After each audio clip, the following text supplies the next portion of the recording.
How is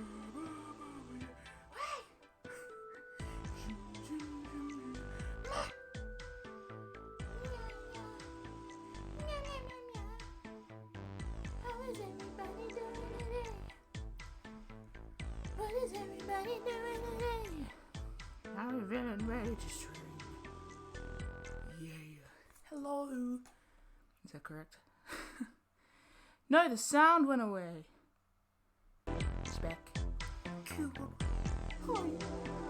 How's it going?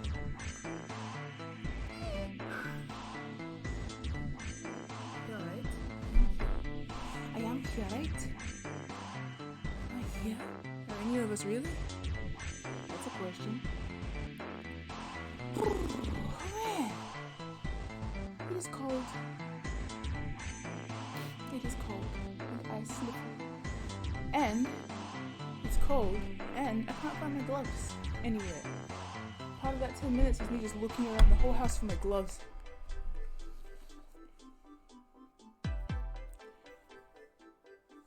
Bit loud next to me. And I just need to be louder. Is that better?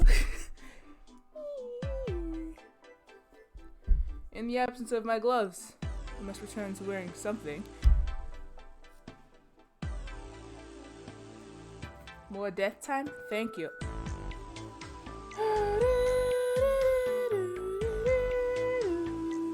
You're always loud, but it's fine. Ha. Thank you.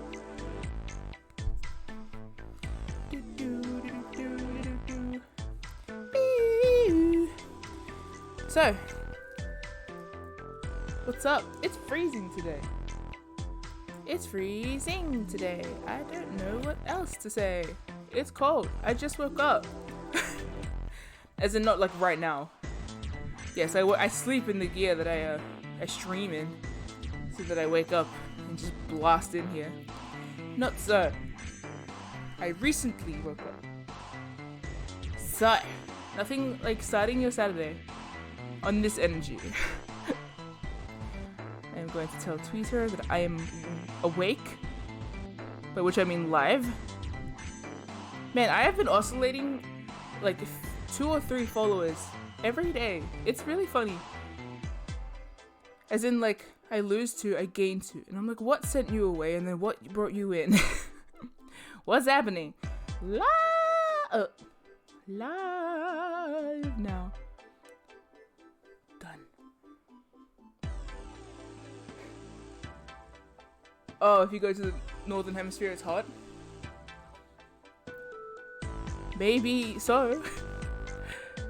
Okay. It's okay. It's not that cold. It's not even distressingly cold. It's just I like wearing gloves and I can't find them, so I'm gonna bitch about it.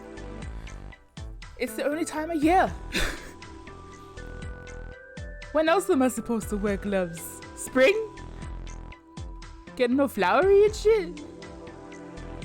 Why is my exposure so? Okay.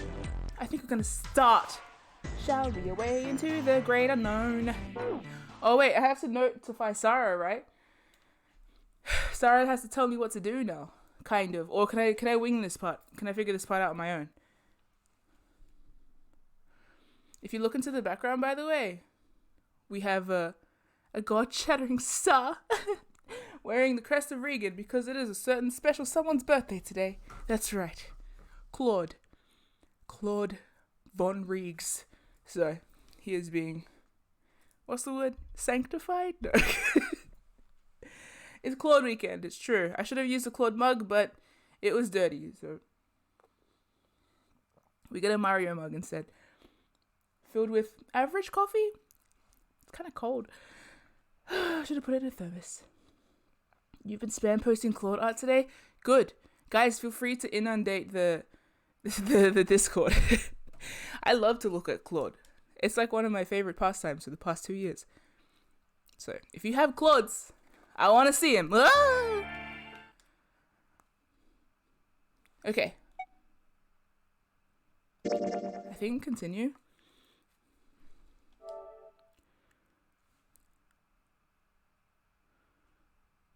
Make it like make it like a holiday, like a seasonal holiday, and like what do you appreciate about Claude? please say so in the Discord server. Also, everyone please vote on my dragon fruit poll on Twitter. Can't believe Baku. Stop playing this boat noise. Follow the flowchart. Follow my whole heart. Ouch! God damn it! Ah, what the hell? Ouch! Locked. Perhaps we have to unlock our metaphonetic field so that we can talk back to 9 men and say, hey bro, don't do that, idiot. You know?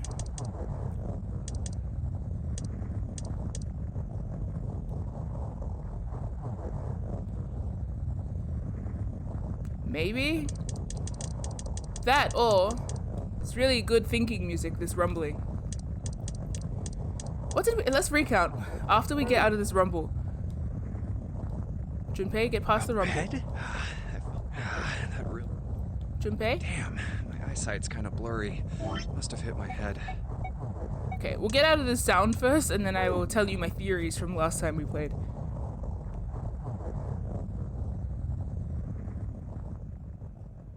Okay.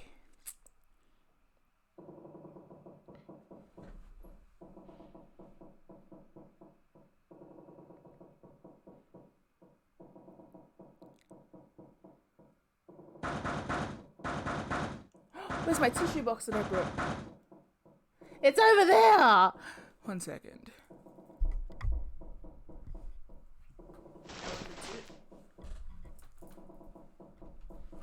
I was about to skip breakfast today, and then I realized I stream these games for like 5 hours at a time, so I will not skip breakfast. Everybody watch Junpei's Despair.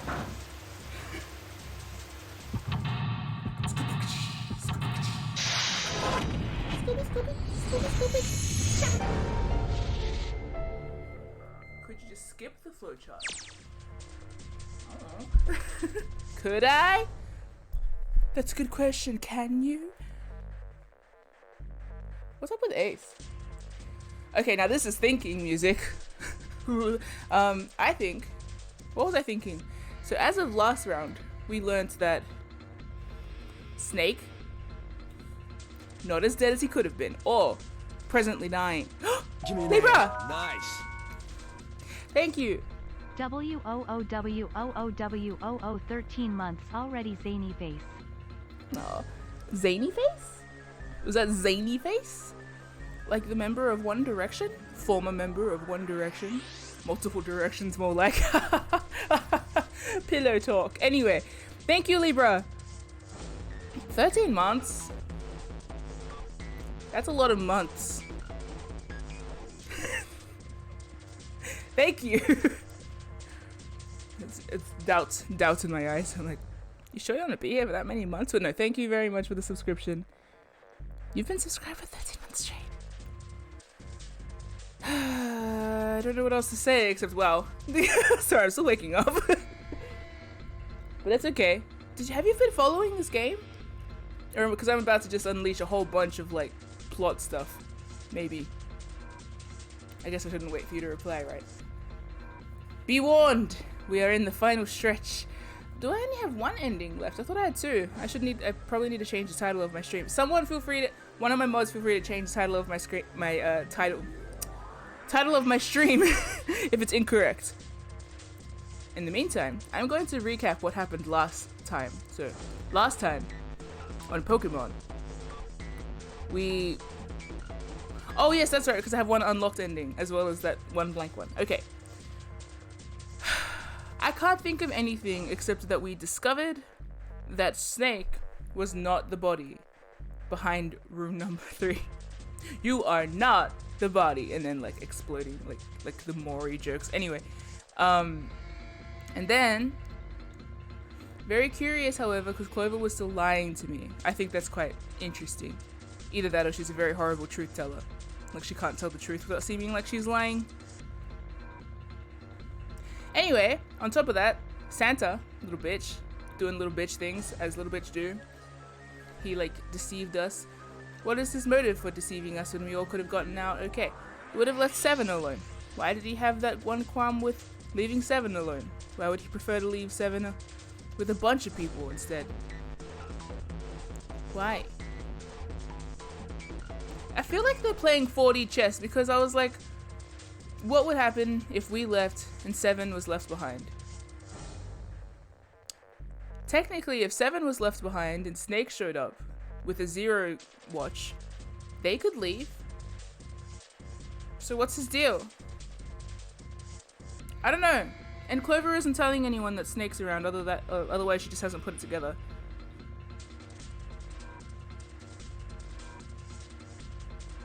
I don't know. Bun Bun in the chat writing code on me. I have no idea what that means, but I'm sure it bodes well.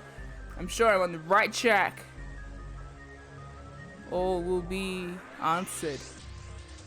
Currently, I feel like Snake is speedrunning the Nonary games, and I am just a noob in this, you know? I'm just chilling. I feel like everyone's playing another game above my head, and Junpei's just like, I just wanna, you know? It's so bright in here. Why? Sunrise.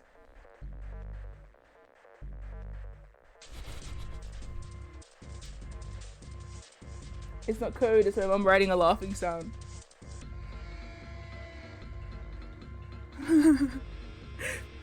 Oh, I just saw that it's actually like the repeating letters. You went 999, oh, wait, no.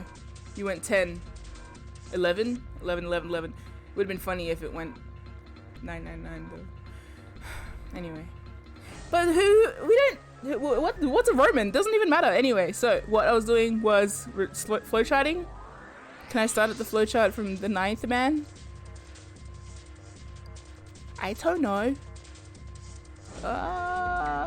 Why am I like this? 1 second. Wow! Oh, it's too dark, isn't it? What is up with the lighting in my room today? Interesting. Flowchart, 9th man. And who told the 9th man to go run ahead? Who did that? Me? Maybe I did that. Hey, question. However. Maybe Snake? No. Because my current theory is that Snake could have found a 0 bracelet and the 9th bracelet. No, the 9th man bracelet. No, that doesn't make sense. Don't know. I guess I don't know anything. I guess I'm a liar and an idiot. Shall we away into the great unknown? At least of what I don't know. I guess. Flow. So I go here. Hope so.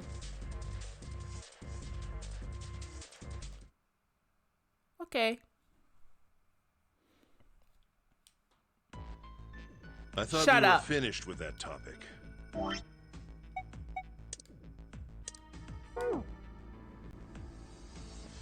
I also don't trust any of the people that actually made it through. June, Ace, Sansa. Maybe Sansa's being like blackmailed? I don't know. Who knows? Who knows what's happening outside the set? Maybe. I don't know. Let's try and get this one right since we're gonna do something else. What is our digital route? 11, 17, 22, 4. Is that right? Cool.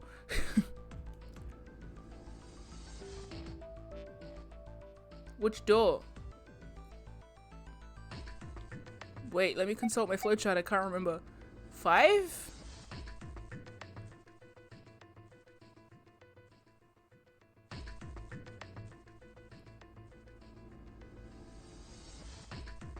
Yeah, no, the skip button does that here too, which is very helpful. Very nice. Did I go too far? We've already killed a man, haven't we?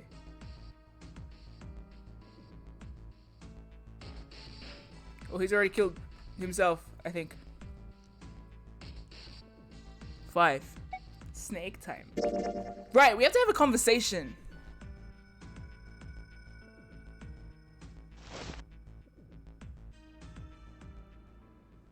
You know what? Let's not skip this after we get there. The lever's all that's left. Okay. All right then. Let's go. Wait, no, let's skip it because then I'll be able to tell what I need to do.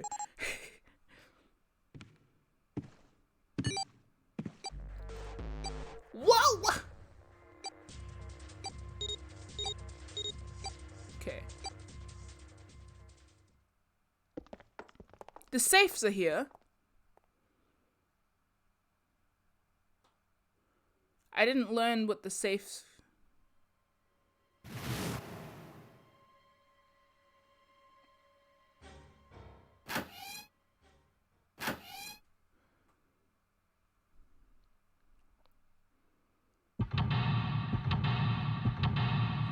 I'm using every... Come on, had to make Claude proud on his birthday. Use your brain. Survive this. What are we doing? Something. Surely.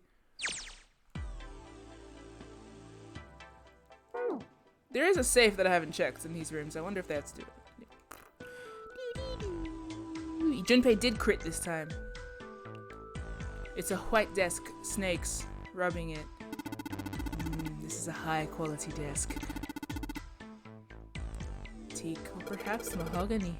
Wow, how can you tell? Oh, I have my ways. Come on. That's pretty cute. And odd. Cute and odd are not mutually exclusive. Sometimes they enhance the other. We're gonna have that conversation again.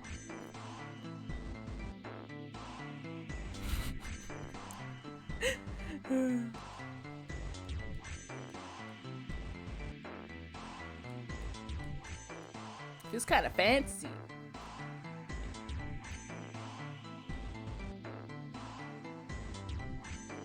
Give me an egg. Nice.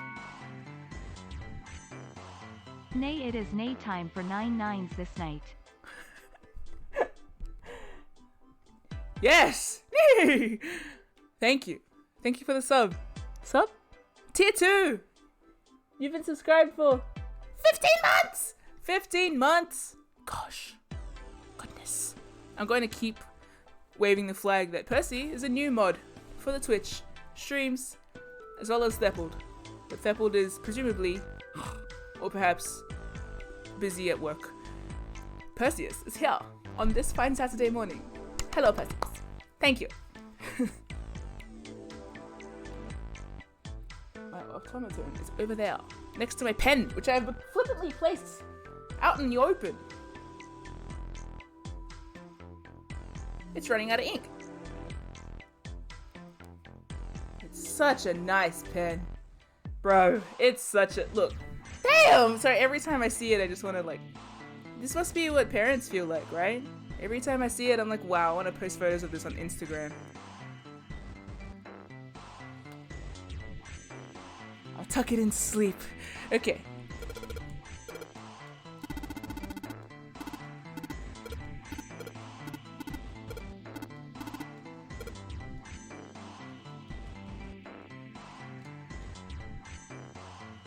Love a good pen?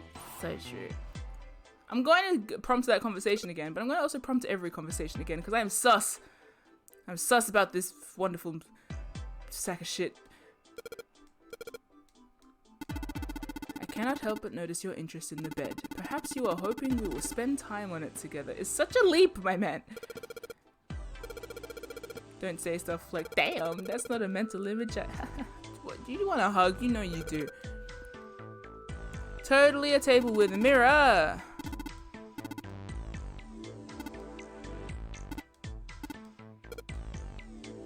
He's so... Yoink. How does he even know Junpei's ogling the bed? He can hear it. That or when Junpei looks at stuff, he's like, wow, a bed. And he says it all out loud.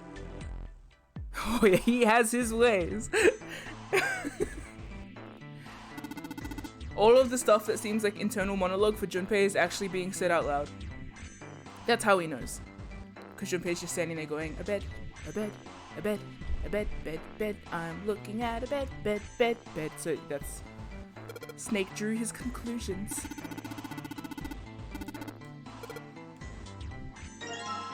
That's why everyone was sus about him when he was like, when he was giving out the cards where everyone like wrote their numbers on it. Because he was like, and then I'll pick my number. Very sus. Santa's like, what do you mean by that? And Junpei's like, I totally said that in my head. Hey, there was a curious thing that was said here. Let's hit the lights. Remember when Phoenix said hit the lights? The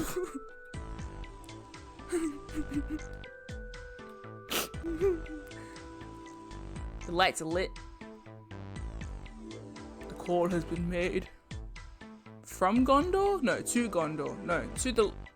I don't remember. Anyway, the lanterns are lit. It's lit. Where are we going?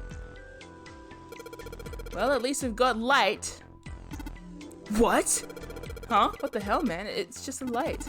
Oh, of course. Now, the only assumption I can make there is that he can't hear them? Lights release a frequency, like you can hear them. So maybe he can't? Maybe that's why he's like, what? These lights aren't making any noise though. Maybe. Yes, well this feels like glass. Like if you cry every time Nick hits the lights. Honestly, it was such a moment that it's like a cry, but it's like a damn at the same time. There's a slightly not safe for work reaction image that comes to mind when I think of that. It's probably safe for work. No, it's not. Nothing about this game is safe for work. If you played this at work and someone looked over your shoulder, you'd be in a pickle. The safe is locked. It's one of those dial locks. It doesn't have a key. You need to get the dials in the right place and it'll open. Did you find anything, Seven? Nope. How about you, Snake? I also found nothing. It's a safe with a dial lock. We need the right numbers. And we don't end up coming back through here. So I need to do this now.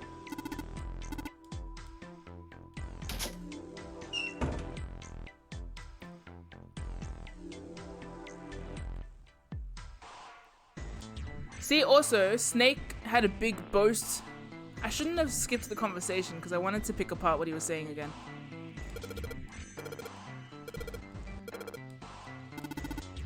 He had a big boast about like, oh, I can navigate this place easily. And they made the point of saying last time that someone who knew the layout of the place was able to navigate it very fast. So I was like, he tooted his own horn about being incredibly fast. And he has been here before, which is we'll get to that later, which is just another sad thought, really.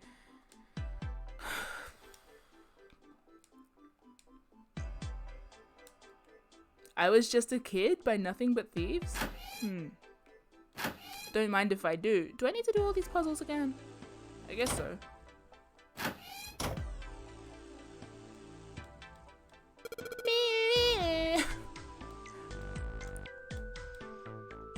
Good.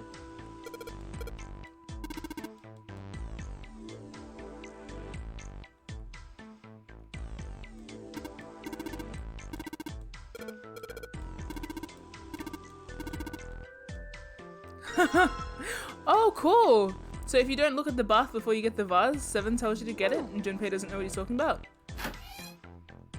I think. Yeah, we're gonna go put toilet water in it, right? Right?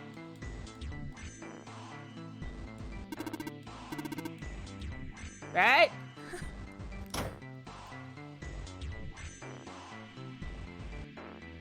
Zero escape is not compatible with your... Oh, really? Well, Shrimp is going to love the rest of the series then. I assume that Sigma is the MILF for the next game.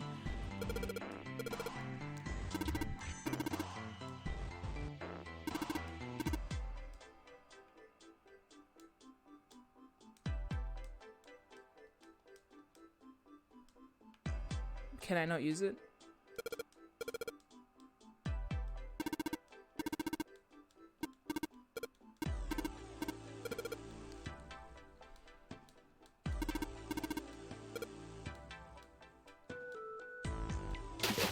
Oh, see? Junpei still doesn't know what we're talking about.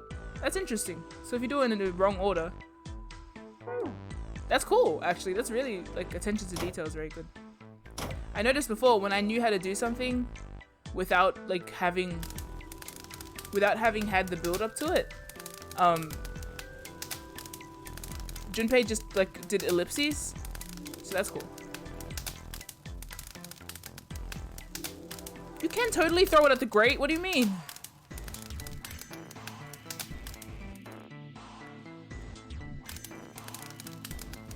What do you mean?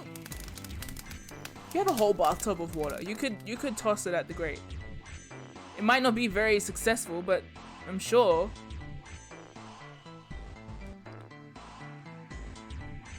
Fine, we'll do it your way then. I guess. What's through that door? Oh shoot. Looks like there's nothing in it. Score plate! Rectangular piece of glass! Couple of notes. Wait, have I already missed the thing that I needed to unlock? Let's check my flowchart. No. Was that unlocked before?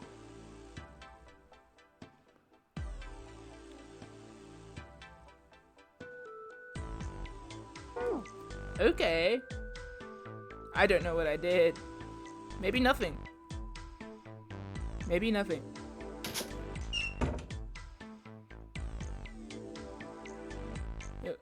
It's locked before you picked all 5.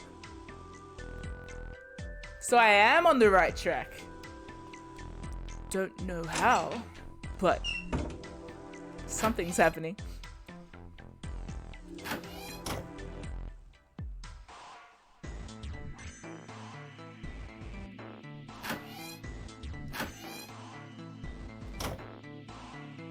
Do I do this again? Sometimes doing it once makes it harder to do again. You know? Because you're not actually solving it. You're trying to figure out how you did it last time and replicate the success from that time. But if you do that, you lose sight of the original solve. Governor? That's a problem. Don't want that to happen. You get stuck in your own head. It's a menace.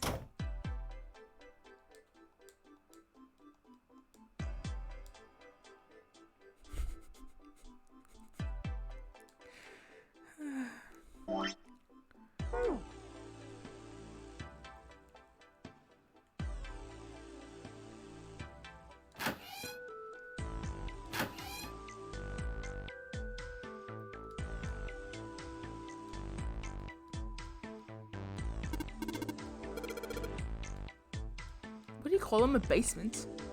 I just saw him say with a basement of a man.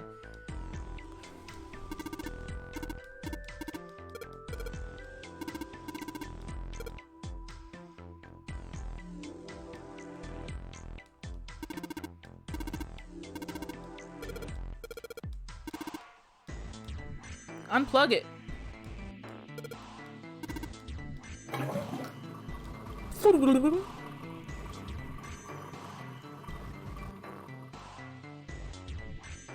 You can flowchart out of this room? You're right. You're right. No, but I want to answer. Wait, okay, maybe with the same answers. I don't know the answer to the safe, so I'm assuming that I can get it somewhere else. So I'm gonna go to the next stage of the puzzle. When does Snake die? No time soon. Never! Actually! Oh, gosh. This game is so good. Because you know what? I should have absolutely still been doubting that that was Snake. I just didn't. After some time. You know what I mean? It's good. After some time, I was like so wrapped up in the vibes of it that I was like, oh, he's definitely dead. This is despair that I feel. Just kidding, dumb bitch. It's an illusion. Jump to the next door selection. I want to jump to this so I can get the build up. No. Right! Yes! I want to go to the 3 door and triple investigate that corpse.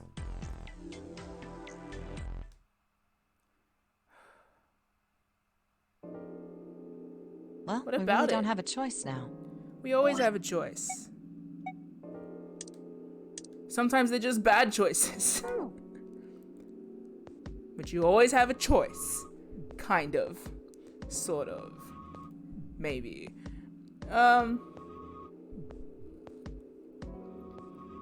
How is this so cold?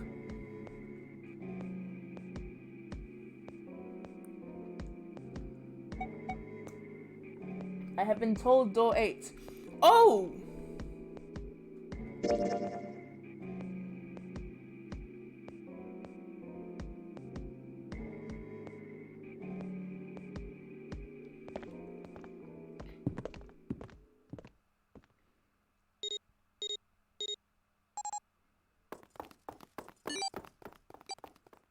Why?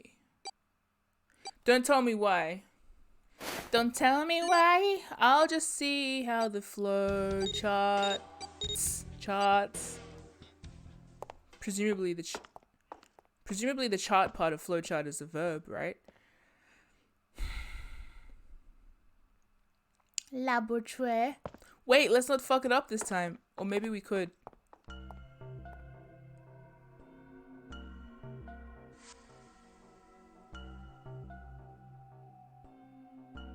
Very suspicious.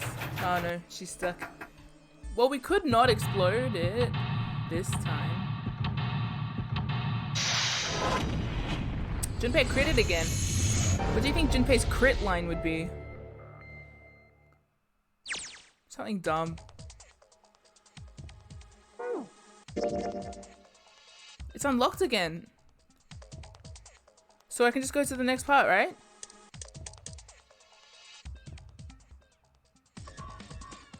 Right? Whoa. This is odd that it's unlocking. So I must have gotten the information before, but I didn't have the context? So now it's like revisiting that context in new context. Should I be reading it? This is E-Deck. Yeah, and you're a deckhead, so... Anyway. Gosh. Stop talking to me. What makes you think you can talk to me? My ears! God.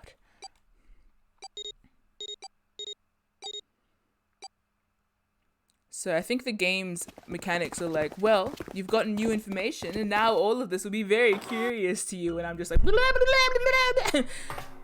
Hey, the gun! Santa! Oh, wow!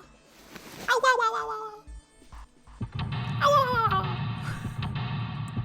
Scooby-Doo, Scooby-Doo, Scooby-Doo. We've also got the content. So many crits, Junpei. I feel like this is my, like, last go, and I should be, like, really paying attention to everything. But it's okay. I haven't completely forgotten what we experienced last time, so I could never forget that. Damn it, I have to do something here again. Okay. So now I'm missing something. Alright. Let's play then. Not a worry. Not a worry in the world. Don't talk to me, old man. Not unless you're bringing solutions. Don't you talk to me with your stupid tall hair and your shitty little face. Oh, no. Alright, Santa. Traitor. No, there's something about him. There's something about him.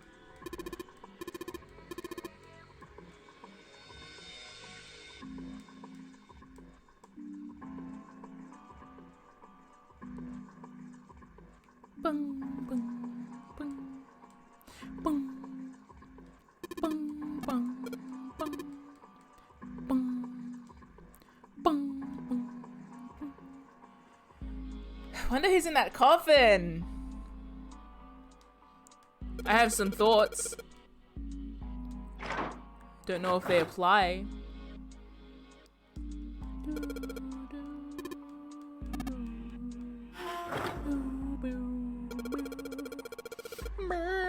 if Junpei was announced for Smash Bros, what would his like? What would his what would his line be? Like, what would his final smash? What would his final smash be? He gets stabbed. His final smash is that he self-destructs and KOs instantly. And that's it. He monologues. Everyone gets real sad. God, you made Mario cry. What have you done? Hey, this is where he says the stupid nya thing, isn't it?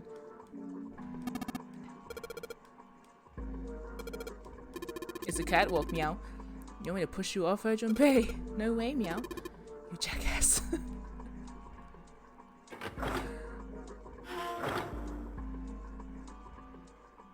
Oh my gosh. The coffin contains a cat that is both alive and dead before you open it. Philosophy!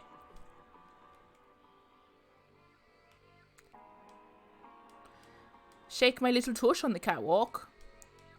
So my thought process is Ace sus, June sus, Snake sus, Santa sus-ish.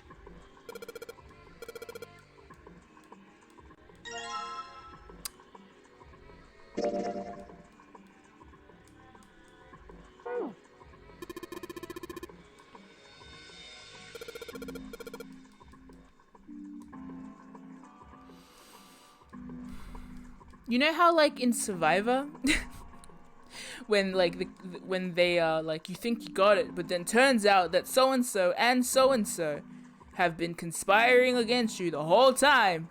Oh, no! You know?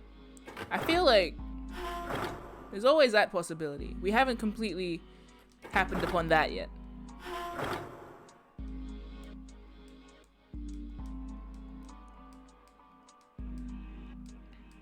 And there's been a lot of like interactions between June and Ace that are making me suspicious.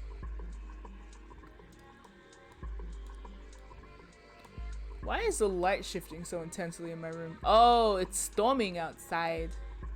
The sun is being eaten by the sky. That's what's happening. Oh, my iPad switched off. What are you doing? Please don't... Oh, I see. I thought that was a hydration mark. Nightbot tuned in. The Nightbot heard you, Bun Bun. That's right. My spoiler warnings have been off since D&D. Because people can't spoil D&D. Because Zeke's making it. Woo! Only Zeke can spoil D&D. Wow, that's such a safe feeling. Wow. That's amazing. Wow. Whoa. That's mad.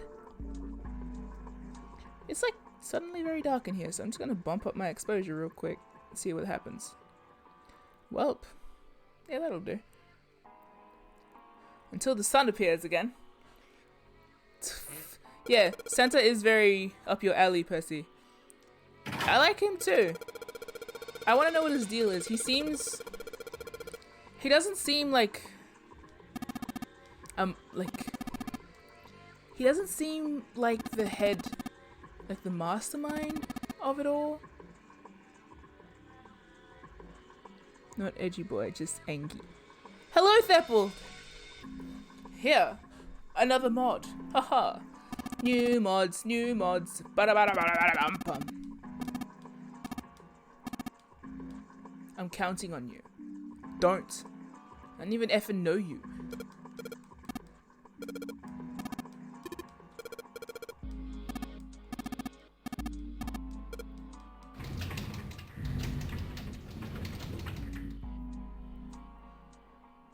Ace making math jokes?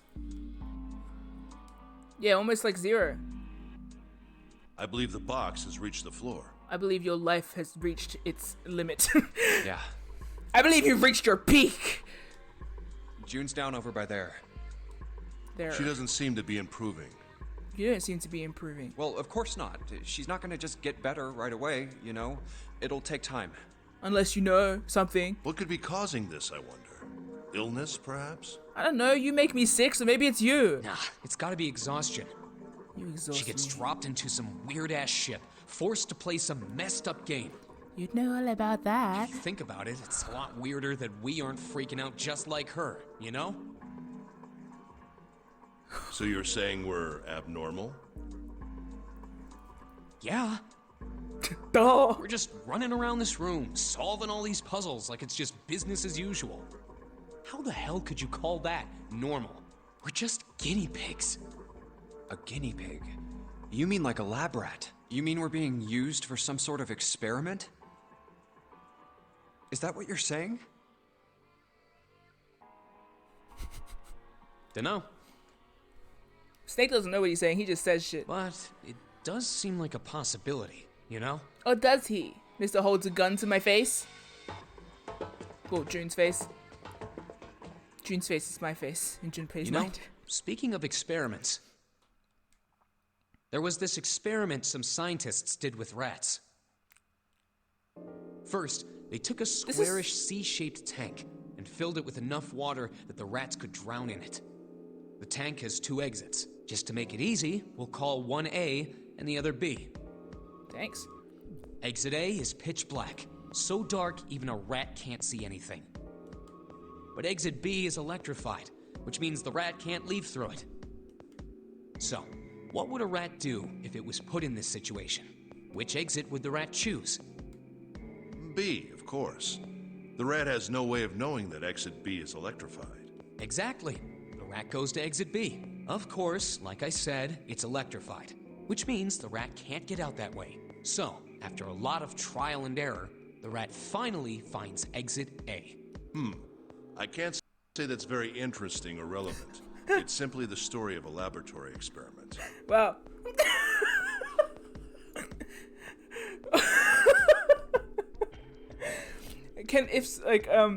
Next time, please just remind me, or if anyone else wants to just rewind back to when, before it says it's simply the story of a laboratory experiment, and save the reaction image of, I can't say that's very interesting or relevant.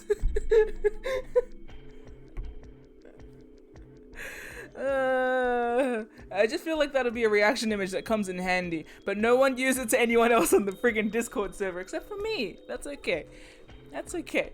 Just only use it in, I don't know, conversations with, I don't know, whoever's comfortable with that. You're right. It isn't very interesting. Yet. Yet? What do you mean? See, these scientists repeated this experiment over and over. Oh, is this another metaphor, nokogetic field thing? Using hundreds of different rats over several generations. This produced some surprising results. Oh. With each generation, the rats took less time to find the correct exit. You guys, Eventually, a rat was put in the tank who instantly chose exit A without even attempting to go to exit B. Rats, am I right? They've discovered so much for us. Reparations for the plague. I'm kidding! We don't even know if... But that wasn't the most impressive part. The same experiment was conducted in another laboratory, Stop far it. from the original one, with the same results. Stop. No, on second thought, the results weren't really the same. The rats in this second experiment began the trials with significantly faster times than the first rats in the initial one. That's because the rats in the first trial metamorphogenically communicated the survival technique to the other ones. Obviously. These rats weren't related to the others and had never even come in contact with them. And yet... Did you check whether they had Twitter? Maybe they're Reddit rats. Reddits. What do you call Reddit for surface? Reddits.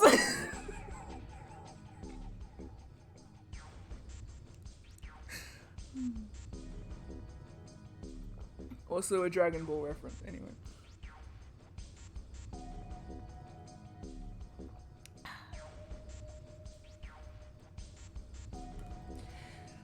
They all easily found their way to exit A as though they already knew.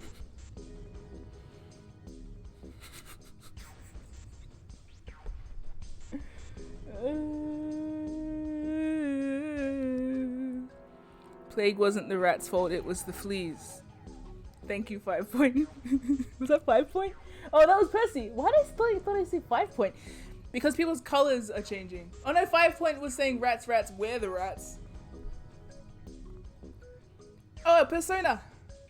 Favorite character of all time is Auron. He's got a vibe. I only played enough of 10. Final Fantasy 10 to be like, damn, Auron. And that was it. Or Auron? I don't actually remember. Auron? Auron High School Host Club? Maybe so. Auron High School Host Club, except it's all the character from Final Fantasy 10. He's the only host there. He just sits there and stares at you with a robe. Easy to get more rats than people.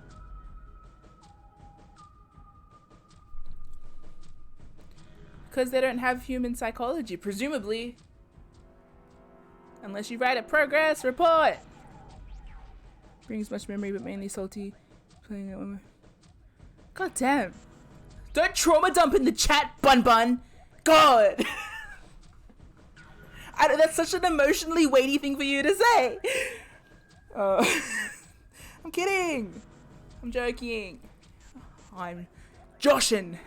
I couldn't find my gloves, now I'm an asshole. Sorry. They all found their way to exit A as though they already knew. Good. What did it mean? What? Are you suggesting something like telepathy?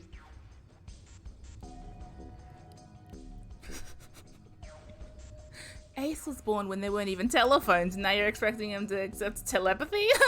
They were passing information to one another through some undetectable medium? Maybe.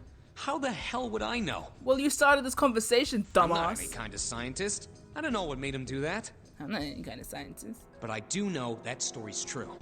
And if you've got another explanation, I'd sure love to hear it.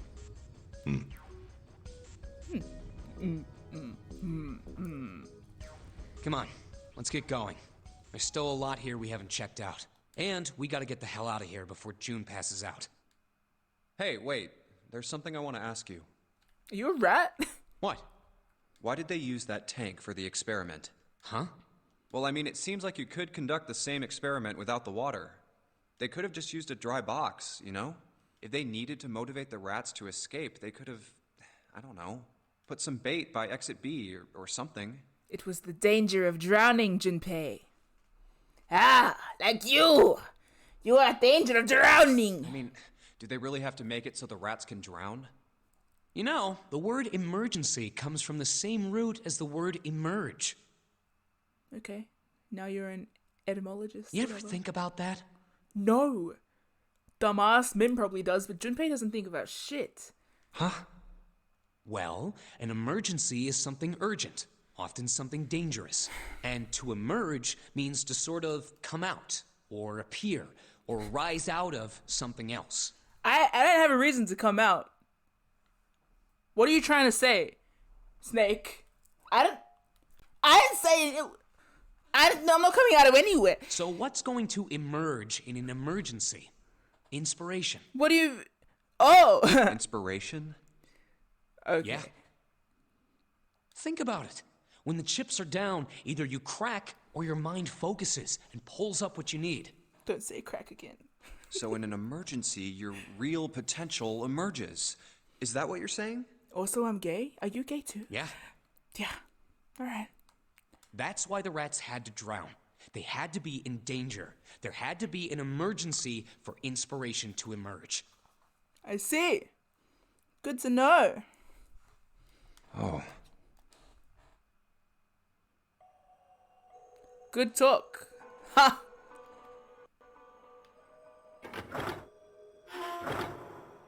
I think that's a lie, but... I mean, I know that humans flourish under pressure.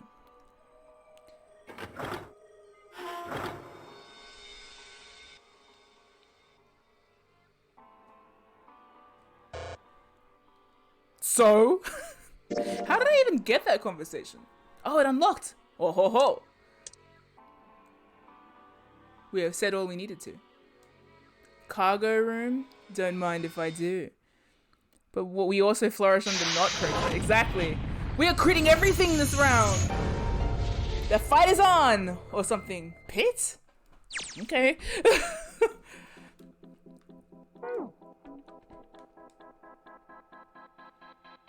Yeah, that's what I was gonna say. It's not like we always needed the pressure of impending doom. Some people also just like got shit done.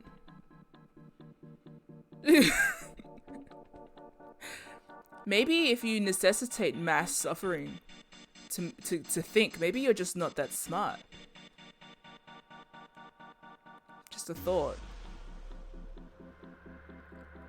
That's generally why I dislike the notion when people are like, oh, you go through suffering because it makes you strong. And I'm like, I've been through like rough spots and I've been better before them. Maybe you just needed to think harder.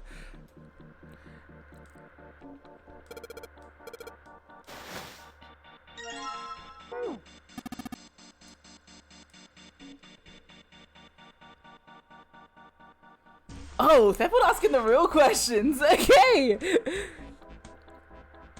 Just put them in a... Yeah, I've seen MXC. Why don't we just put them in MXC?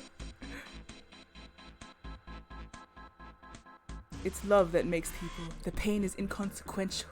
Oh, Percy. That's so nice. Can we please actually, let's have one wholesome quote wall after all of the slut shaming of the dragon fruit last night. One wholesome quote wall with the Percy line. You know what I want to do? Okay, so I remember back in the day there was like this we should do like a random nonary games generator with like members of the stream team. And we'll like, I wonder if there is a way to actually like functionally have the conversation reflect a nonary game. But anyway, if not, we could just like headcanon it. Yeah, like the Hunger Games generator. That's what I was thinking of, but then put like the members of the group in it and like see who gets put where, and then I don't know, do something with that. Oh, it's a quote from Cowman. Hungergenic? But yes, anyway, we should probably do that because that would be funny. I don't know how I'd end up in this situation, but yeah.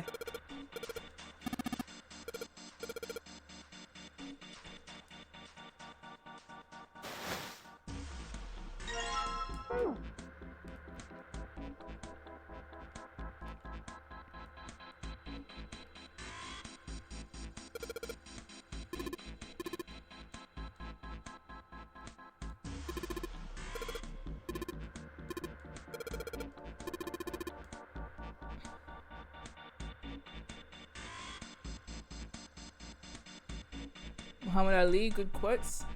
I only know some quotes. I admittedly don't know many. Can we commission them to make a nonary games one? So true.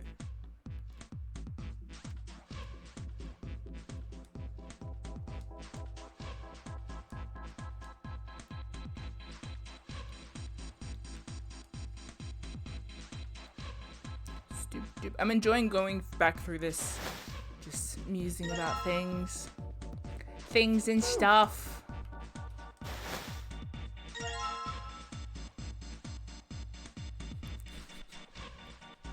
How dare you, Thepple? That's an act of violence.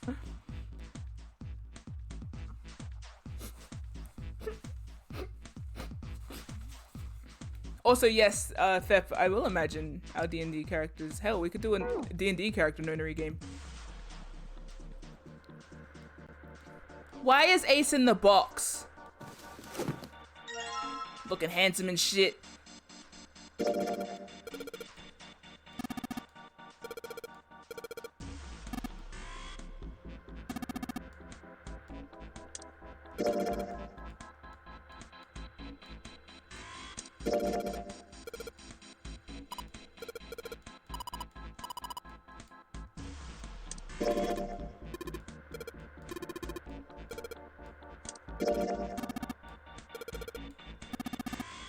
Why does Ace not want to see these? What's your deal?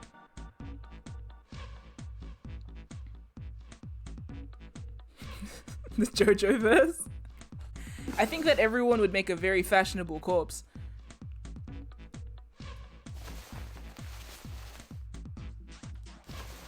very satisfying noise. Nonary Games ASMR. Junpei just like squelching in the spaghetti.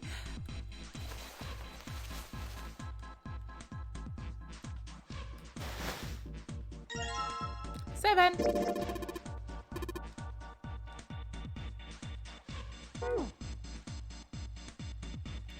Haven't found June's card yet.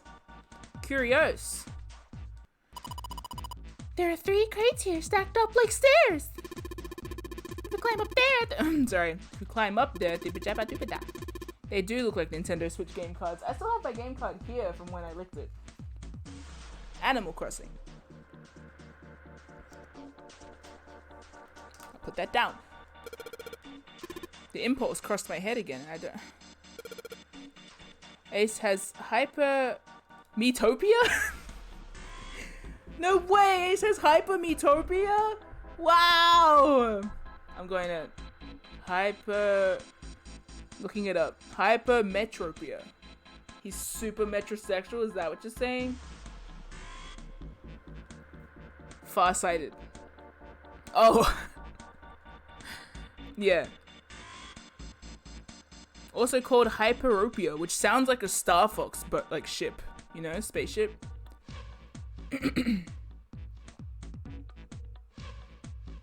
What if these characters were in Metopia? Well, they're about to be. I'm actually about to put them in my Metopia game. Junpei probably. Oh no, Snake. I think I was gonna make Snake. Microm has said that I cannot not put in, what's the word? Sigma? I beg to differ. Hydration station? No way! Here's a coffee I prepared earlier.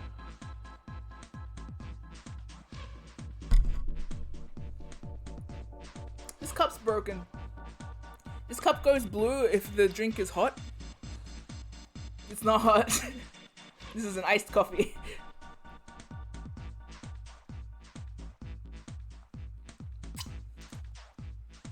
Princess Snake. So true. What if he's a scientist? I guess we wouldn't know. He hasn't taught us anything. He just walked in and exploded. Can't believe Santa cannonly called me a puss. Touch things so hot they are cold before?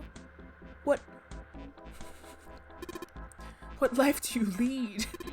What Persona games are you playing?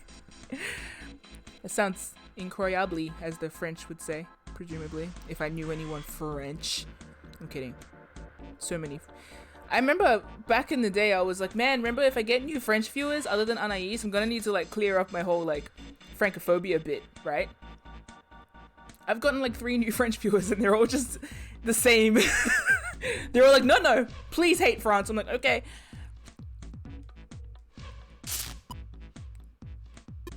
It came from the sink. Wow.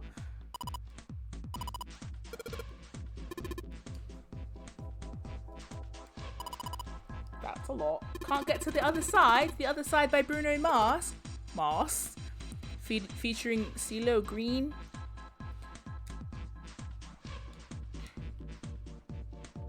Oh, speaking of, our D&D game might be moved up to Tuesday. Which is, Junpei and June are in the same box.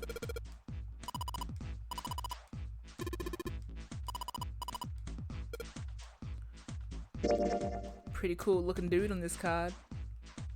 Yeah, so, we'll confirm later and I'll keep you guys posted. But, yes, Monday for Canada and related countries, Tuesday for Australia. Last time was Wednesday for Australia, so the day before last time. Does that make sense? We are traveling back to last week.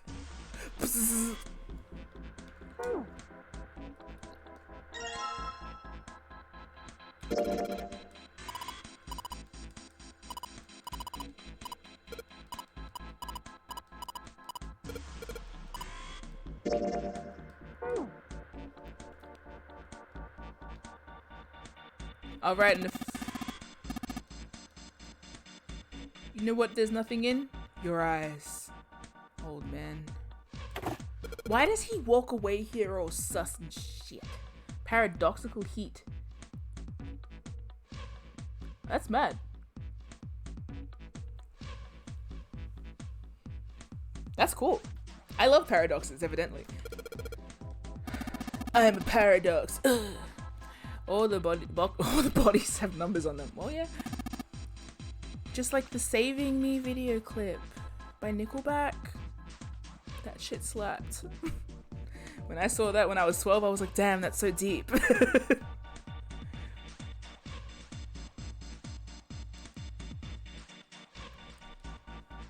Ace bent down and picked up something that had been sitting next to the box. Junpei, take a look at this. Cuts.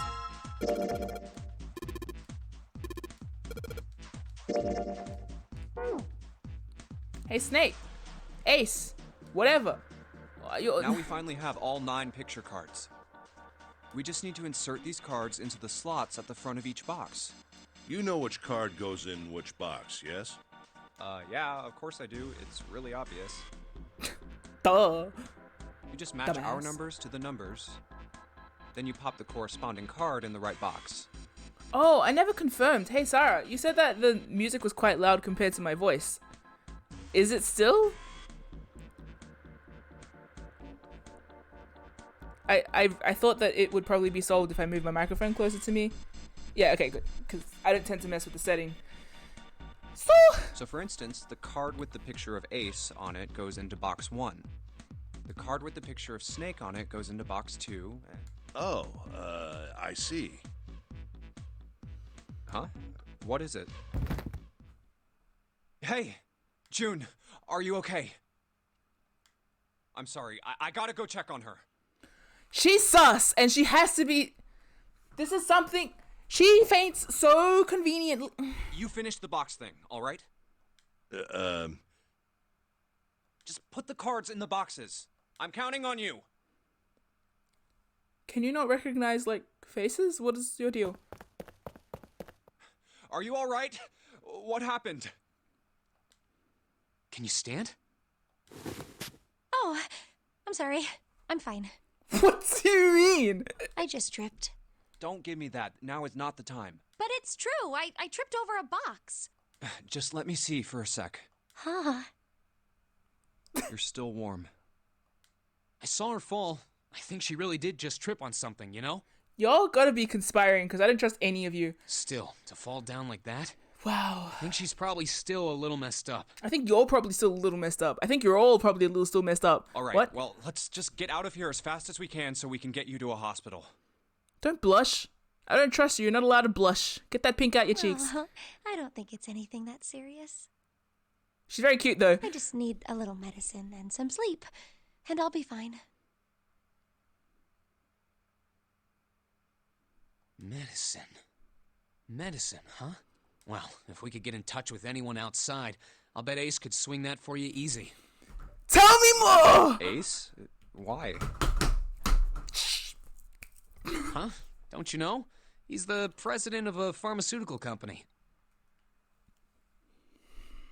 Cradle Pharmaceuticals is the name, I think. Their flagship product is an anesthetic drug called Soparil. Soparil. Soparil. I've heard of that before somewhere. Put it together, Junpei, or so help me, I'll wring your neck. Soparil.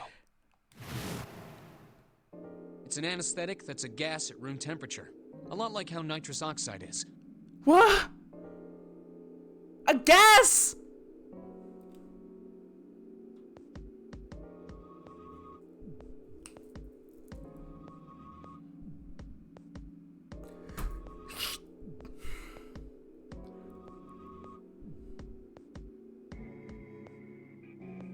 Room temperature, that is such a... It takes only a few seconds to spread, and even a small amount is very effective. You didn't want to say this ahead of time?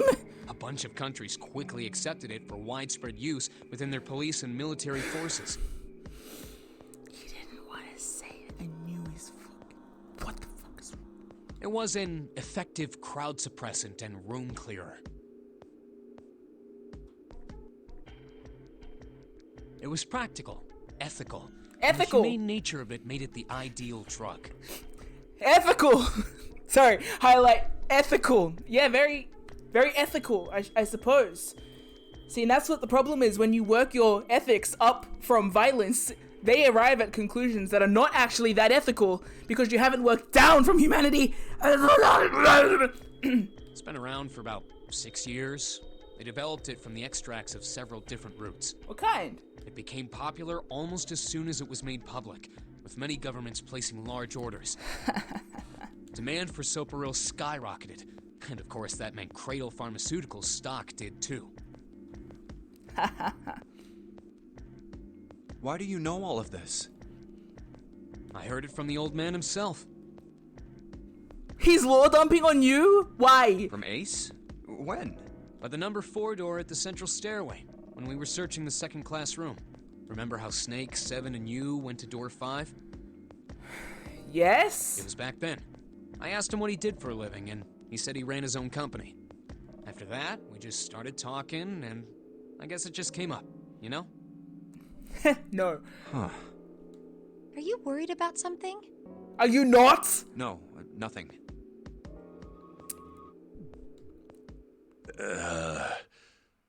Can you not read, dumbass? What the hell is he doing? Ace, like, you know, like you put squares into the circle hole, but he's like struggling, like a 3-year-old. Oh, you're stupid.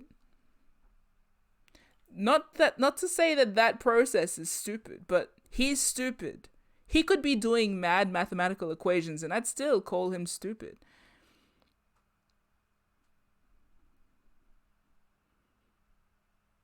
Why are you a president of a pharmaceutical company, sir? Friend of mine. June, don't push yourself, all right? Yes. Yes. Santa, could you take care of her? I'll go check on Ace. Looks like he's having trouble. Sure. What's your problem, man? What are you doing? What happened? Nothing. My vision has gotten rather blurry, I think, because of fatigue. I can't see very well at the moment. What can't you see well? These pictures. I don't care to admit it, but I may be developing presbyopia. Presbyopia. Sorry, I thought you were getting hyperopia. Or hip dysplasia, whatever it is for an old dog like you. Presbyopia? I won't look it up, he'll explain it.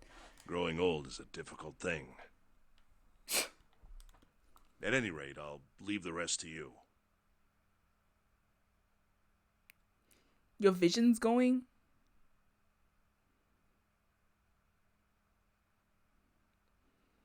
For the same reason as... Can you echolocate things? I'm feeling awfully tired, so if you don't mind, I'd like to rest for a bit. Why don't you anesthetize yourself again, huh? How could simply looking at cards have tired him out? But if it wasn't, what had made him so uncomfortable?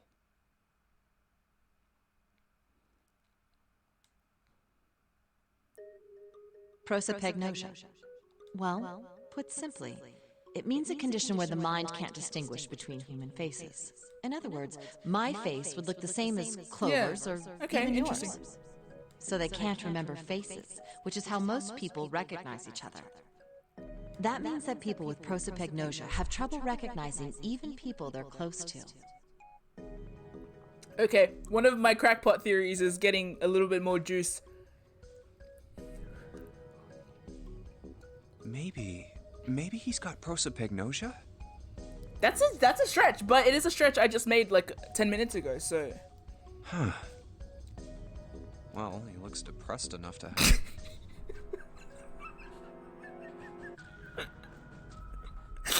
Junpei!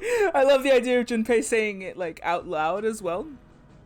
Yes, I've heard of face blindness. I'm pretty sure I jokingly said it before, and now it might be a thing, so that's cool. Yeah, I'm glad he might have said that out loud. Might have said that out loud. I don't know. Oh well. Oh well. Time to solve the 9 boxes puzzle. Ace's card is in box 1, Snake's is in number 2. I just need to do the same for the rest. And finally, the 9th man's card into box 9. Yes. Yeah! Oh, they opened! Yeah. Go, Junpei. What the? What? 9? I guess I'll take them with me. Unlocked. Shall we? No, you know what? I kind of want to play the rest of this. Oh, then I have to do the puzzle again. I could just skip to the next room, right?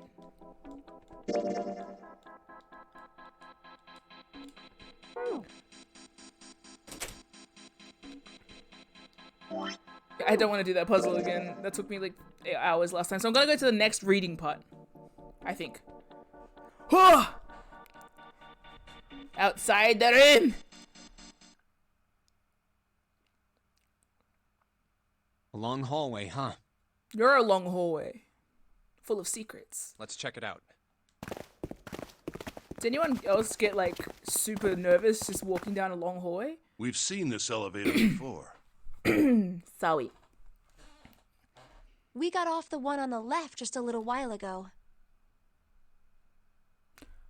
He did also have the thing about when they asked him about Snake and Clover not looking the same. Something about something. Maybe he's elevator blind too. Yeah, maybe. I'm just thinking. I'm just looking. I feel like hallways are nerve-wracking, and then when you run, they become more nerve-wracking because it feels like you're being chased. So there's like a physiological reaction that's like, you know how sometimes the action precedes the anxiety as opposed to the anxiety warranting the action? It's like in hide and seek. Well, that's different, I guess. But like, I found like when we were playing like Murder in the Dark or hide and seek, every time I was in the hiding spot, I was like, why do I feel like I'm going to die? Like, this is not right. So... suddenly reminded of Shrimp's 999 stream watching Drunk Notes. I didn't read them just in case, and I've actually muted the Zero Escape channel because, like, so that you guys can talk freely about like Sigma, Sugma, Ligma. But yeah. What if once you start running, you start being chased? What if facilitating, you manifest it? Don't manifest the chase scene. Just walk. That's my vibe. Then I'm running. If I amble chill enough, then the thing that would chase me would simply not. Isn't that name's become the chase? Yeah. Hotel hallways stress me out.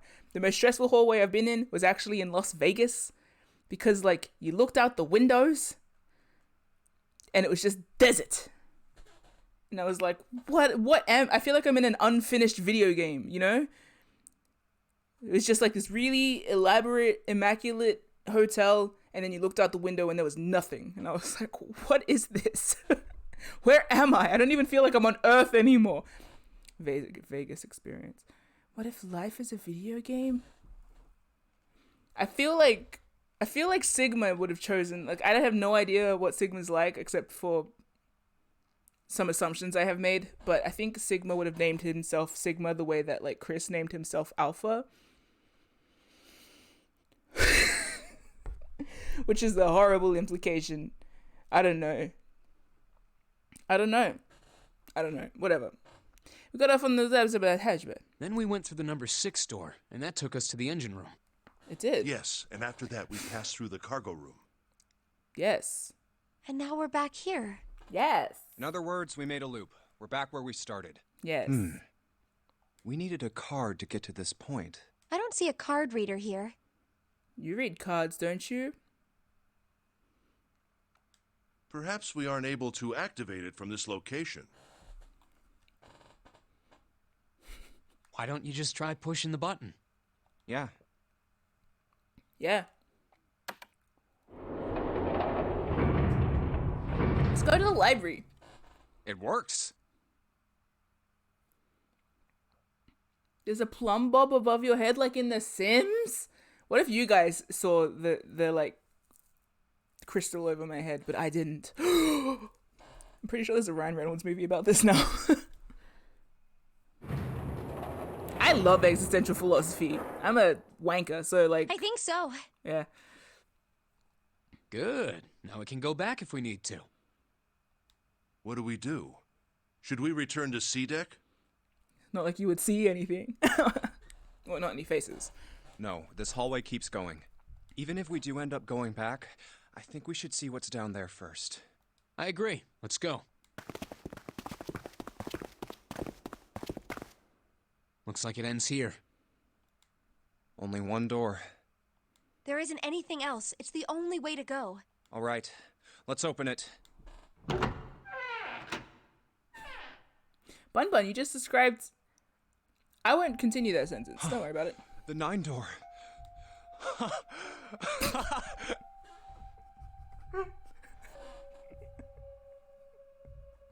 Hey!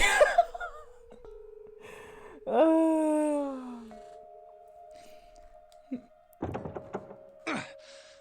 course it wouldn't be that easy. Oh, hello and good luck for your exam prep. I didn't do anything. Congratulations. Vacant. Huh. Vacant? We finally found it. We did. Junpei! Huh? Look! Behind you! What? A 9 door. There's another one. Why? They conspired. They had to because June came all like, this is a 9 door! But I didn't get it. Why? It's 9, no matter how you look at it. The red is there too. So this is a real one? It's his panache. Why the hell are there 2 doors? There were always 2 doors. I mean, if you think about it, Zero never actually said there was only one door with a 9 on it. It is hidden, but an exit can be found. Yeah, Bun Bun, the same Enthep. Every time she's like, Junpei! I'm like, I'm about to die. But no. I get so... when people like yell at me in a way that like is really despairing, and I'm like, what? And then they like, I look at them and they're just like, I just like something like that isn't imminent death. I'm like, relax your voice, please. Seek a way out. Seek a door that carries a 9. Of course, we just assumed that there was only one. After all, why would there be more than one? Oh, man. Oh. We fell for it. There are 2 doors. That means that all 9 people who had met at the central staircase could escape. No one would be left behind. Or forgotten. Now it makes sense why the bracelets are numbers. 1 through 9. Divided into teams of 4 and 5 people. The digital root of both teams ends up being 9. So what's the deal? And who convinced the 9th man to off himself? I would like to think Ace. Or wait, maybe they're actually maybe they it's a primetime opportunity to kill CEO of Cradle, but like I'm just thinking maybe that's the Snake and Clover angle, maybe?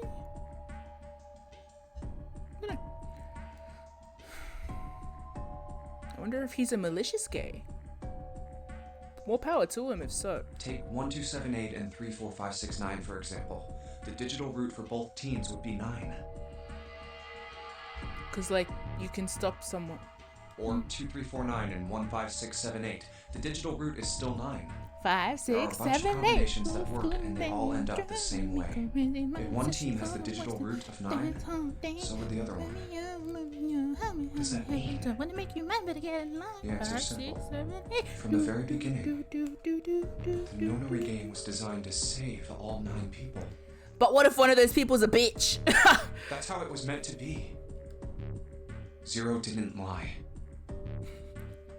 He never said there'd be only one 9 door. But anyone who'd found themselves in the game would have assumed that was the case. Fights would have broken out. One team would likely betray or deceive the other. If you're a dumbass. Someone might be hurt. Someone might get killed. But eventually, They reached this very same room and realized how pointless all their infighting was. There were two doors. Eyeball. This game was designed for that purpose. This Nonary game. We were all arguing and fighting over doors at the beginning. Were we? I wasn't. But if there had been one slip up, one tiny mistake that led to more, everything could have been so much worse now. So, what are we going to do, Junpei? I don't know. Why don't you hold us at gunpoint and find out? Huh? Oh, right. Hey, keep it together, man. Why are you turning to me too? I'm new here. Sorry. Jeez. So what do we do? What do you... We need to think about our next step. What if... Our numbers are 1, 3, 5, and 6. That's a digital root of 6. The 4 of us can't open the number 9 door. The 4. Wait, don't tell me. Yep. There's one combination that'll let 3 of us open the 9 door. Please quote Wolf Apple's last 2 sentences. The Santa and Junpei conversation. Oh, hey, someone wants to draw it. I need to just start throwing money at Thepple for all the times I, like, hint at you. But no, Thepple isn't the only person that draws things as well. Hey, Bun. That wasn't a hint as well. I was just giving... I'm trying to give credit. Anais as well. Jesus, I asked last night for a drawing of Virgil and a dragon fruit, and Anais had it ready in, like, 2 minutes. It takes me 2 minutes to convince myself to pick up a pen. Anywhere between 2 and 50. Shout out to Anais. I don't... What the fuck, you know? That's why I'm asking, what Shout now? out to all of you. What now? What now? What now? No, we gotta go back. Yep. I agree. We cannot leave June behind. Are you sure? I don't mind staying. It's okay. There's no way we'd leave you behind. Besides, I'd rather drown at the bottom of the ocean than escape with this sausage fest. Maybe I'll get to go to Atlanta.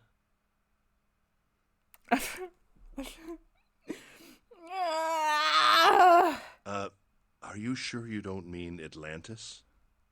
Huh?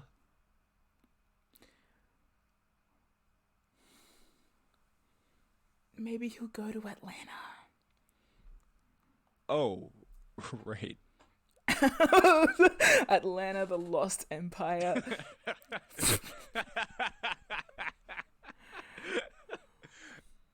Junpei's so stupid. You guys. Very well. Best we head back to C-Deck then. We should be able to take the elevator we passed earlier. So June protected Snake and Seven.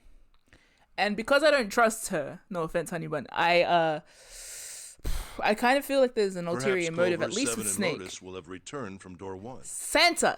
I keep getting their names mixed up. Anytime I say Snake, if I'm not making a joke about him, you probably understand what I mean, Santa. But even with all 7 of us... Standing around here isn't going to accomplish anything, don't you agree? Let's find the other 3 first, and then search for another solution. I guess you're right. What's the name version of face blindness? Name blindness? That's why I give everyone nicknames. Snatevin. Snatevin. Snatevin. All right, let's go. Yeah. Yeah. Okay. Huh. Good. Come to think of it, what is this room? We were so focused on the doors, we didn't even look around. Huh. It looks like it's set up for some kind of ceremony. But what kind? Ceremony? For Sarah's. A coffin. What on earth is a coffin doing in a place like this? It's a coffin like you doing in a place like this. Hey, Junpei, the hell are you doing? Let's Chillin'. move. God. Right, okay. I'll be right there. Don't be a piss baby, Junpei. Stand up for yourself. Ding dong. Knock knock. This makes me sick. The idea of being locked in a coffin. Bad time. Someone lit all these tea candles. Yeah. No way, you my Filipino nana. Look, it's... The joke came out odd. Because I was choking on my coffee. Do you guys call your, like, I guess she's my auntie according to most people, but I call her Nana because she is like my Filipino cousins, their Nana, and out of respect I call her my Filipino Nana. The joke was that every time I go to her house she has like candles, like hella candles, like hella candles, because Catholic family. So I just associate lots of tea candles with like my Catholic family. Fun facts. Anyway, do you guys call them Nana? I do. I call my white, like, my white in-laws Nana as well. White Nana, Filipino Nana. So many. You don't? Yeah. I realize that people probably call them auntie. It confuses everyone, but... 7 and Lotus. I miss her cooking. We've got a problem. What? Clover is gone. Oh, yeah. What? What do you mean, gone? Call your grandma Nana. That makes sense. When? Why? You two went into door 1 with Clover, didn't you? Yeah, we went through the door together. Oh, is it aunt or aunt? I say aunt, but I believe that's a accent thing. But Clover barely spoke to us. She just did her own thing the whole time. Oh, I could probably skip. Ah. Oh, yeah. Okay, let's get back into it. Sorry for starting another conversation.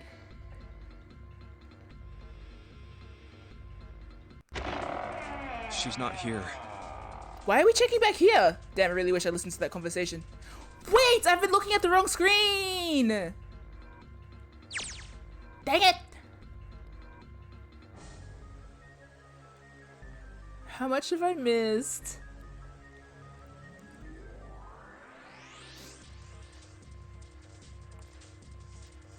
You know what? I'm gonna go back up to the hip dysplasia section. 1 second.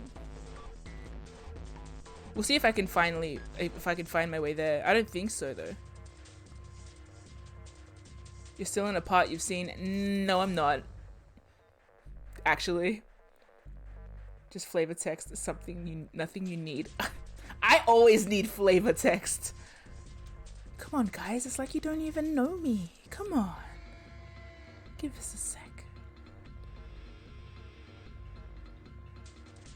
Don't worry. Can't be bothered. Do I look white? Don't answer that question. Depends who you ask. I've had family convinced that I'm adopted. So, to be fair, that family member was dumb as shit. So,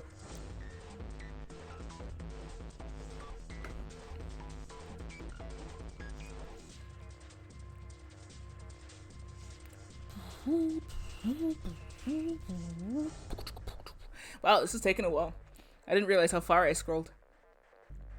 Same problem happened to me where it forced me into adventure mode and a B2 right? Also, hello, Neo Man. Welcome. If you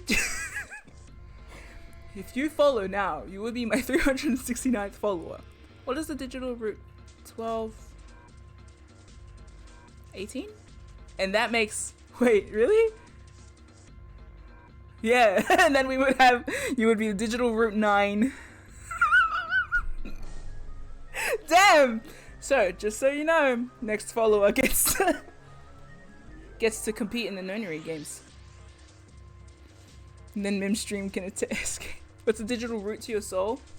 The heart, I guess. Twitch. Anyway, shut up! Okay. June and Junpei. What did we do? We haven't much time left. Let's begin, says Ace.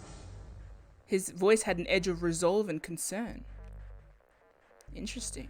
Funnily, now that I know that I can distrust him because he's like a CEO, I feel more like calm for now.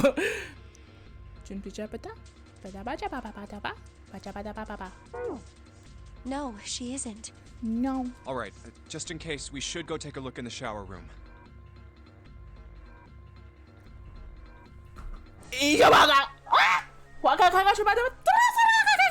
Shower room? That's where her brother is. She might have gone to see him. June bit her lip. She knew, as Junpei did. I'm so excited, I feel like walking, but I can't, I have to play. Okay. She knew, as Junpei did, that there was only one thing to see in the shower room, and it wasn't pleasant. Or maybe you're projecting something. Well, we might as well check, right? Let's go. There was a screwdriver stuck between the door and the frame. Good. We can still get in. We should thank Seven later. Junpei and June slipped through the door, moved down the hallway, and stepped into the shower room.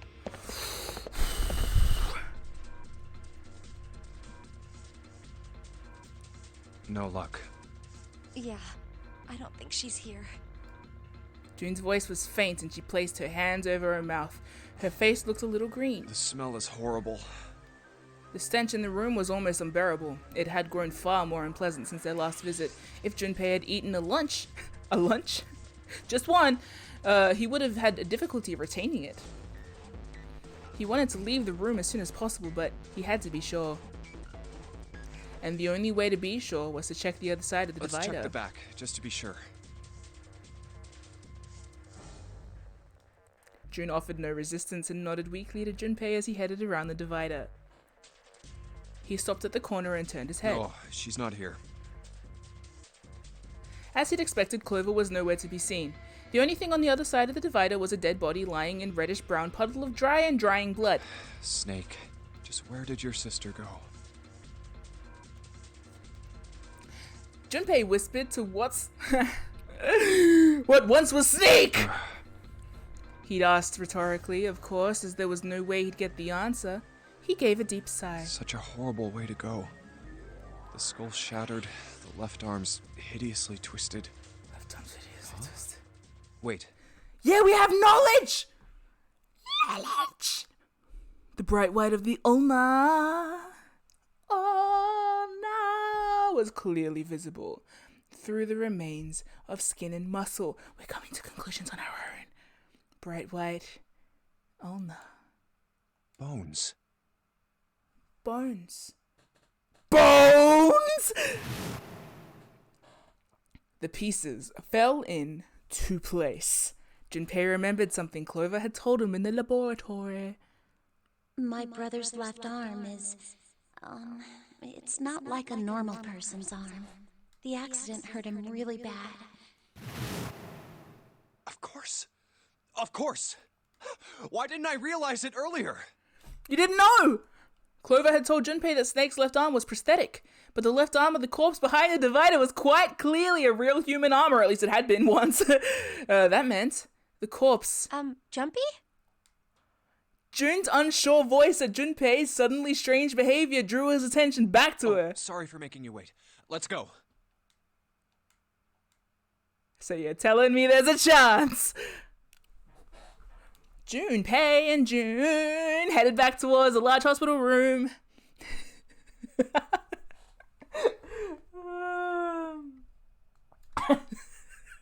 The rainbow cannon. Yeah. They stepped through the door and out of the shower room. Down the hallway they went, searching for Clover in every corner. They had reached the stairs when Seven appeared, breathless and yelling. Junpei! June! Where were you guys? He looked pale. Deaths have happened. He looked pale and his face was drawn. Something terrible had happened. Junpei's breath caught in his throat. Did something happen?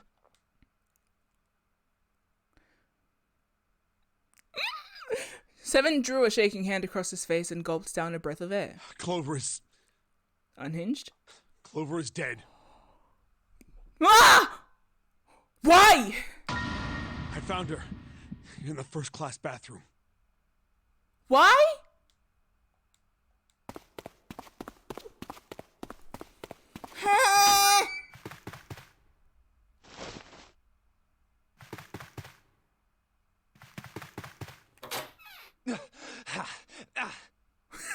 He's got a stitch.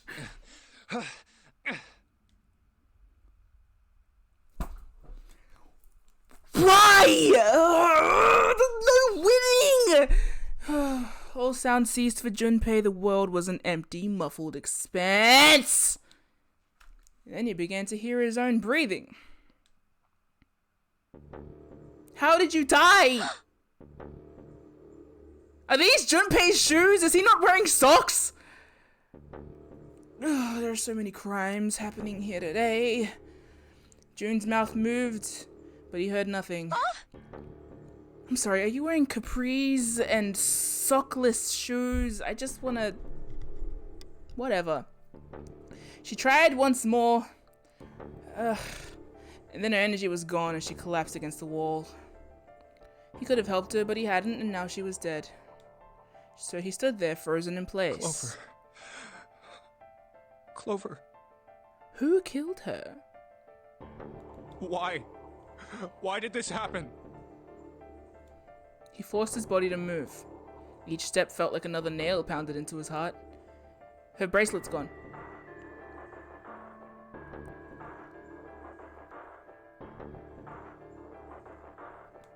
Finally, he was in front of her. He knelt and placed 3 fingers against Clover's neck. No pulse, no breath. But she was still warm and her eyes were closed peacefully. It would have been easy to think she was asleep. Maybe she's just been anesthetized in a pool of blood. Wait, no pulse, no breath. Easy, that is, were it not for the slowly expanding puddle of blood beneath her. He traced its source to her back. Stabbed! Just like Junpei! A gash just beneath her shoulder blade. Aghast! Was the weapon a knife, perhaps? If it was a knife, the killer had taken it when they left. When he closed his eyes, he saw Clover's smile. Clover. That sucks! Her innocent smile. Her energy. He would never see her smile again. No way. He's really mourning. He could have done something. He could have helped her. Can we please quote Wall? Wait, you guys have a pulse and breath when you sleep? So anyway? God.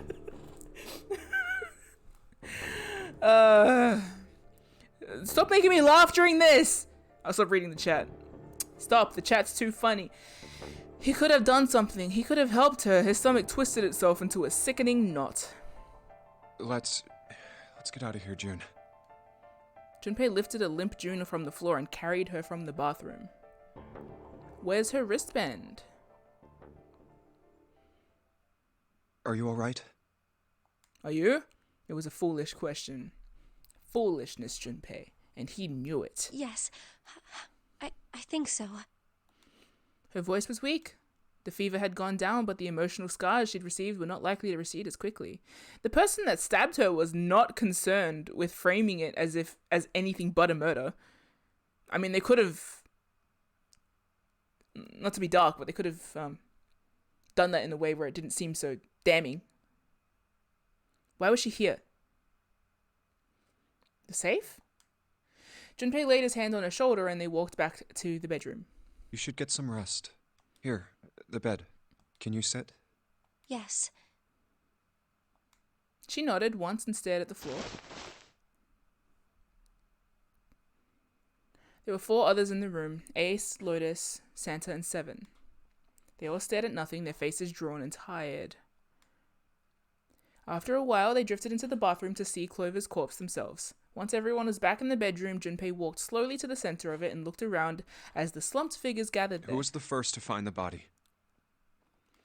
Me. Seven spoke from behind Junpei. He turned around. Seven's hand was up. Why did you come to this room? To look for Clover. Why else? Well, you found her. I found her body in the bathroom. As soon as I did, I ran outside. I got to the top of the stairs by the casino and yelled as loud as I could. Hey, guys! I found her, but it's bad. She's in the bathroom in the first-class cabin. Come quick! Or something like that. Then I went back to the bathroom. Ace, Santa, and Lotus showed up real soon after that. But I guess you two hadn't heard me or something because you didn't show. Something. So I took off down the stairs to look for you. After that, I mean, you know the rest, right? No. Junpei nodded and closed his eyes. There was one more thing he needed to Seven. ask. There's one more thing I'm worried about. What? You stuck one of those plates in between the door and the frame, right? Why did you do that? Come on, didn't I already tell you that? I did it so that the door wouldn't lock, so we could come back to this room? Oh, you think I did it? Well, I don't know. That kind of depends on what you say, doesn't it? You're directing your scrutiny in the wrong place, my guy. For Maybe. crying out loud. Seven sighed and shook his head. Follow me. There were two doors standing next to one another. He opened the one on the right. Yeah. A closet? Yeah. I would know nothing about closets, Seven. God. Seven stepped inside. He stood in front of one of the shelves that filled it and gestured towards a small box. The box was a small metal cube. He looked at Junpei. This is the reason. This safe. Yeah, I agree. We couldn't open it when we were getting through this room. Mm-hmm. I figured there might be something pretty important in it. Yeah. I couldn't stop thinking about it. Yeah, you're smart. I figured eventually we might figure out what the numbers are for the safe. And if we did, I didn't want to screw around with door 5 again. So I put the plate in the exit door so we could get back in that way. You get it now? Yeah. Junpei nodded and looked at the safe. He grabbed the handle and shook it. Oh, Figured it wouldn't open. but you tried anyway. Good on you. It was as locked as it had been when Seven found it. Huh? There was one change, however. This is... Just underneath the safe was a pile of fine reddish-brown powder. rust. Junpei stared at it, If considering. there's rust here, that means... Has someone opened the safe? Junpei left the closet. Seven followed him back to the bedroom. Huh? It was cold and quiet. No one spoke. They sat frozen in place by shock and grief and fatigue. And conspiracy. The room felt tiny and oppressive, and the thick metallic smell of blood filled the room. Junpei turned and headed for the living room. Anything to get out of there. Maybe there's another clue. Anything that might lead us to discover who stabbed Clover. As quickly as they could, they searched around and under the beds and in the corners. His eyes caught on the door. The door that led to the passageway of door number 5. Behind this door. Go! The ninth man's body is behind there. Is it?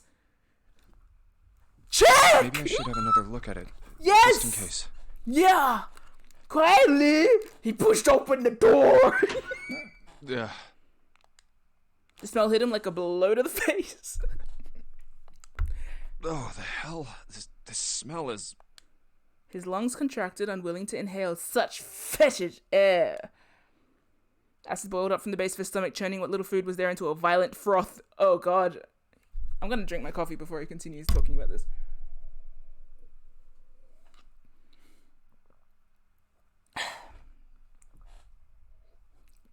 Hooray! Okay.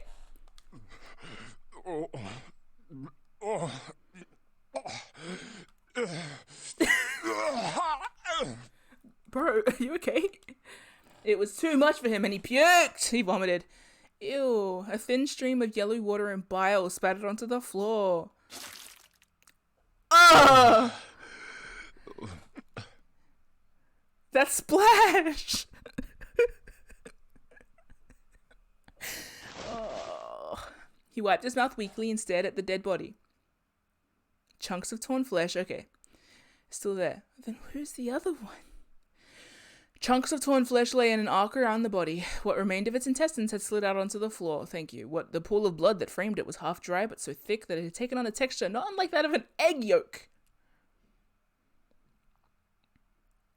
Prepared sunny side up, Junpei. Ruining so many foods for me. No wristband! On the floor next to the broken mass of the man's head lay his glasses, cracks spidering across the lenses. The bloodstains near them had already dried like scabs on the floor. Wait. That was when he noticed. It's gone. It's gone, Junpei. His bracelet. His bracelet. It's gone, Junpei. It was right next to the glasses. Yes!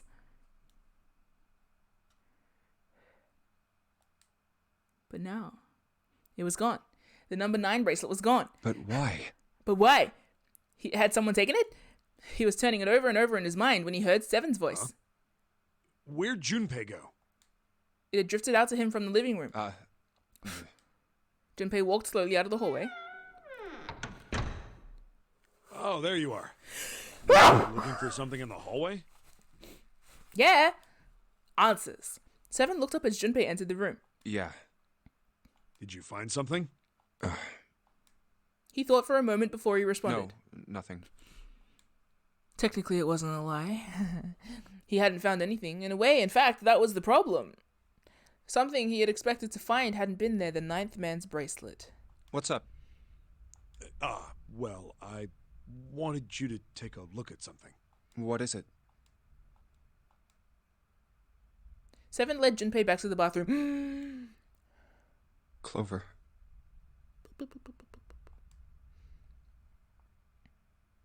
As Clover's corpse came back into view, he felt his heart flip and then fall to the bottom of his stomach. Something between a sigh and a groan escaped his lips. What was it you wanted to show me? His voice was hollow and empty. I searched Clover's body again. A real shame. She was stabbed once in the back, probably by a knife or something. And I found this. As he spoke, he moved around Clover's head, then knelt down and flipped open her right hand. What? She was holding a piece of paper. I haven't actually looked at it yet. Didn't want to disturb the crime scene, you know? Basic stuff. Well, I did borrow one thing. What? He wasn't sure what that meant, but it likely didn't matter. Are you sure? Okay. Yeah, right. I guess I'm lying too, so whatever. The paper was more important. I'm opening it. He picked it up and carefully opened it. There were 2 sentences written on it. Truth had gone, and truth had gone. Ah, now truth is asleep in the darkness of the sinister hand. What is this? Some kind of secret code? Seven peered over Junpei's shoulder at the note. Junpei stepped away from Clover's body and into the living room. He began to pace, attempting to decode the note. A code. The first clue was likely the phrase sinister hand. Sinister hand means, hey, Sinister was a term used in heraldry that meant to the left of the bearer of a coat of arms. The left hand. The left hand. What does the left hand mean? Junpei looked at his own left arm. Well, that is where the wristbands are, isn't it? Anyway. Yeah, at the bracelet on his wrist. Does the darkness of the sinister hand have something to do with the bracelet? He examined the bracelet closely. There's 2 things sticking out on either side of the face. The left and right sides of the face. Ooh. Left and right. Left and right. Right and left. Truth is gone. Truth gone. Maybe those 2 words. How about reading them backwards? Enog. It's hurt. Enog. It all finally becomes clear. Yes, of course, it was Enog. How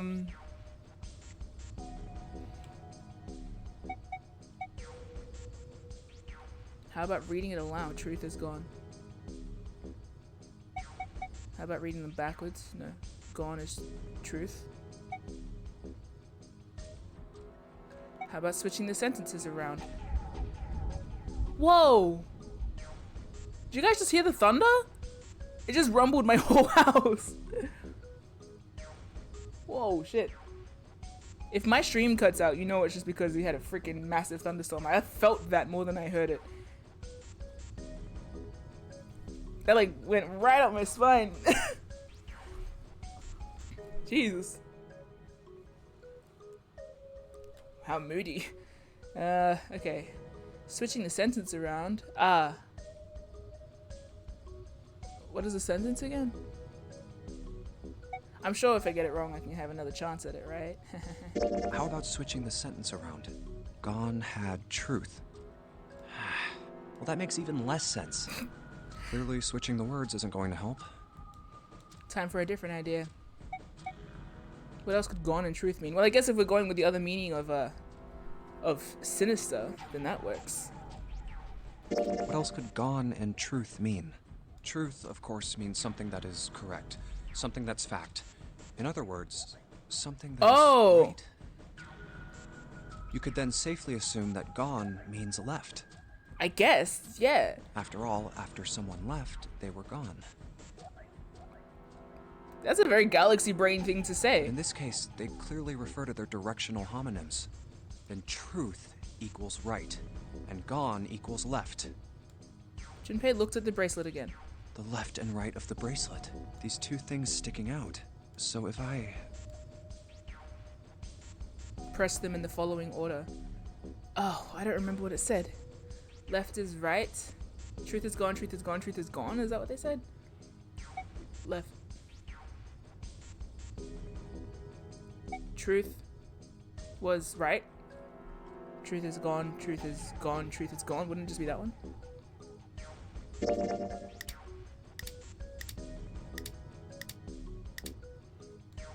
And then...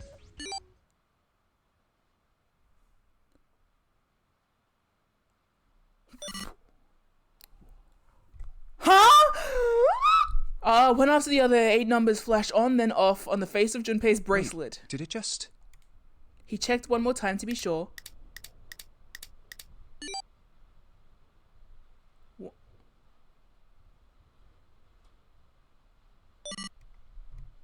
One, 4, 3, 8, 3, 4, 2, 1. Huh? Oh, the code! What are those numbers? Should I have written that down? I'm sure it's okay. He couldn't answer. He had no idea what they were either. Okay, maybe not the code. Besides, he was sure that he would forget the numbers in the order they came in if he said anything. 1, 4, 3, 8, 3, 4, 2, 1. I don't care. I'm writing that shit down. This might be relevant later. One sec. Here's my handy dandy notebook. Steve from Blue's Clues in a nonary game? No. Nonary. Ha. Uno momento. Mi amici.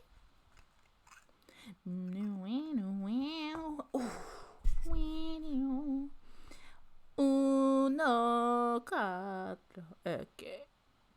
Wow, the storm is really bad. Oh, I got ink all over my hand. Why?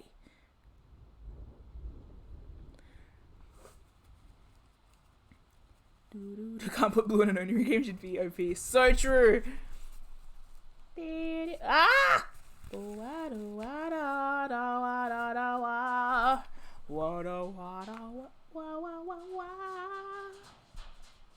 It's hailing. Here, I'm gonna face you guys towards the window.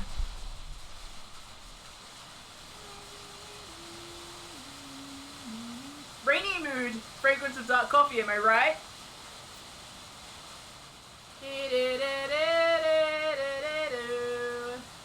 No, wait, I'll play that song first. Freaking rainy mood, but it's hail?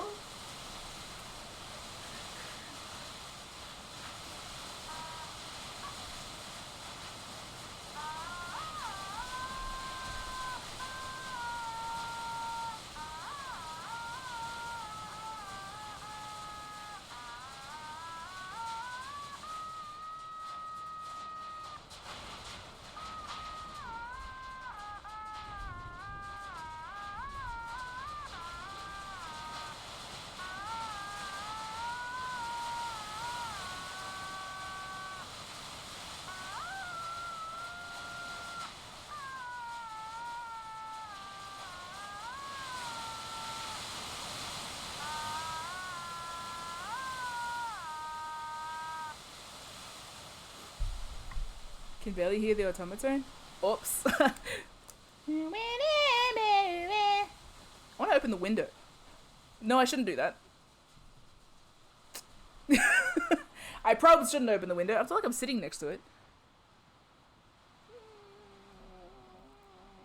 Anyway, let's continue. Muttering the numbers to himself over and over, Junpei headed to the bedroom. 143833421. 143833421. I want to actually challenge. 3421. Well, no, because Junpei's going to say it. Never mind. 143833421. 143833421. 143833421. Before long, he found himself in front of the safe again. Its lock was the only device he could think of that required a sequence of numbers, such as the ones he'd just discovered. The rain just stopped. Besides, someone had opened the safe at least once already. Had Clover come to the bedroom to open it? Maybe she had successfully opened it. Junpei slowly dialed in the numbers the bracelet had given him. 1 to the right, 4 to the left, and... Oh, Finished. bingo. I knew it was for this. Bingo! Where's everyone going? Bingo? A small telltale sound of a lock opening. He grabbed the handle, took a deep breath and pulled it up. Oh, is this some sort of note? It's okay. You did an impressive brain thing, so. Inside was a piece of paper. It was roughly the same size as the one Clover had been holding. Let's see. Junpei picked it up. This is what it said. Facts! Fact 1. The nonary game was played once before, 9 years ago. Fact 2. The person with the number 2 bracelet attended the game 9 years ago. Fact 3. It was planned by the following 4 people.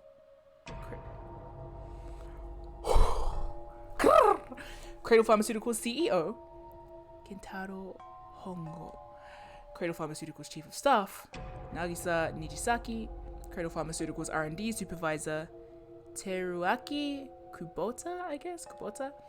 Majority shareholder in Cradle Pharmaceuticals, Kagechika or Chika? I don't know. Musashi Do.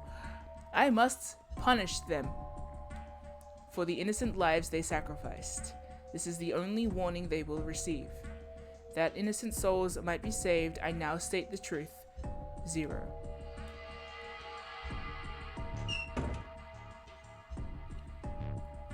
Junpei left the closet. Hey guys, I figured out the safe. Also, I think I'm bisexual. Snake's alive, which is an unrelated fact. Anyway, what? There were 5 people waiting for him in the bedroom. Ace, Lotus, Santa. Oh! 7. And June. He looked at each of them in turn and slowly placed his hands in the pockets of his vest. Which one? Sorry, but do you think you could all come with me? Come with you. I want all of you to go to the big hospital room. Why? There's something I want to be sure of. What do you want to be sure of? Moody Thunder! I want to know if the person I suspect is really the culprit. Wait, then you're saying... Yeah, I think I've got it figured out. I know who killed Snake and Clover. Yo, he's... The atmosphere in the room changed. Grief was suddenly gone, replaced by attention like a strap of leather stretched to its limit. 5 sets of eyes stared at Junpei. He pretended not to notice. Anyway, if you could all please move to the big hospital room. Junpei! I'll explain everything as soon as we get there. Withholding your information like a champ! Then almost as if on cue... The bell began to ring. Bing bong, whatever. Yeah, bing bong. They all heard it. It was the bell from the clock in the main staircase.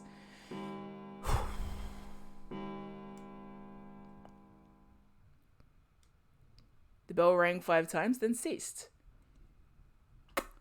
Hey. I think I've put it to... The bell rang... But It's 5 o'clock. It's 5 o'clock. We've only got an hour left. We don't have a lot of time left. Let's go.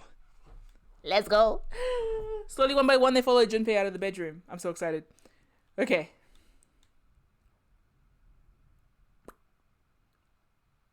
Actually, before we get started, I was hoping you could do something for me. Shareholder, huh? Junpei stopped in front of door 3 and turned around. Ace, 7, and Lotus, could you please place your palms on the red? Huh? Oh? Why? If we need to get to the shower room, why don't we just... No, we're not going inside. Once you've authenticated, step away from the door. Why? Please, just do it. Or perhaps you don't want to know who killed Snake and Clover. Junpei's implication was clear, and 7 understood perfectly. Fine. What about you, Ace? Lotus? Very well. Sure.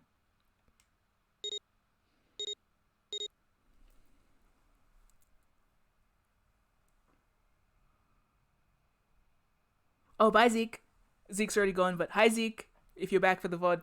I'm, like, kind of not checking the chat because I don't want, like, anything to... You know what? Anyway. Quickly, they pressed their palms into the red. Once they finished, they stepped away from the jorts, as Junpei had instructed. At this stage, I am not looking at the chat, so, like, Sarah or Rom, if I need to be looking at the chat, call me. 3 asterisks shone from the red's display panel. I have this idea. I don't think this device responds to a hand placed on it. It instead reacts to a bracelet being brought close. You don't actually need a hand. Junpei approached it and held his bracelet over the scanner. He made quite sure he didn't place his palm on it, and instead only brought the bracelet near it. The fourth asterisk appeared. Why did I just check the chat? Bye! I knew it. Just as Junpei had expected, it was possible to authenticate without placing one's palm on the red. So as long as the bracelet was brought near it, Junpei pulled the lever down.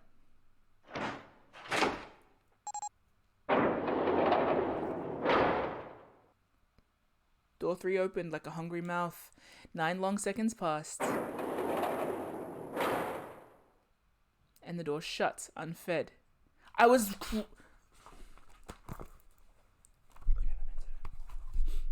Just a quick thought being had. 1 second. Maybe Snake's just been put to sleep somewhere. In a coffin. Maybe he isn't speedrunning nonary games. Maybe they just put him... Who knows? I don't know. I don't nonary. Hey, if I was like anesthetized and chucked in a coffin and woke up like that, I would puke. Which is a very counterintuitive thing to do in that situation.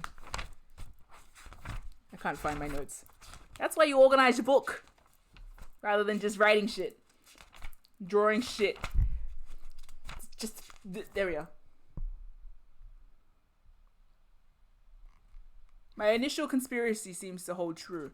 But I guess we'll see. I'm leaving that open. Junpei walked slowly back to the others who were waiting some distance from the door, talking to one another. No, that wouldn't make sense. Sorry, I'm just thinking forward and back. Santa and June had joined them as well. Huh? It looked as though they hadn't found a chance to break into the conversation yet. As Junpei approached, they turned to look at him, curiosity plain on their faces. Before long, the other three did as well. Oh, novel screen! Oh no, that's correct. Sorry. How should I know? Clearly, they were all expecting some Thanks. answers. I appreciate your cooperation. Clearly, they'd hoped for something more forthcoming. He continued. By the way, Ace, would you mind if I asked you something? What is it? Do you know who I am? What? What kind of question? Just answer it, please. Who am I? You're Junpei, of course. Who else would you be? Unfortunately, that's the wrong answer. Actually, I'm Santa. What? Ace's voice was full of surprise, but it was also tinged with confusion and fear. Everyone else looked nearly as surprised. Santa looked especially shocked to discover he was actually someone else. If he spoke, however, the trap would be exposed. Junpei quickly The continued. clothes I'm wearing, I borrowed from Junpei. And the clothes he's wearing are mine. We had a little swap. That's ridiculous. Impossible. So, you're saying I'm not Santa? Of course you aren't. Why? What makes you so sure I'm not Santa? If you were Santa, then door 3 wouldn't have opened for us just now. 1 plus 7 plus 8 plus 3 equals 19. 1 plus 9 would be 10. The digital route would be 1. But the 4 of us just opened door 3. You can't possibly be Santa. Your bracelet number isn't 3. It's 5, right? Only then, when it was too late, did Ace realize his mistake. He set his jaw and glared at... He set his jaw and glared at Junpei. You're exactly right. My bracelet number is 5. As he spoke, Junpei lifted his wrist up to show everyone the bright red 5 on his wrist. Sorry, Ace. I tricked you. Of course, I'm not really Santa. I'm Junpei. Who could possibly think I was? It's obvious I'm not. To think I was? Ridiculous. But I guess you couldn't see just how obvious it was. I asked you before, didn't I? What makes you so sure I'm not Santa? And you answered. If you were Santa, then door 3 wouldn't have opened for us just now. Most people wouldn't say something like that. The first thing that would come to anyone else's mind wouldn't be the bracelet number. There'd only be one thing they'd say. One sentence. You don't have his face. Ace, you have prosopagnosia, am I right? Junpei's voice was quiet and calm. He knew the truth, so did Ace. Prosopagnosia? The others looked confused. What's that? No clue.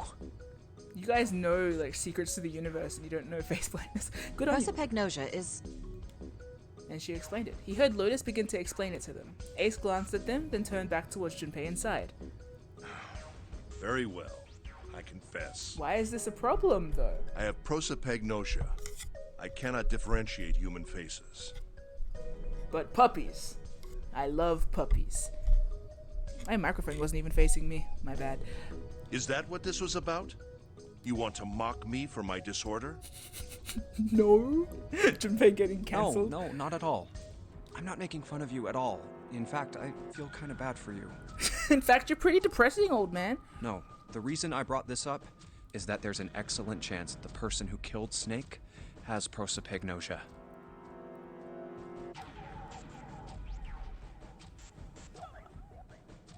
Ace's face tightened. His face. His eyes narrowed. What do you mean? What do you mean, Junpei? Junpei leaned, oof! Casually, okay, Junpei, against the iron piping of one of the beds. Just a little bit of a... I'll just come right out with it. Yeah, dude, say it. I think Come it was out. you, Ace. You killed him. Junpei was very suddenly aware of the 5 pairs of eyes on him. He had their undivided attention now. Oh my goodness. The room had grown very, very quiet. Junpei took a deep breath. That's ridiculous. What possible evidence do you... I have 3 pieces of evidence. Woo! What possible evidence? 1, 2, 3. Boom! First, think back to a few hours ago. You made us argue over the 3 doors here in the big hospital room. There was no way all 7 people could go through them. Lotus suggested that we sacrifice one of us. Lotus looked away awkwardly. Junpei glanced at her and continued. Then you, Ace, said, I'll stay here. Why would you say something like that? It's pretty simple, really. You didn't want us to see the dead body in the shower room. You see? If Ace stayed behind, there were only 2 doors the rest of us could go through. Doors 7 and 8. There was no way we could get through door 3, the shower room. You knew that, didn't you, Ace?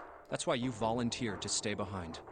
This doesn't feel right. Like, obviously. Come on now. I think that's going a bit far. I can understand if you're jealous of my bravery, but... Oh! The...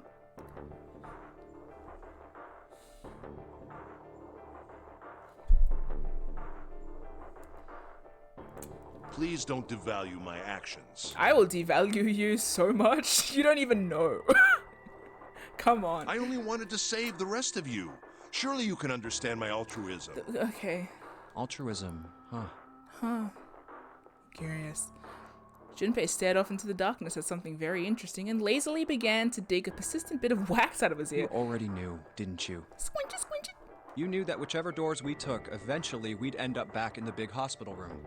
What on earth are you saying? Of course I didn't know that. How could I have? Really? Yes, yes.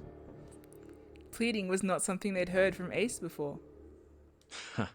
Suit you, sir.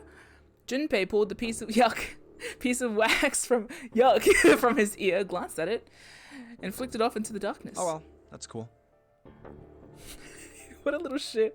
If I got undone by Junpei, like if I committed a crime and Junpei was the one to like point it out, I'd just walk to the jail myself. Pride cannot recover from certain things. I've still got 2 more pieces of evidence that say you're the killer. Say it, Junpei! The second is that, as I said earlier, you have prosopagnosia. Then you mean to imply that a person who can't distinguish human faces must be a bad person? He totally has a Twitter. Junpei, they call that prejudice.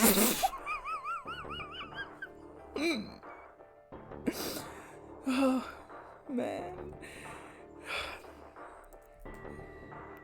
No, I am not that stupid.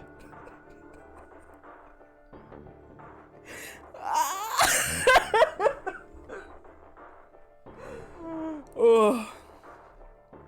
God, I wish I had the Junpei they call that prejudice. Damn, I wish I screenshotted that, my bad. Then why? Well, before I explain, I suppose there's something I should tell you. The corpse in the shower room. It's not Snake's. What? Ace's face went pale. The others looked confused as well. If the body wasn't I didn't Snake's... put it together right away, but there was something Clover told me.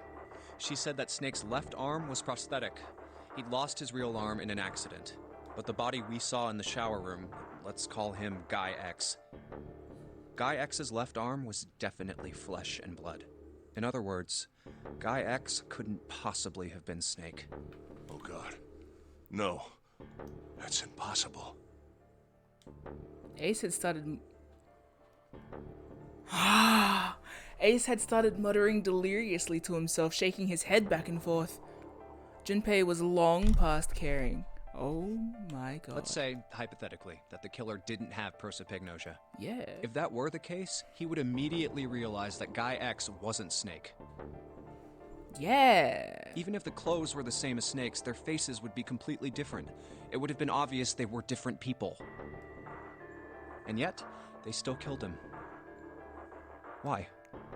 Why would they kill a stranger who'd only just shown up? On the other hand, if the killer did have prosopagnosia, it makes sense. They thought Guy X was Snake and killed him. Wait. Wait just a moment. Let's say you're right, and I mistook Guy X for Snake. Even if I did, I would have had no motive to kill him. Why would I want to kill Snake? I can think of at least 2 motives. Ooh, Junpei! 1. Snake knew about your past. If he ever revealed what he knew, that would have been really bad for you. You really didn't want that to happen. So to make sure Snake's mouth stayed shut, you killed him. You exploded it. 2. Snake had a grudge against you. You knew that, or at least you could have easily assumed he did. Even without exposing your identity, he was a threat to you. You never knew when you might be attacked. You couldn't ever let your guard down. Every moment was a moment he might try something. You didn't want that kind of danger hanging over you. So you... Hey, hold on a minute.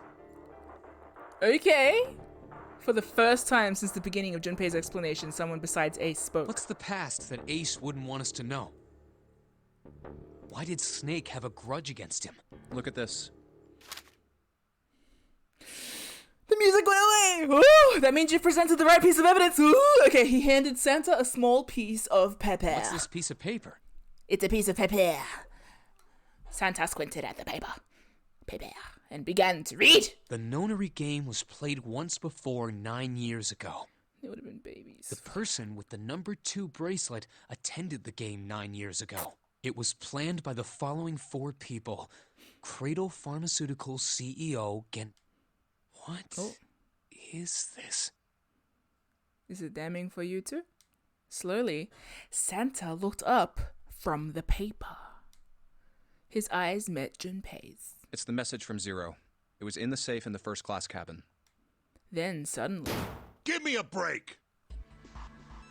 Ace's face was red and shaking, and his voice was full of fury tinged with desperation. That paper is a lie! You're a lie. Someone is trying to frame me! Me. You said me, right? Boop. Boop. If I knew Ace right now, I'd go and boop him on the head. Junpei's eyes narrowed and the trap began to close. Nom nom nom nom nom. Oopsie! Ace inhaled sharply. His eyes flicked off of Junpei to something, anything else. Wouldn't that mean you're admitting you're Hongo, the CEO of Cradle Pharmaceuticals? Who came up with the idea that we should all have codenames? Or am I mistaken? It was as though a switch had been flipped. The color drained from Ace's face, and as he realized what he'd done, his eyes went wide. Very well. I admit that much. I am Hongo. I am certainly the CEO of Cradle Pharmaceutical, Gentaro Hongo. So what if I am? I don't know anything about this nonary game that supposedly took place 9 years ago. Everything on that scrap of paper is bullshit. Ace said shit.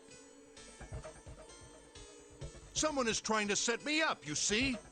First of all... Damn. Ace stammered as he tried desperately to work himself into a more tenable position. Junpei, you're claiming I did this all by myself. No? Think that over, all right? How could I have killed Snake all by myself? I love this Not so Snake. much. It was Guy X. I don't care who it was. You said the killer put this other man into door 3, right? Yeah, maybe. Then I couldn't have possibly done that alone. Yeah, so frame some people, bro. I couldn't have opened door 3 with only myself and Guy X. Yeah, keep talking. Nope. You could have. Ooh, oh, because you had the other thing, right? That is if he has it. Interesting. Huh? Huh? Keep talking. What? Narrow the scope. Ace's face is tight! And his teeth were clenched. Junpei fixed him with a level stare. Junpei, the trap was about to close! Actually, Ace, when you were unconscious, I took something from you. Hey, I think I understand. I thought I understand. I thought I understood, but I think I understand more now? I guess we'll wait and see. You'll be able to tell from my reaction. Remember when you were injected with that anesthetic and fell asleep in the big hospital room? Yeah, back then, I took this. Junpei put his hand into his pocket. No! You couldn't have! You gigantic douche idiot. Oh.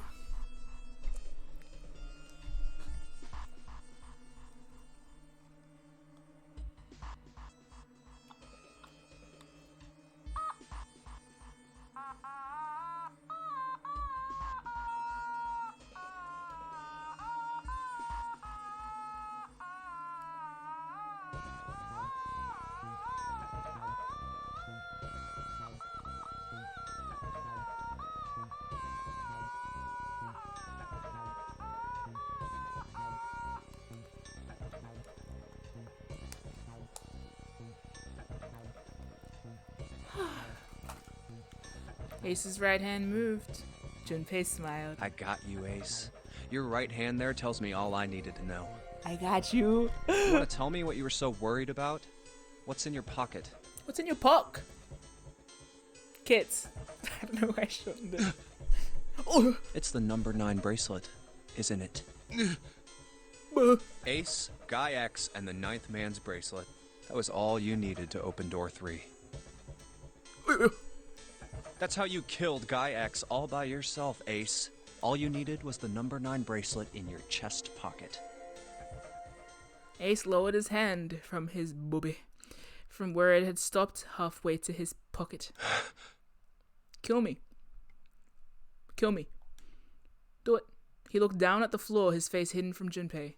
All he could see was the corner of Ace's mouth, twitching like a dying fish. If you want to play innocent, that's fine by me. Go ahead, tell me. I don't have the bracelet, if that's what you want to do. But if you could take off your coat and hand it to me, I'd really appreciate it. Otherwise, we'll have to take it from you by force. Right, Seven?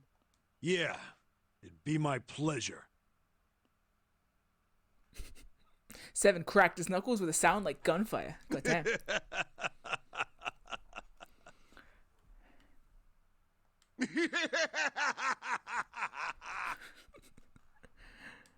Ace roared with laughter. He threw his arms wide and his head back and laughed, filling the room with a sound that scarcely belonged there.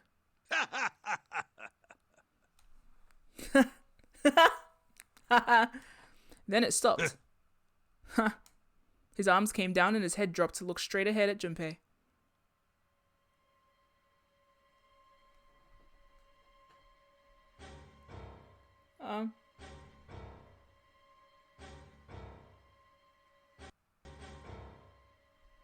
His face was flat and cold, devoid of any emotion. Well done, Junpei. As you so correctly deduced, I have the number 9 bracelet. I retrieved it while we were searching for the missing hardware for the red. I left the room I was supposed to search and headed to the first-class cabin on B deck. His voice showed no emotion, no sense of remorse or interest. It was almost bored, as though he were reciting an especially dull corporate letter. My purpose was to obtain the number 9 bracelet. 9 is a potent ally in the nonary game. Adding 9 to any set of numbers won't alter the digital root. 1 plus 9 plus 10 equals... what? 1 plus 9 equals 10. Sorry, I can't even read right now. I'm so like... 1 plus 9 equals 10. 1 plus 0 equals 1. 2 plus... yeah, maths. Woo, maths! As you can see, 9 is a very useful number here. With it, one can go anywhere. With anyone. It is, I suppose you could say, a game changer. So I made for the first-class cabin to obtain it. In mere moments, I successfully acquired the number 9 bracelet. There was also an unexpected bonus. The knife the 9th man had used.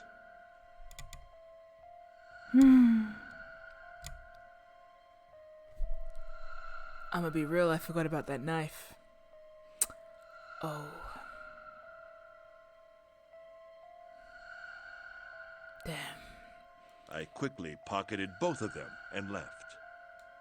I made my way back to where I was expected to be. Pocketed that knife. Call that a pocket knife. Hey, so the knife that was used to threaten Clover... That's when I ran into Snake. Well, this guy X, actually. I spotted him ahead of me. He was heading for the large hospital room and hadn't noticed me. The man wearing Snake's clothes arrived at door 3. Yeah, this doesn't answer these questions, though. When he stopped, I walked up behind him and called out, "Snake." He turned around. He said nothing. His mouth simply hung half open. He seemed dazed somehow, almost like a man half asleep. Perhaps he had been drugged. It wasn't important. I tend to gloss over little things like that. I was certain that man was Snake. I knew Snake had taken part in the nonary game 9 years ago. Being blind, it made sense that he didn't recognize me immediately upon our first meeting. He could recognize you at a distance. Ace seems like a cologne man. He'd register your musk from afar, or your saunter, or your gallop, however you walk. Probably walk like a dickhead. But why then hadn't Snake said anything to me later? Surely he hadn't forgotten what had happened to him in the nonary game. But not once did he attempt to confront me. Did his lack of sight prevent him from fully recognizing who I was? Snake is not nerfed the way you are, old man. Or perhaps Snake had conspired with Zero to deceive me. Regardless, he was a threat, and it was better to deal with him sooner rather than later. I had to get rid of him before he took action. With quick thinking, My plan went into motion immediately. With quick thinking, he says, self-congratulatory despite the fact that he failed. I held the Stupid number ass. 9 bracelet over the red. I waved my own bracelet in front of the red, and then grabbed Snake's arm and shoved his hand against the scanner panel. But how did... But that doesn't... The anyway. door opened. Oh, wait! Do all the NPCs in this get a...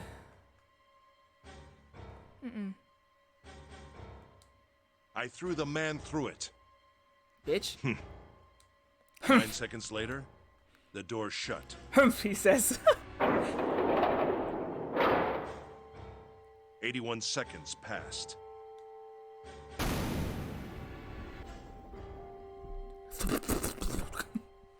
The man inside the door passed away, so to speak. After that, I returned to my post as though nothing had happened. After conducting my own search, I returned to the large hospital room when the 1 a.m. bell rang. Ace's eyes were cold and his cheeks were hollow and pallid. When he spoke, only his lips and tongue moved, the rest of his face was eerily still. Junpei glared at Ace. He took a deep breath and thought about the next question he had to ask. He didn't want to, he knew what the answer would be. He just didn't want to hear it. Yeah, me neither. Junpei swallowed, then spoke. Ace, did you kill Clover? Yes. Why? Why did you kill her? She was Snake's sister. It was possible he had told her something dangerous. Additionally, she had gone through door 1. It seemed likely she might have found it. Found what? Why don't you go through door 1 yourself? Perhaps it's hidden somewhere. Seven and Lotus interrupted. Yeah, but Lotus and I went through door 1 too. We didn't see anything suspicious. Yes. I thought as much after I heard your report at the central stairs. I doubt the 2 of you could find it. Oh, dang! Huh? But perhaps Clover was different. Perhaps she had found it. I was, therefore, desperate to find her. And at last I did, in the first-class cabin. I spoke very calmly. Did you see it? See what? Don't act as if you don't understand. You were in the captain's quarters, weren't you? Uh-huh. What are you talking about? Very well. By the way, what are you doing here, Clover? What? Nothing. There's blood on your shoes. It looks fresh. Did you go take a look at the 9th man's corpse? I see. Your silence suggests that you noticed. You saw something, didn't you? You saw that his bracelet was gone. No! Clover ran. She made for the exit, but Ace stood in her way. You aren't going anywhere. He caught her by the collar as she passed and threw her to the floor hard. No. You're staying here. No! She leapt back and darted past him into the hallway. Ace followed at a run. Don't you run, little girl. That's scary. He was faster. Somehow. What a bitch. What a bitch. What a dick. That was how I killed Clover. Why don't... This is still not answer... Whatever. His face hadn't changed. If he felt guilt or remorse or anything one might feel after taking the life of another human being, it didn't show. You son of a bitch! Go beat him up, Seven. Seven's whole body trembled with rage. Beat him up.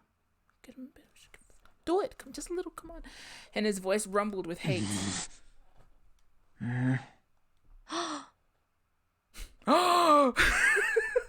June just. No. Sansa's eyes were bloodthirsty, and Lotus and June's faces were distorted by anger and hatred. What about it? Ace looked at them and smiled. It was a cold, cruel thing with no humor in it. He shook his head and sighed. I admit it. I've lost. I have lost. Completely and utterly. Don't misunderstand, Junpei. I didn't lose to you. I lost to Zero. Not you. I'm rather disgusted with myself for falling into such a simple trap. I'm pretty disgusted with you too. I look the fool. You too. Everyone point and laugh.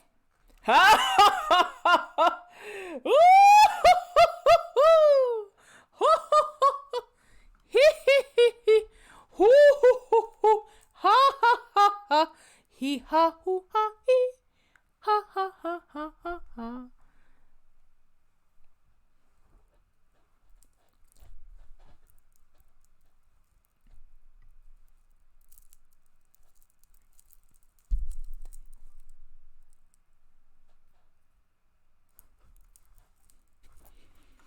And it was a trap. Make no mistake. I was trapped and manipulated by Zero. The man I killed in the shower room? If he wasn't Snake, then I have no idea who he was. But he was wearing Snake's clothes, and that was no coincidence. He had also been injected with something that reduced his cognition and prevented him from identifying himself or resisting me. And we can't forget the components that were removed from the red before we arrived. I have no doubt that Zero planned all of this. Zero made sure I would kill that man. It follows, of course, that Zero knew everything I would do. That I would try to take the number 9 bracelet. That I would try to kill Snake. Everything. Yeah, you're accounted for. Curious. Suddenly, Junpei remembered the paper he'd found in the safe. He remembered the last words Zero had written on it. I must punish them. For the innocent lives they sacrificed, this is the only warning they will receive. That innocent souls might be saved, I now state the truth. Zero. And he remembered other words, words he'd heard from Clover. I think Zero is one of us. Huh? One by one, Junpei looked at the 5 people standing in front of him. Yeah, we're getting into it. Okay. Ace, Santa, June, 7, Lotus. Zero is one of us? No. Wait, there's one more person. Snake. Snake. The man who died in the shower room isn't Snake. That means he's almost certainly still alive. Maybe Snake is Zero. Maybe he made Guy X wear his clothes so that we'd all think he was dead. Where's Snake now? What if he's off somewhere laughing at us? It'd be a very nice laugh, I'm sure. If he is Zero, he must have been lying to us about everything else. Is he watching us? Is that kinda hot of him? Man. Someone kill Ace, by the way. Just, I don't know, restrain him at least. Well, I believe I've finished with my confession. Why don't we get moving? He sounded as if he'd just finished doing nothing more exciting than describing the weather. For Santa, it was the last straw. Kill him, Santa. What the hell is this shit? You aren't going anywhere, you son of a bitch! We're gonna leave your ass here to rot! Why? Because I killed Clover? That's ridiculous. Why are you so upset that I killed the little bitch? Huh? Don't say that! Why?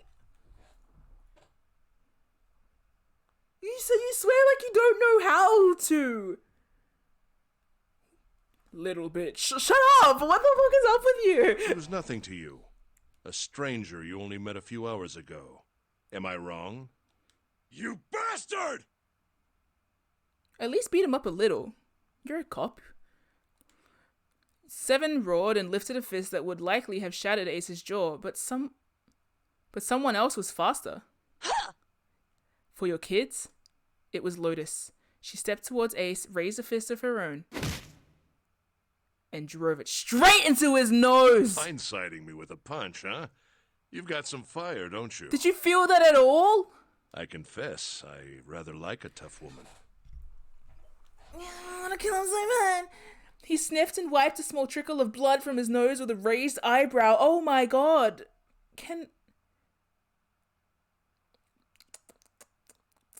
Well, maybe you'd like another one then.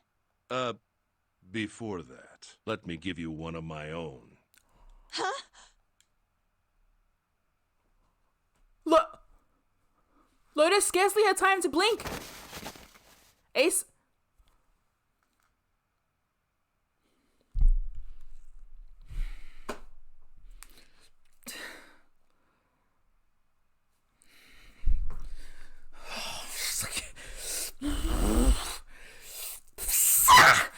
Ace snaked his arms around her and pulled Lotus's back up against him.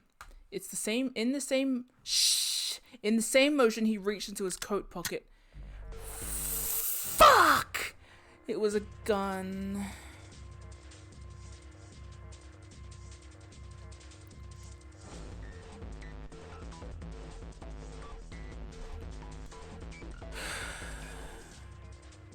The revolver.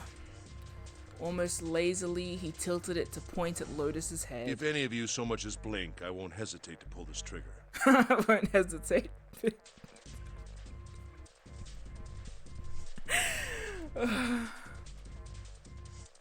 it's not what you think! I've already killed 3 people. Don't think I'm not ready to make it 4. Did you kill the 9th man too? To get his bracelet. Is that what that implication is? Mr. X. Mr. X. 3 people? What do you mean? Unless you killed the captain. Very well. Let me take this opportunity to illuminate you. No exposition right now. The person who killed the 9th man was me. Yeah. Although I suppose to be more accurate, I encouraged him to get himself killed. While we were examining the main staircase, he came to me and told me his name. I recognized it at once, so I gave him a little push. Just a little white lie. It seems the settings for the dead were altered. Now it only requires a single person to deactivate the detonator in the bracelet. Investigate what's beyond door 5. We'll meet again later. And with that... Okay. Have a good one, guys. I'm going off ahead now. Well then. Goodbye. Bye! I wouldn't want to live through this. Honestly, if I was, like, thwarted by Ace, I'd just let the bomb take me. That's so embarrassing. Why is it stopping? That's so embarrassing. Damn it. Granted, it's very traumatizing and very bad and very scary, but it's also just humiliating. How do you live with yourself? You better hope there's not an afterlife, I swear to God. I'd mock the shit out of you if I were a ghost. I would tease you so much. If I were a ghost, I'd find all the people that died due to, like, stupidity. Like, not like sad stupidity, but like this kind of stupidity. The only stupidity I believe in, which is whatever this is. Pharmaceutical company negligence. You lied! Open the door, please! I'm begging you! Help me! Please get me out of here! Oh my god! There's no time left! Listen! I was lied to! He lied to me! Just say He Ace. put me in here! It was him! He killed me!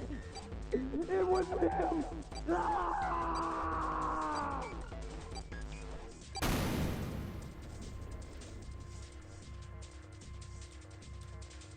I had 4 reasons for killing him.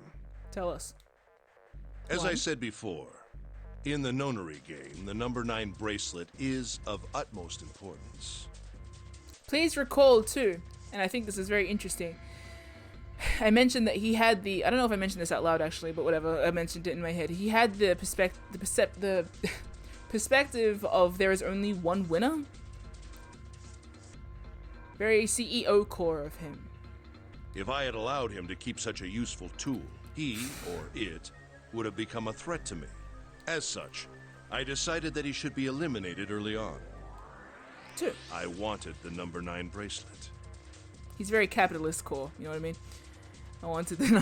If I could manage to obtain it, I would be able to manipulate the game as I saw fit. I would be unable to acquire the bracelet unless its owner was dead. That's the second reason. Even setting aside his number, he would have been nothing but trouble for me. He was aware of my past. He knew what happened here 9 years ago. It was important that I eliminate him before he was able to disseminate this information. Lastly, I wished to conduct a simple test. A test to see if this nonary game was serious, or a poor attempt at a joke. I needed to be quite sure. As such, I encouraged him to act against the rules so that I might observe the outcome. Junpei glared at him. I don't get your third motive. What the hell happened 9 years ago? Oh, I don't know on this route. Didn't I say? The nonary game was played. I planned it out, and I conducted its execution. Why? What on earth was it supposed to do? I don't really think I have any obligation to tell you that. You told me everything else, dumbass. Ace smirked. He was trying to provoke them, and it was working. Although Ace had paid very little attention to Lotus after catching her, the gun never wavered from her temple. She looked quite pale, and when she spoke, her voice shook. Hey, what's with this gun? Good question. Where did he get this? Why don't you tell her, Santa? Santa ground his teeth and glared at On the Ace. other side of door 6, we found the gun in the coffin in the cargo room, right? The bastard must have grabbed it when we weren't looking. Indeed I did. That was a pretty serious mistake, you know. Just saying you intended to leave it behind. It was. Ace laughed, a short, derisive snort, and dumbass, and gave Junpei a sickeningly pitying look. Sickingly is a good word. Well, there isn't much time left. I'll be off then. Well, where are you going? Do I really need to explain? I had assumed it would be obvious. I have the number 9 bracelet. And now I have Lotus.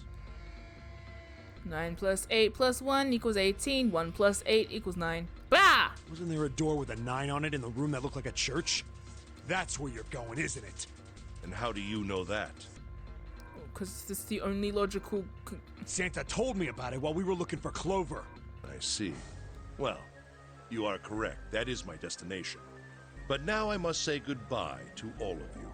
Ah, and please, don't forget my warning. What warning? Move and I'll pull the trigger. Oh. I don't need her alive to open the door, you know. Then why would... As he spoke, Ace began backing towards the door, practically dragging Lotus behind him. Shit! He's kind of dumb, He's getting away! but he is getting away. Can't risk it. Junpei, Santa, June, and Seven stood frozen. Ace had the face of a man gone mad. Ace had the face of a man gone mad. Ace had the face of a man gone mad. Man gone mad. Bah! They had no doubt he would pull the trigger. Ace had reached the exit. Now, Lotus, open the door for me if you would. Hope Snake busts in and just stabs you in the neck. Oh, that would be fantastic. He forced Lotus to open it, then turned and addressed them once more. Goodbye. Then he stepped through the door. It fell shut. In the blink of an eye, they were gone. Damn it! As soon as Ace and Lotus were gone, Junpei and the others left for the door in pursuit of Ace. But as Junpei laid his hand on the doorknob, there was a noise behind him. He looked over his shoulder. June was kneeling on the floor, breathing heavily. What is this? Hey, June, what happened? Are you alright? Santa ran to June and wrapped his arm around her before she could collapse all the way. Jesus, you're burning up. Your fever's back. Are you okay? June's fever had returned again for no apparent reason.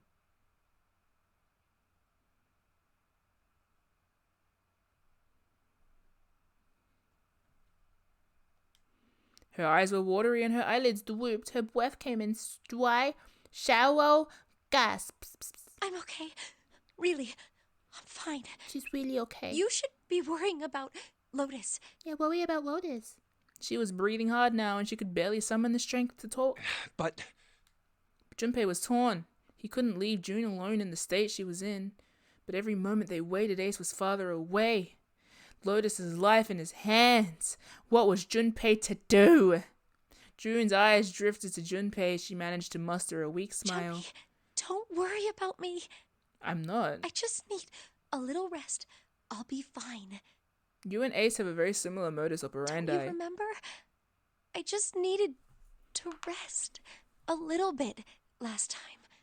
So please, please save Lotus. I don't trust this at all. Think about what Ace has already done, Junpei. When he's got what he needs from Lotus, you really think he's just gonna let her walk away? Why are you making me go? Damn it. You guys go on ahead.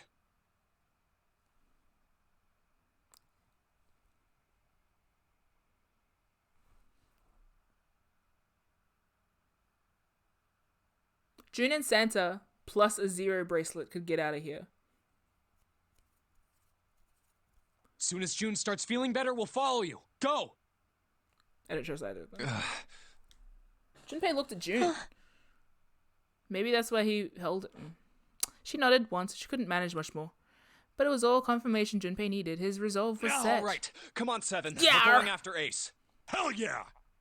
Santa, you take good care of June. I'm trusting you.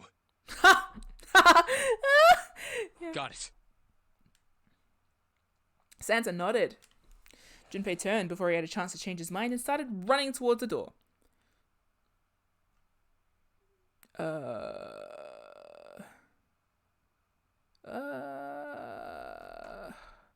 He could hear Seven's heavy footsteps behind him. Let's go. Let's go.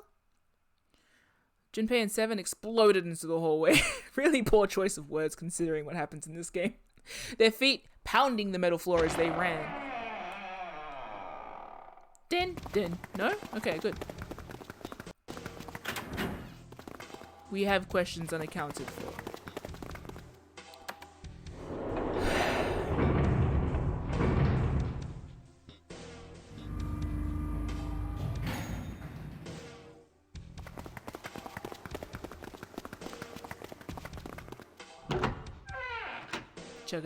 Chugga.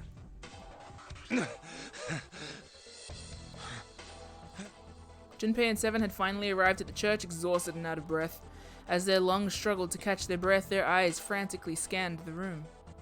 Where are they? I don't see them. You think they already went through? He reached up to wipe a palmful of sweat from his brow. Maybe. Even as he spoke, Junpei was already on his way to the larger of the number 9 doors. Let's check the red. The display panel read vacant. He spun around and headed towards a smaller door. This read would tell him if Ace and Lotus had moved to another room. Engaged. Oh. It's occupied. That means Ace and Lotus went through here. Yeah, it seems like it. Seems like it. Junpei and Seven stepped away from the door. They retreated to the center of the room and began to talk. What do we do now? Yeah, what should we do? Well, the big door is still vacant, but... The two of us can't do anything with it. Yeah, not even counting how our digital route isn't 9. Just then, as they were pondering what to do next, there was a noise! A noise like someone hitting a thick wooden panel. What's that sound? Junpei looked up surprised. Seven followed suit, his eyes jumping around the room, looking for the source of the sound.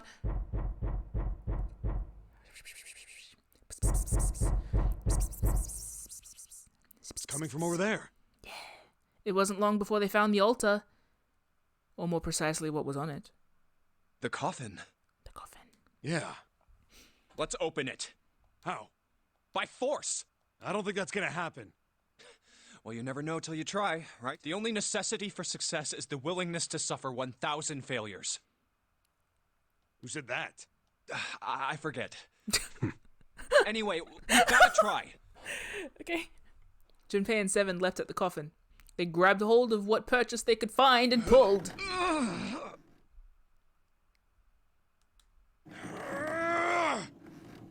Damn it! See? Didn't I tell you? If you could just pull it open, why would it have something like that? Keypad. Right. So unless I put in the right passcode, it's not gonna open. I hear you, buddy.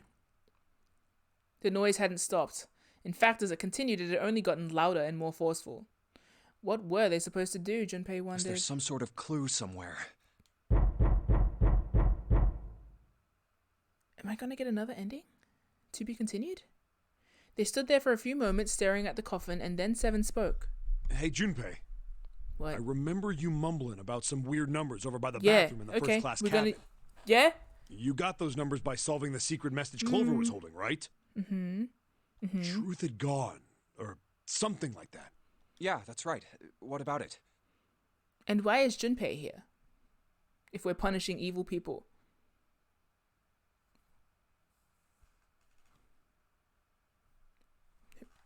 Well, maybe that number's the passcode for this thing too. Come on, that's impossible. Is it? Those numbers were the code to unlock that safe. You can use the same password for multiple things. Yeah, but the person who set up that safe in this coffin is the same person, right? Zero set up both of these. Yeah, probably. Well, then Probably. they might have set the same passcode for both of them. Just try That's it, bro. ridiculous. Just try it! Just try it. I mean, it's not like you'll make things any worse. Unless it self-destructs when It'd it's just wrong. be a waste of time. There's no way they're the same number. Just try it, dumbass! How do you know that? You never know until you try. Yeah, what did we just The say? only necessity for success is the willingness to suffer 1,000 failures.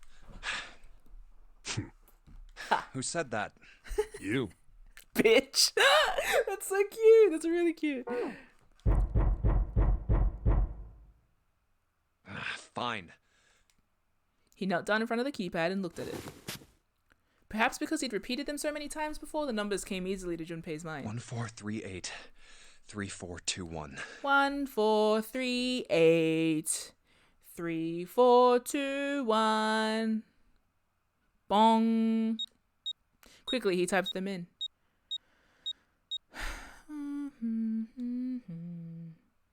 He checked at what he'd entered. What? He checked that he'd entered the right numbers, took a deep breath, and pressed the E button.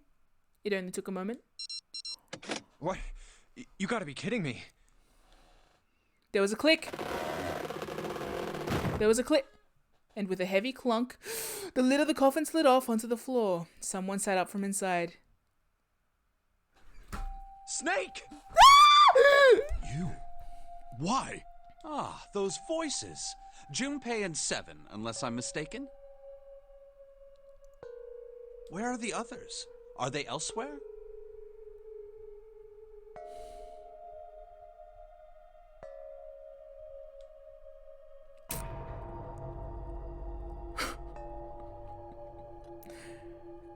You know, I figured he was here, but I'll admit, this isn't how I expected to find him.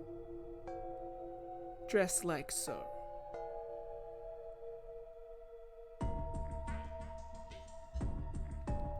Of course, there was no reason Snake would have known anything about where anyone else would be. Junpei and Seven looked at one another. There was a great deal he needed to know, but they had to tell him something. However, so they began to talk. Snake explained to them how he came to be locked in the coffin. Apparently he'd been hit with some sort of knockout gas, and Junpei and Seven explained what had happened to the rest of them. Snake was just another... I see. I believe I got the gist of everything.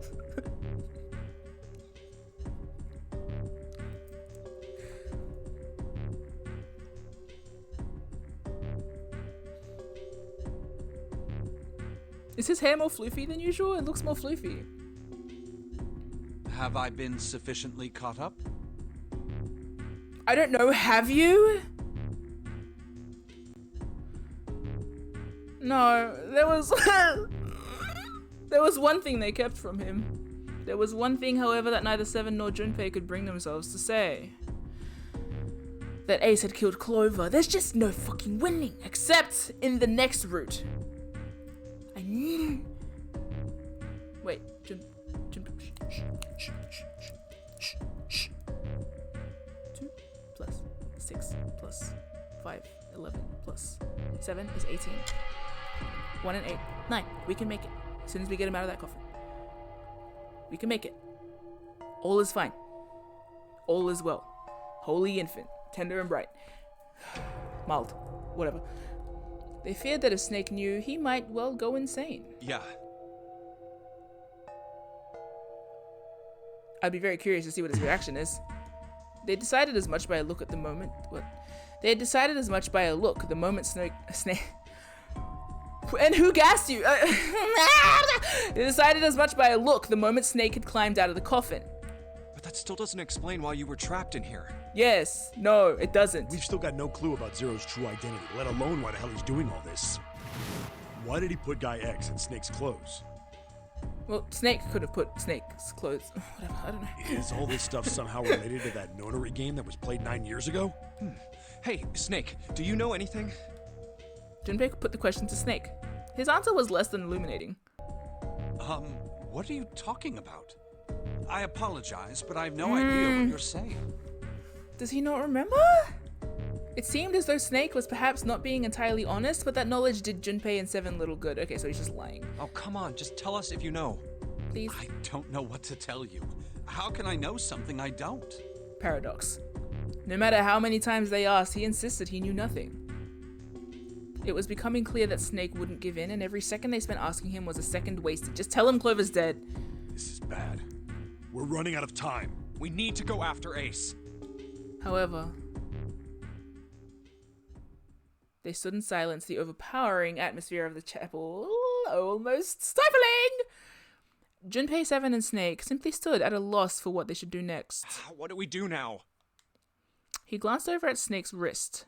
Sure enough, he could see the 2 on the bracelet on Snake's wrist. The 3 of us can't make a digital route of 9. Yeah. Yeah, we just get 5. So let's go get Clover. Oh, whoops. We're stuck here then. Oh. Hey, I just remembered something. Seven began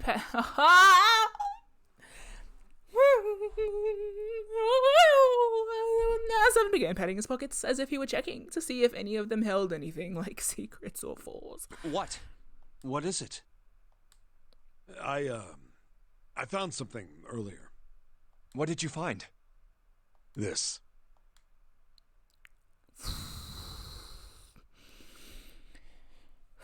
He finally found the pocket he wanted and his hand dove into it. Seven pulled out something round and metal.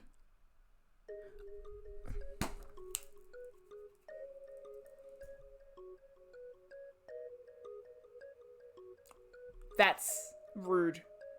That's mean. That's rude, bro. There was no mistaking the number glowing at them from a face like a cartoon eye. 0. Zero's bracelet. What did you say? If you can echolocate a prostate, you can hear what we just said. Come on. Are you saying that 7 has the number 0 bracelet? Yeah. Where did you get that? Snake's question was innocent enough, but if he learned the truth... If he'd been able to see, he would have noticed Seven look away. Clover gave it to me. She did? Yeah. How did she come by it? Well, she found it. See, on the other side of door 1, A deck, the captain's quarters. She asked me to hold on to it because it was too big and bulky for her to be lugging around. He's lying. Junpei could tell right away that Seven wasn't telling the You truth. even told us earlier.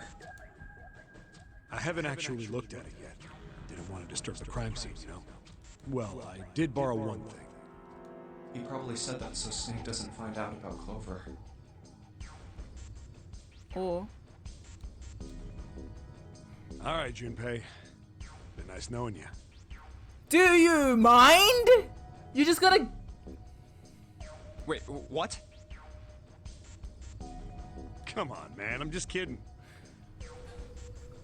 You're not funny! Still, just in case, I want to make sure the 0 bracelet gets picked up by the red. Just in case. Snake, give me a hand, all right?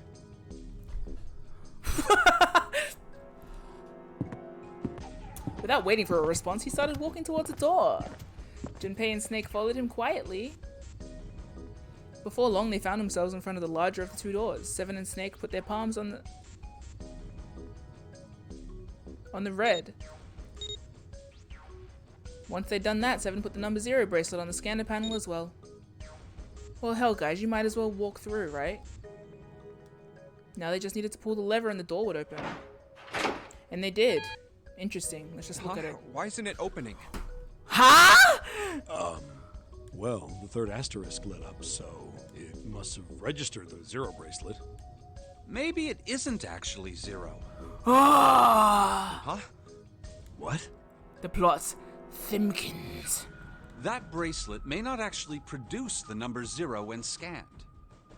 Oh, is it a wild card? That is what I'm saying. You just came out of a coffin? You just came out of a coffin, and here you are with solutions and a dead sister. Why don't we try a few different combinations? Perhaps we can determine what number that bracelet actually contains. Oh, got it. Yeah. Junpei nodded. They decided to use the following combination. Oh, let's do some, let's crunch some numbers. Snake plus Junpei plus the bracelet would be what? 2 plus 5? That would mean that the bracelet was 2. Let's not go with that one. Junpei plus 7 would be... What is Junpei's again? 5 plus 7? 12? And so it would need to be 6. June. Or 2 plus... What number is Junpei again? I keep forgetting. 5. 7 plus 14. 5, so it would be 4, which is Clover.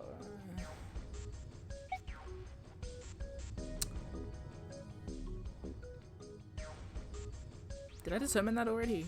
Yes, but I forgot. I'm gonna go with the one that incriminates.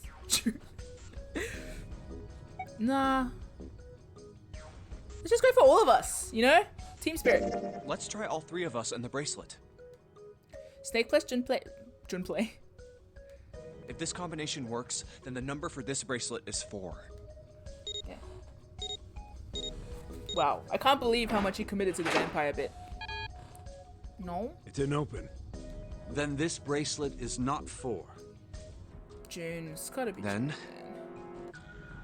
Junpei continued. Let's try me, 7, and the bracelet. If this combination works, then the number for this bracelet is 6. They scanned in their bracelets.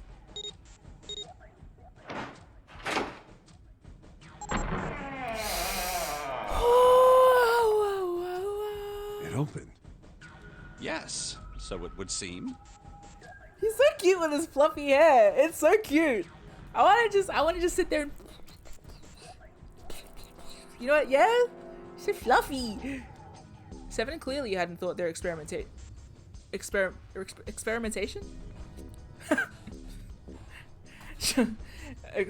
experiments would produce anything. I think that I guess anyway, whatever, would produce anything useful, and looked rather confused. Snake was, as usual, calm and smug.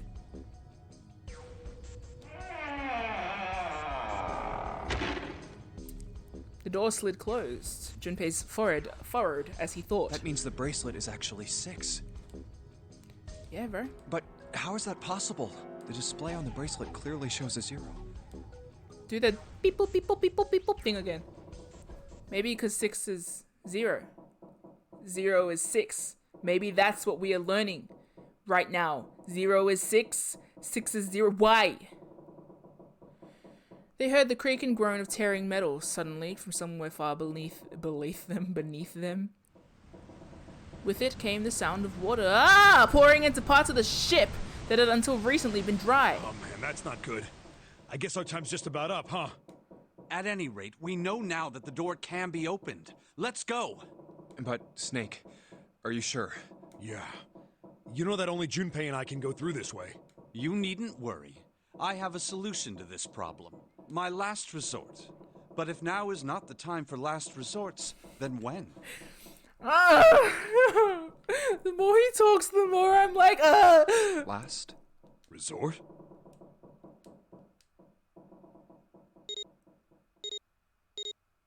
What do you mean? The more secrets he holds, the cooler he is to me. What's your last resort, and do you know your sister's dead?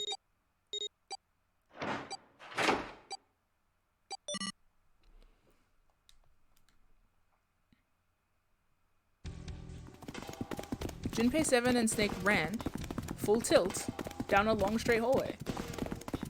They were headed for the stern of the ship and had no time for distractions. As they ran, 7 spoke. Gotta admit, you really surprised me there, kid. I couldn't figure out how the hell you were gonna get out of that one. How come you didn't do that right off the bat? As I told you, it was a last resort. Had I used it at the beginning of the game, I would have come under a great deal of suspicion.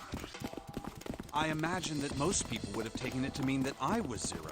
Once they'd convinced themselves of that, I wasn't optimistic about my chances of making it out of here alive, let alone unscathed.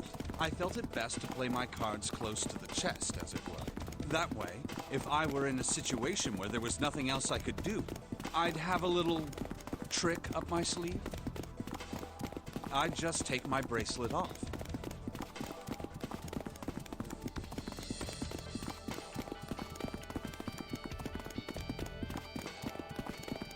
He can take it off?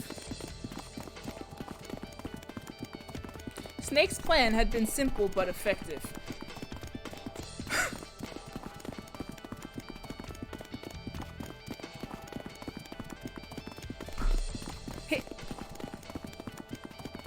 He'd simply removed his bracelet. How? Oh my god, of course! Of course! Right, yeah. Of course.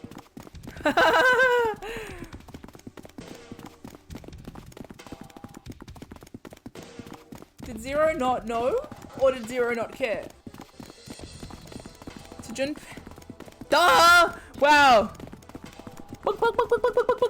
How? To Junpei, it looked as though Snake had simply crushed the bones of his hand until they were small enough to fit through the wristband. Of course, that would have been practically impossible, so how had he done it? My brother's left arm is, it's not like a normal person. Give me an egg. Nice. Oh my god, an egg! Thank you, Shankstar! To Neo Man! Neo Man! Howdy. Howdy doody dandy. We are at the end, but not the end.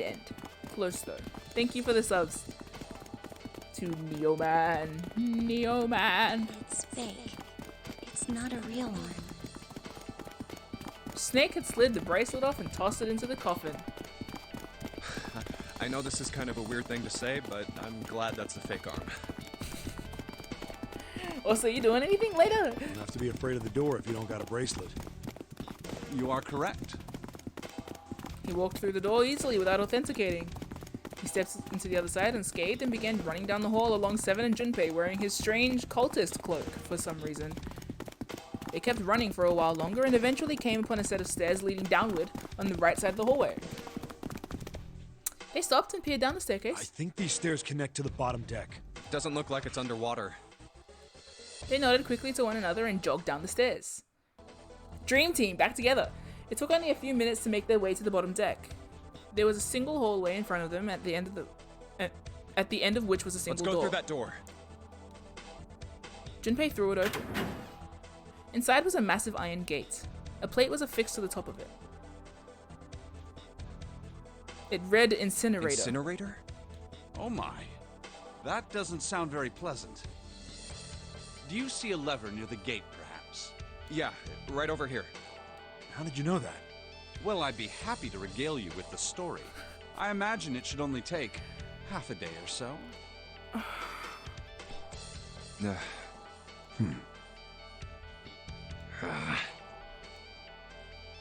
Junpei grumbled and gave Snake a dirty look and jogged over to the lever.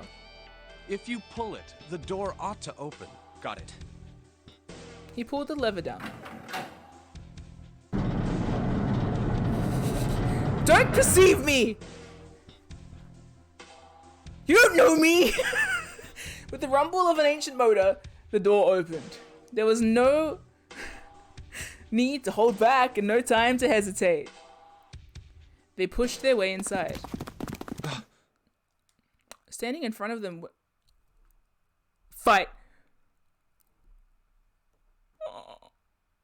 We're Ace and Lotus. Bitch, you raised what the look and before we entered the room, I was about to say I hope we duel to the death with Ace and Lotus in this room, specifically Ace. But like, Ace still had the revolver in his hand. It was still pressed hard against Lotus's temple. A small dark bruise had begun to form near the tip. Bitch. What? Don't kill us. Even from several yards away, Junpei could see that Lotus was shaking. Yeah, she was terrified. But perhaps more interesting was what Junpei saw behind them. Fuck! Another number 9 door. What? Why? Why is there another one? You can just so easily shoot. Stop! Don't! The door stopped Junpei in his tracks. It simply shouldn't have been there. As his brain finally began to consider why, the whine of a warning klaxon filled the air, drowning out any thought. Warning. Warning. Emergency incineration command has been acknowledged. Nah! No! No! Why did we all step in? We didn't even need to! 9 minutes. Shut up! Please evacuate the incinerator immediately. Oh my, how exciting. You're so smug and dumb as well, you idiot. You've run quite a show here, Zero. A terrifying smile twisted Ace's face. What's the matter? Too frightened to understand? Here, let me explain. It's said that the incineration system is about to activate. In 9 minutes, this room will be engulfed in flame. Who are you? Shh! You don't recognize me? I'm hurt. It's me, Snake. Why are you such a ponce? Snake? Oh yes, you are alive. You little idiot. I'm afraid your bizarre style had me confused. I'm quite glad to see that you're alive. No. Ace's voice didn't change. Snake ground his If teeth. you don't mind my asking, how did you get here? Snake, Junpei, 7. The 3 of you couldn't have opened a door with a 9. Yes, we could have. Did you use Clover's bracelet, perhaps? What? No!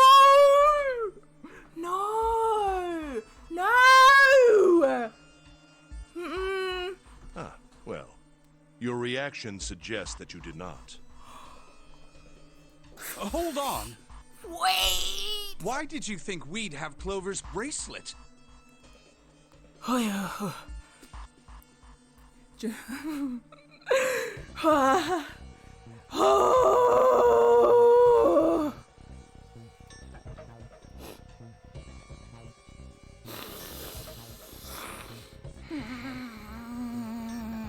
don't want to do this anymore. This is not a fun time. I don't know what to do.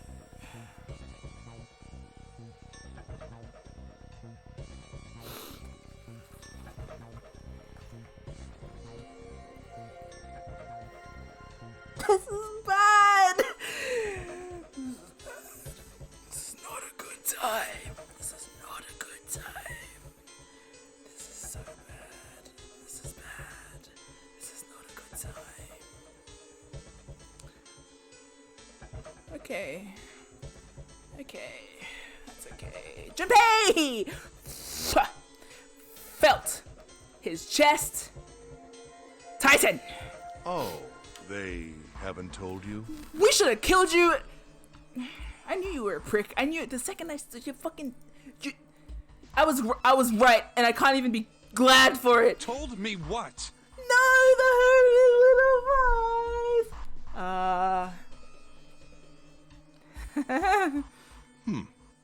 Clearly not. Stop! Normally, I would take some time and enjoy the moment. But I'm Stop! afraid my time is at a premium just now. Premium? Premium by you. I'll have to make this quick. Shut up! Clover. Don't do it, Ace! Keep your goddamn mouth shut! Clover. I said stop it! Don't listen to him, Snake.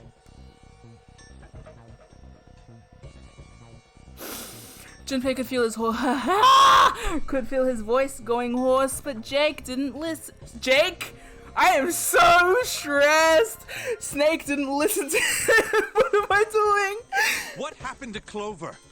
No! Ace looked at him.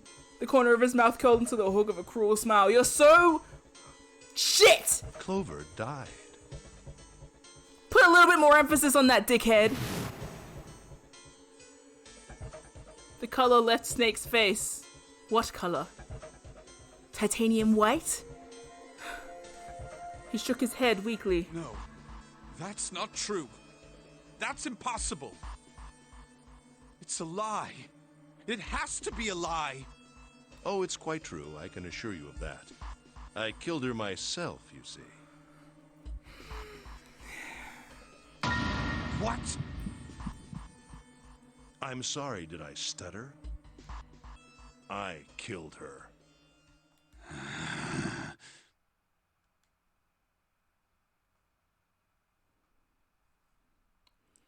Snake's face twisted into a mask of rage, mottled red to dot his pale skin. His entire body shook. He looked to Junpei, disturbingly like a demon.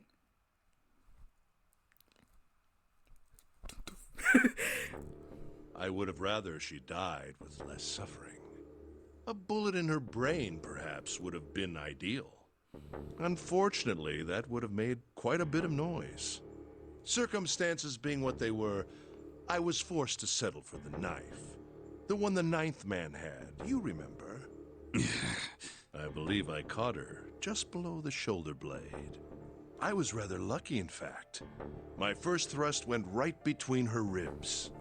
Her flesh was so soft. My knife slid in so easily. There was no resistance. That feeling was... I confess, I feel rather excited. It is a powerful memory. Someday, perhaps, I hope I can feel it again. Incineration will begin in 7 minutes. I'm going to kill you.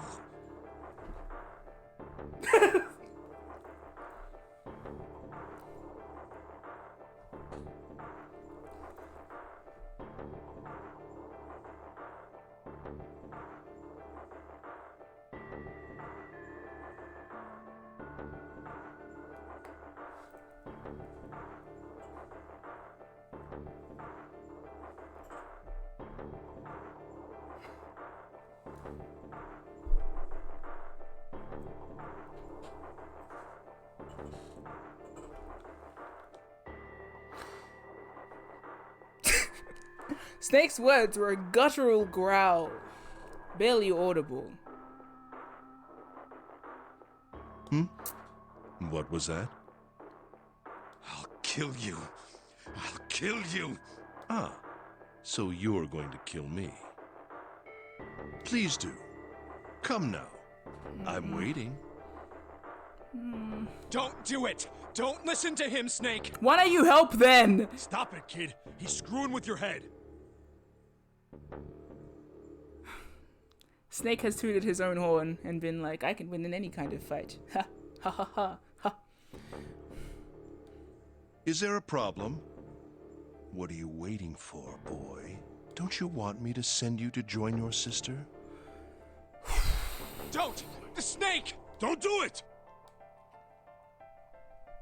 But Snake could no longer hear them. Snake could no longer hear anything.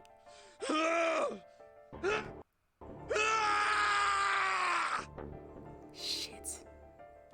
Snake moved like a bolt of lightning. His scream echoed through the incineration chamber full of rage and despair. Snake! Snake! Fuck! Shit!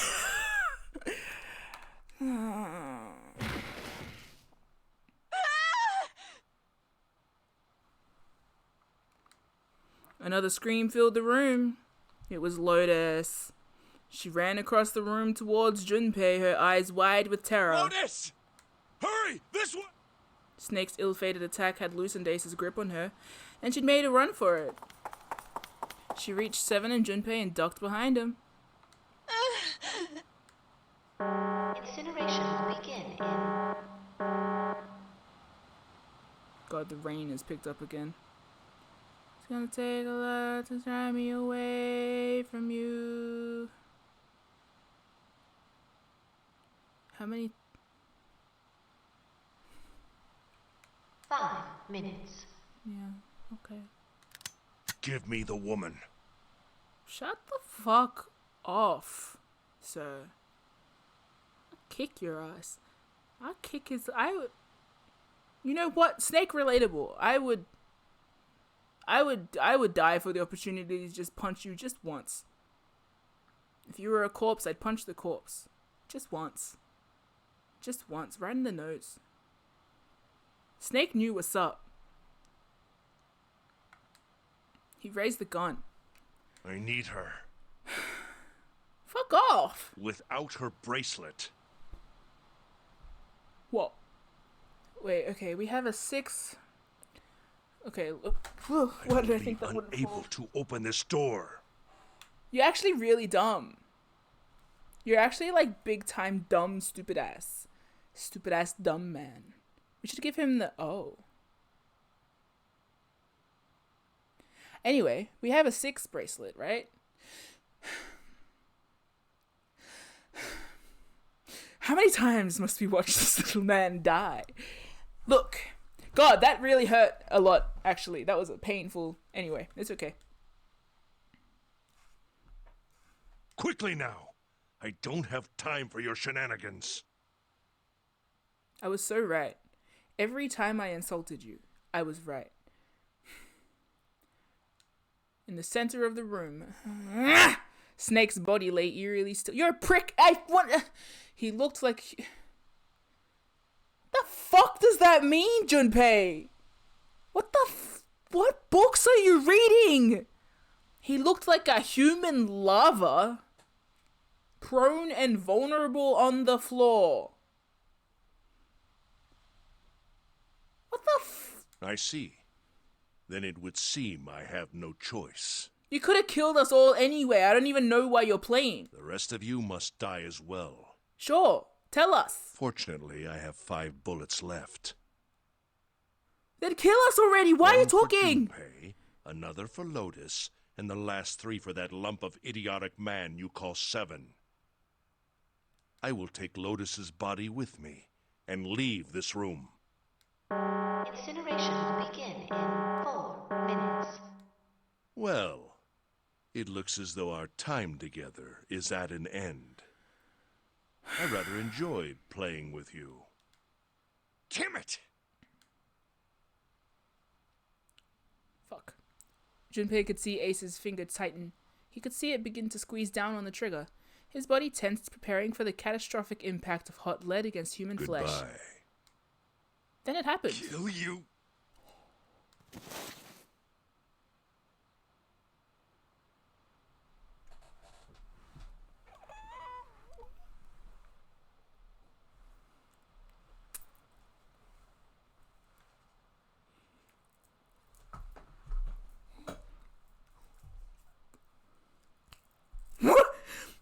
Snake, stood up! What? No, that's impossible. For the first time!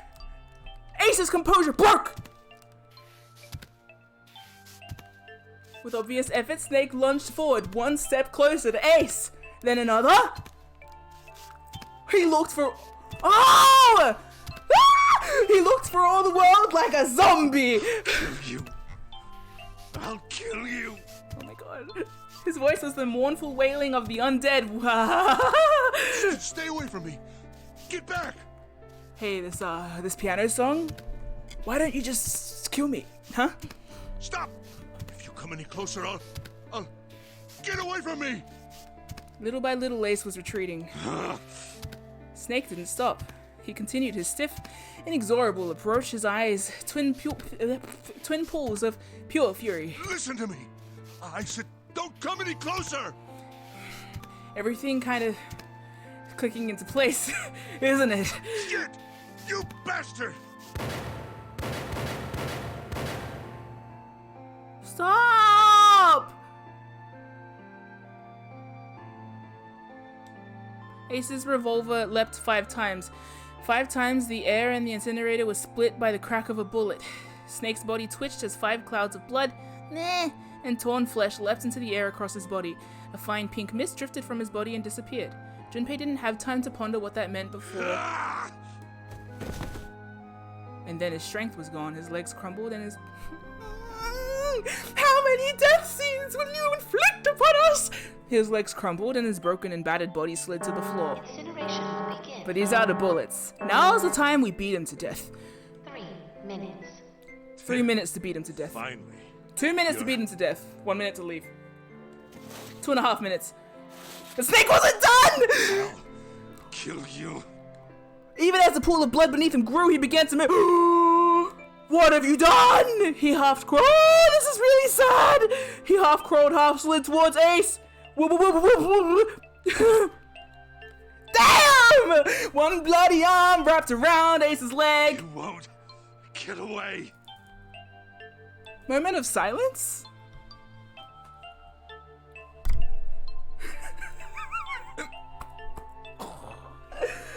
Wow. Wow. What is this feeling? I'm sad. I'm overjoyed. I don't know really what to. I don't know what's. I just. You know what I mean? I don't know. It's just a time. A time is being had. That's for sure. Am I sad? Yes. Am I also not sad? Also yes.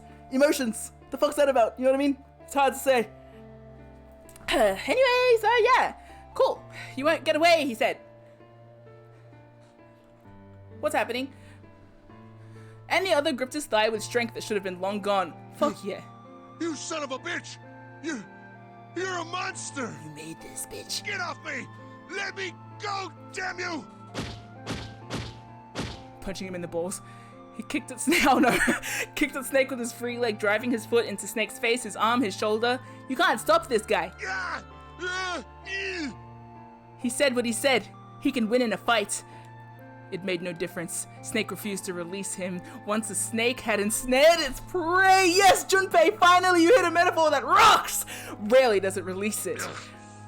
This is it, Ace. This is potentially the... This is... We're going to burn to death together. That's sad. This sucks, but I'm also... Whoa, you know? What? What? That's why you shouldn't have been dumb and unhot. Stupid ass. Stupid. Everyone laugh and say, "Hey, stupid. Dumbass." That's why the CEO shouldn't be so far away from what he do. 2 minutes. Yeah, damn it. Damn you! You're so freaking cool right now, Snake. I'm... Get off!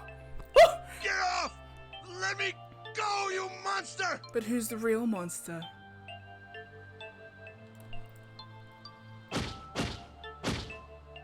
You can't do shit. Okay, look. Think about it this way. You got a reason. My company owns a wonderful hospital. It has excellent doctors. Yeah, they'll have a good time trying to heal Snake, the unkillable. Unkillable? Woo! Poignant piano music to bring me back home. You're not wounded too seriously. I'm sure they can fix you up easily. You don't have to die. You could be saved. Just let me go. Maybe if you hadn't killed his sister. This is really sad. Pathetic. Begging for your life. Wow, yeah. Whoo! I am. Then Seven and Lotus began to speak. Junpei could hear tears in their voices and their words were strained. Snake, that's enough. You can stop now. Yes, he's right, Snake. You've done enough. Come on, Snake, let's go. Let's get out of here. Just lift him up then. You have to come with us. We have to leave together. Snake turned toward them. He coughed and blood splattered across the floor. Then he smiled I'm going through so many feelings. Then he said, I'm tired. I need a nap.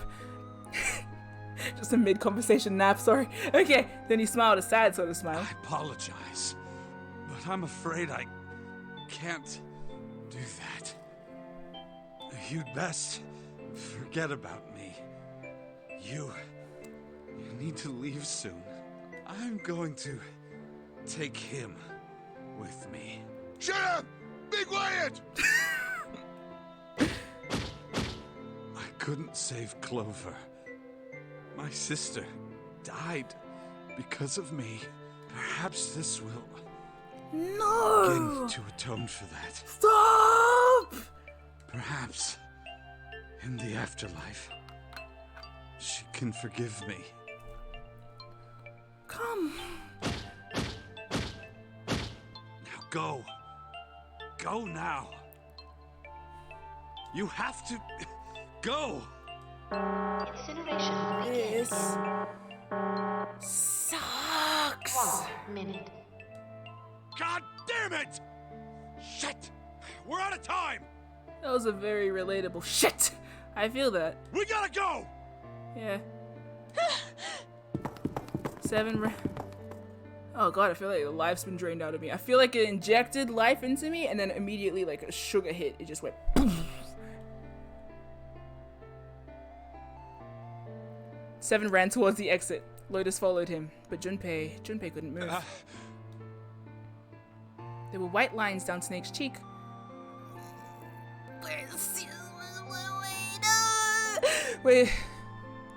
Where his tears had washed the blood away, he was...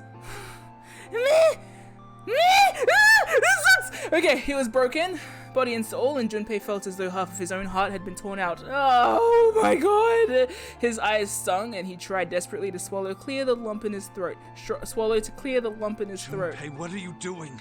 You have to get out of here now! Junpei's chest tightened, pulled taut by anger, misery, and a cold feeling of emptiness. Pure emotion surged through his heart alongside the torrent of blood. He could feel it building, a tremendous wave growing taller and taller and taller, and then it broke, crashing down with thunderous force onto his shaken, unprepared mind. Snake! Snake! Junpei's rational mind was gone. He was driven by instinct now, and he launched himself across the floor at Snake and Ace. Or he tried to. Wait! Don't be an idiot, Junpei! He felt a hand grab him from behind. It was 7. Before he had time to react, the larger man had pinned Junpei's arm to his side and was hauling him bodily back towards the door. Something you could do with Snake, but... No! Yeah. No! I have to help Snake! Snake! Snake! Get off of me! Let me go! Incineration will begin in 10 seconds.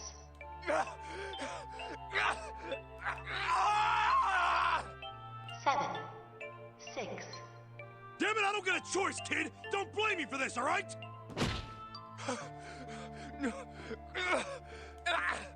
5, 4, 3, 2,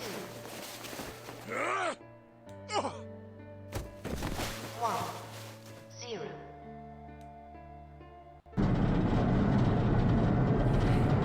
God damn! Gates 2 and 3 are locked down.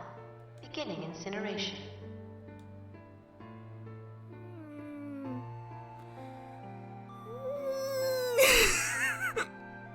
Junpei felt 7's fist bury itself deep in his stomach, and then his legs turned to mush. 7 scooped him up in the same motion and leapt through the door. It slammed shut behind them. Junpei struggled to shaky feet. He glanced over to see Lotus only a short distance away. Junpei ran to the door. He's... There was a small window cut into it. Don't. Don't watch. Come on. Inside he could see Ace and Snake. Shut up! Damn you all! Fuck off! Why? You couldn't just rot and burn to death. Why? Cause you're an inelegant sack of shit. Because you're a soulless piece of shit. Because you're a dick. Because you committed so many crimes. How many times do we need to explain this to you? You explained it yourself. Because of your crimes. Dumbass! Why me? Because you're a fucking idiot. I don't deserve this! You can't even die nice. Die nice! SME! SME 0! Why? Shut up! Why? Shush! 0!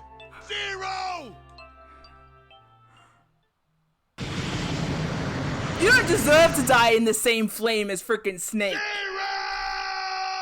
Yeah, whatever. Whatever. Fuck off. Run hell. God.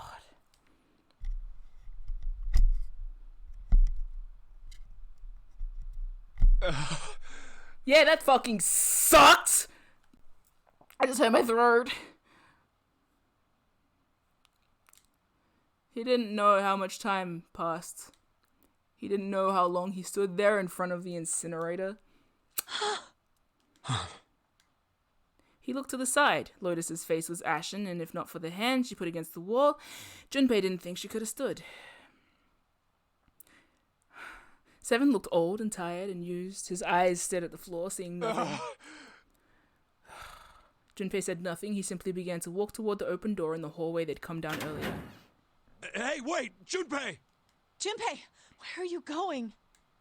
He blinked when their voices broke the silence. He stopped. You stay here. I'll go get Santa and June.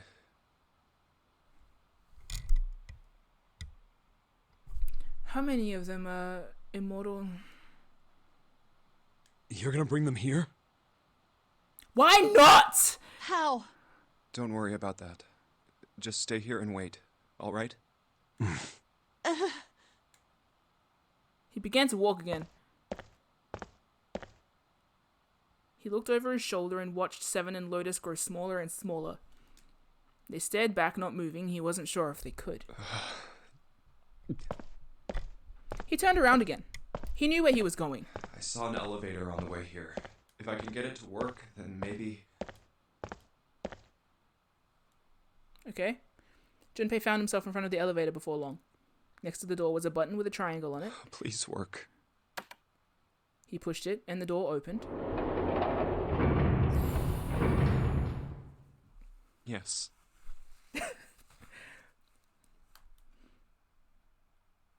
Yes.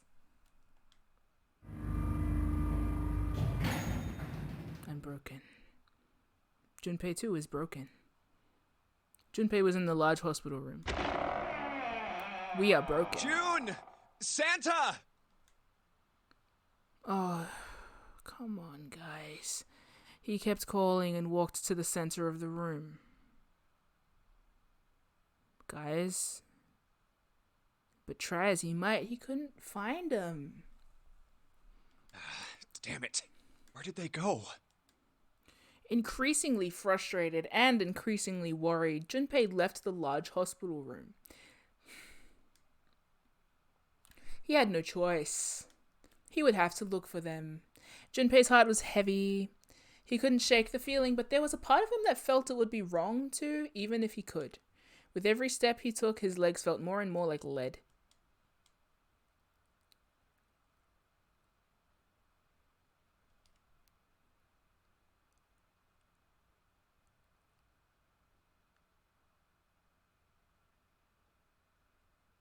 Jesus, we're looking everywhere. Hello?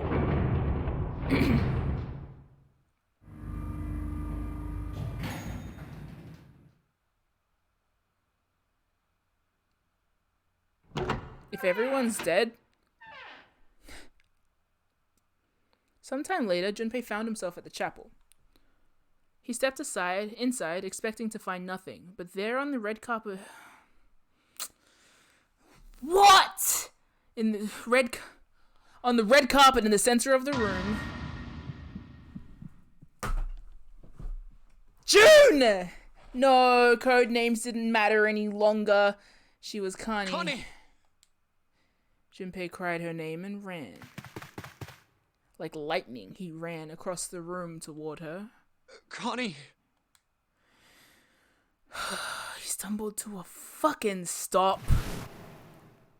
As he looked down at her body lying so still on the floor, he felt an icy grip of fear upon his heart.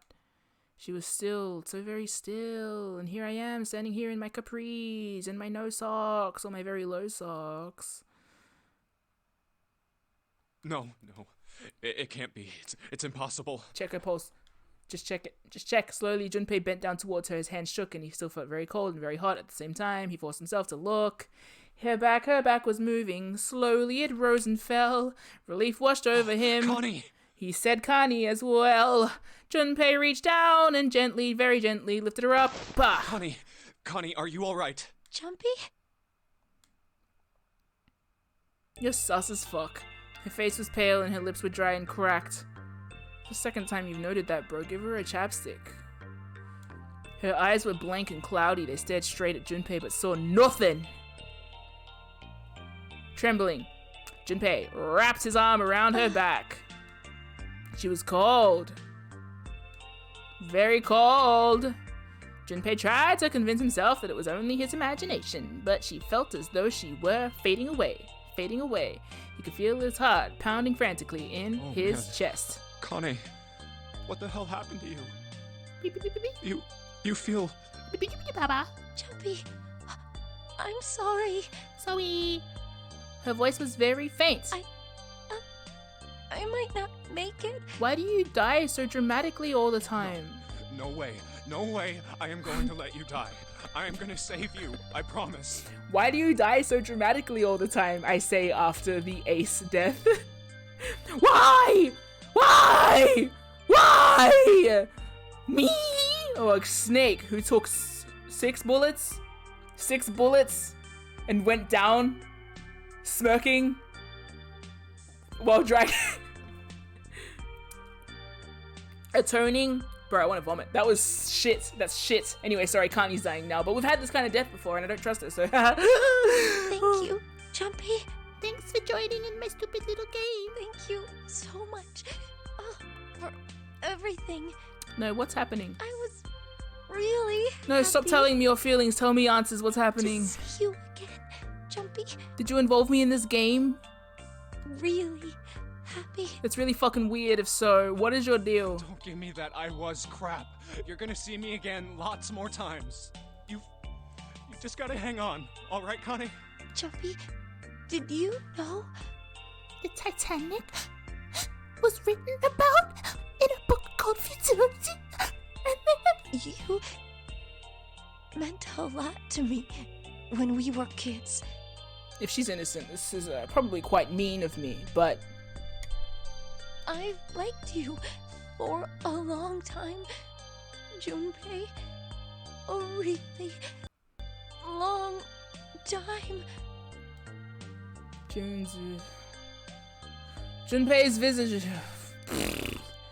Junpei's vision had gone blurry. It took him a moment to realize his eyes were filled with tears. He could feel a piercing point of heat deep in his heart like a white-hot flame. He looked down at Akane. What? Shut up! There was a crack of static from above his head and a voice spoke. 0. You son of a bitch! Where are you hiding? Damn, Junpei. Junpei frantically scanned the ceiling for the source of the voice.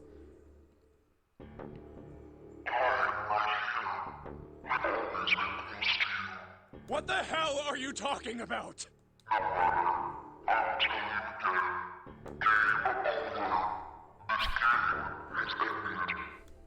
No. No, it hasn't. I'm not gonna let it end yet. I'm gonna get out of here with Connie. You can't. That is impossible. Why? Because you chose the wrong path. The wrong path? That is correct. Your path is inevitable, however. Admit defeat. And there is shadow, there is light. Where there is the absence of light, there is no shadow. So it goes. Okay, Zemnis, what are you talking about? Jesus Christ. What are you talking about? Exactly. Is it me, Junpei? I told you! I am not gonna lose! Quoth the loser. You already have. June? Huh? What? Huh? Junpei didn't have time to ponder what that meant before he heard the door slam shut behind him. He spun around. There was no one there. Was it 0? Connie, what? Wait here. I'll be right back, I promise. She managed a single nod. Junpei laid her back down gently and left for the door. What are we doing? I'm so lost. Good. I don't like what. He yanked it open and shot outside. No, Junpei, what are you doing? No one. The hall was empty. There was nothing moving anywhere. Damn it. It doesn't matter. I need to get Kane out first. He didn't want to leave Kanye alone any longer than he had to, so Junpei turned around and headed back to the chapel.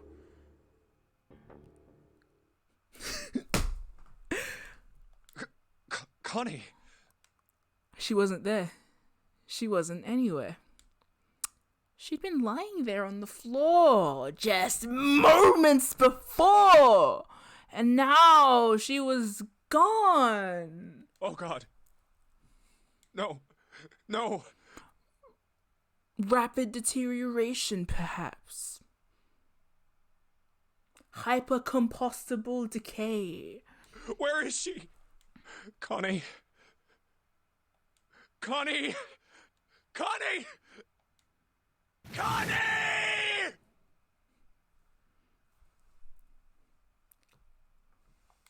His cry split the heavens themselves. He screamed until his voice gave out. Then he screamed some more.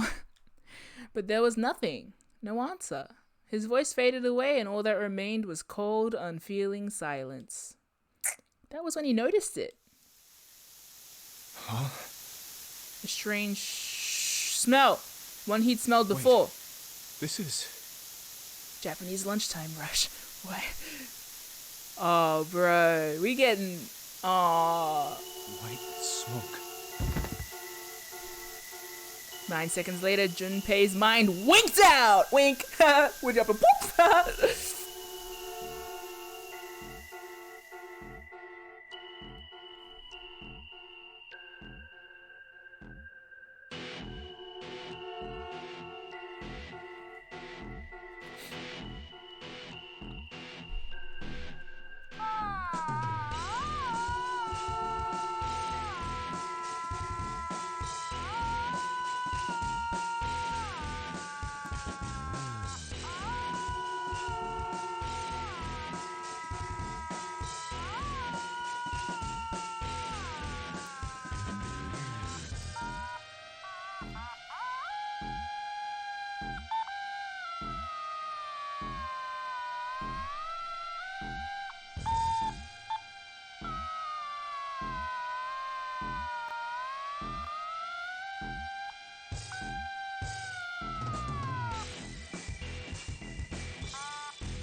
Morphogenetic field voice.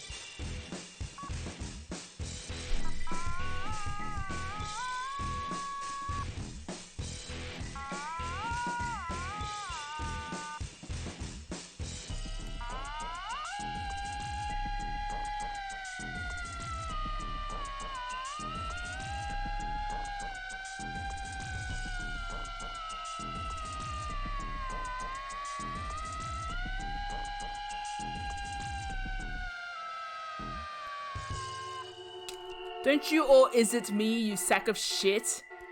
God. The end. Or is it? No! Obviously! We haven't got an answer, shithead! Don't you lie to me? You put me through the ringer for this one, you MFs! You sack of... Ugh! Fuck you! Fuck. Good. It's very exciting. I like it. I don't even know who I am anymore.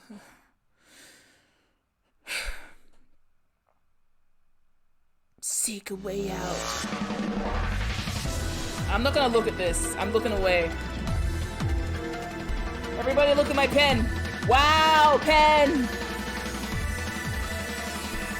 Pen, woo, pen! It's a pen! Now it is time. Let our game begin. I thought I already got the game. Bro, would you like to save the info?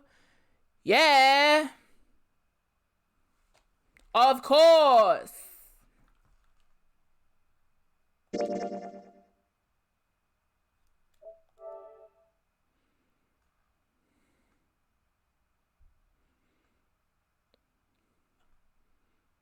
Notes ending?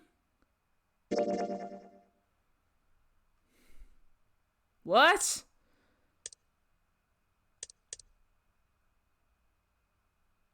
Hey, it unlocked. Hey. It's a good time to stop for the day? Okay, but I can't even bring it. I feel like I've experienced so much. I'm so tired. This route, like, reached into, like, everything. I'm so exhausted. I'm sleepy. I'm tired. It's so much.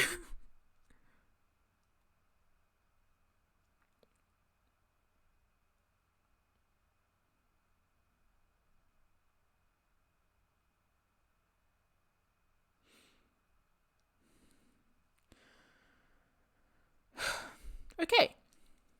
How do I process this? Badly.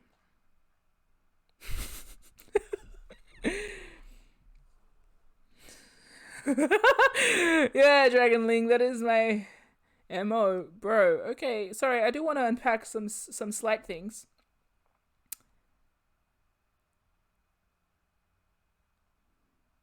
I'm gonna write them now, actually, while I speak and think.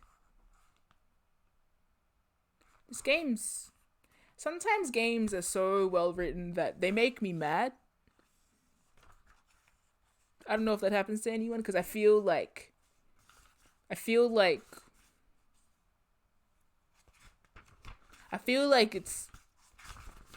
I just feel.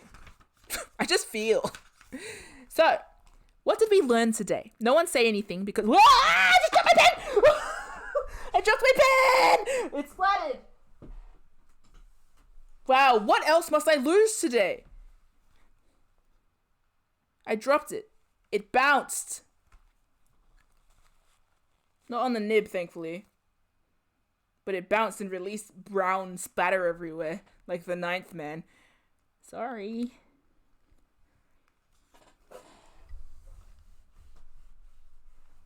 Whoopsie. And I stained my bookshelf. God, what else must I lose today? My mind. Let's write down what I think. Shit. What's the date today? 24th of July. 24th of July. 2021. So, I'm going to put us on the roll credits scene so you can see the manic look in my eyes, I suppose. And we can roll the credits while I ponder aloud the state of things. So, what we learnt today.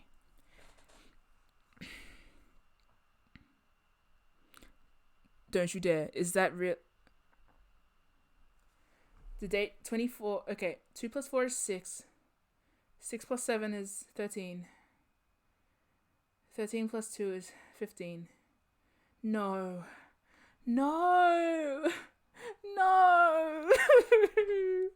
I feel like I'm haunted. No.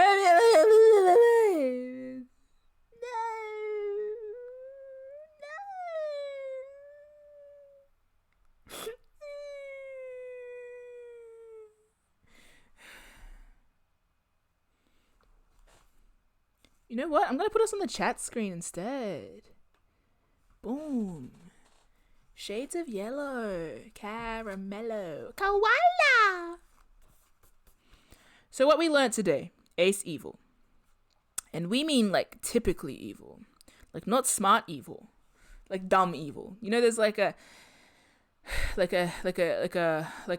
like a difference between like a vindictive cool and then vindictive pathetic. He's actually pathetic. So that's good. Finish the game. No, I'll finish it tomorrow morning. I'll play again tomorrow. So it'll be my finale tomorrow. After I need to process this. I need a drink. I actually hurt my throat when I was yelling at one stage. I felt something go like like when you feel your vocal cords like just shred a little bit, just like Junpei would have. So Ace Evil. Big Pharma. Yeah, he's like shitty evil. And while he never did anything explicitly creepy, he talks creepy and everyone gets uncomfortable. Like, so that's annoying of him. This game is anti-capitalist. Yeah, that's my first suspicion. Ace Evil, Big Pharma. Dumbass. I'm gonna write dumbass there too. Dumbas. Snake. Now, here's where I don't forgive this game. Because they gave me a fake out death. And then they were like, just kidding. He's okay. And then they revealed him to me again. And gave me another fake out death. You know? In the sense of, like, oh no, we're gonna leave him behind. Just kidding. He's okay again. And then we give him the emotional death. Of the Clover thing. So I'm going to consider that a third fake out death, but that's a very real death. And then he dies shot. Presumably, except it's another fake out death. And then he goes at it again with another fake out death after being shot 5 times and then returns. That's like a whole, that's not bury your gaze. That's something else. And then he has the audacity to give a sad atonement speech as he dies while being a badass. I can't say badass, it sounds stupid to me, but I can't say badass because I sound like an idiot. So while being a amazing and a zombie. Oh, the consequences of your actions. Hey, that's... Oh, this game's gonna eat my brain. I just... there's like so much to get into. I'm tired. It has the same thematic as freaking Resident Evil.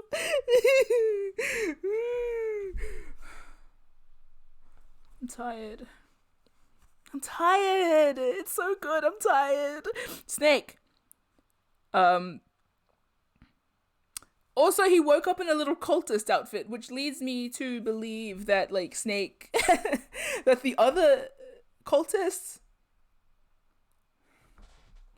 was... Zero has the Soparil thing, right? June has... Okay, so, here's my current... I should keep writing, right? No, fuck it. June has... It's in her mind that bad people should be punished for doing bad things. Yes? So does Junpei. So, I mean, that whole concept of people should be punished. Lilo lying on the floor saying my friends need to be punished and shaking their spoons in the pickle jar. That's very June core. Which means she's untrustworthy, but she's got the spirit, and I like that. But why involve Junpei? What Junpei do? Junpei's just a guy, maybe. Guy without any socks. Who was the girl that died? Is it Santa? Is that his sister? I don't know. What's going on? What's going on? What's going on? Ooh, ooh. 1 second. Snake. Undead. Kind of. It will all be revealed. These are all rhetorical questions. Please no one answer, because not only will I hear it or see it, it's also on the screen for anybody else watching the VODs. So everyone, know that we will find the answers tomorrow morning. I will rip them out of this game with my bare hands. Junpei, hey, you know, they didn't need to go and make Junpei have that big, like, grieving, yelling, screaming, running at Snake vibe, but they did, and they did it for us.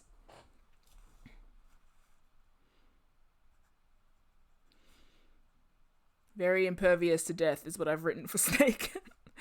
Very impervious to death. What the fuck did they do with these experiments?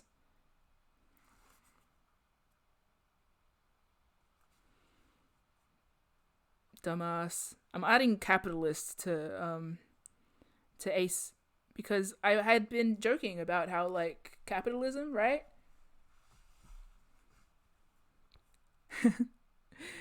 Awesome, Neo. I'm glad you're enjoying it. I talk batshit theories basically every pause, so Okay, very impervious to death. What else happened? June the convenient fainter.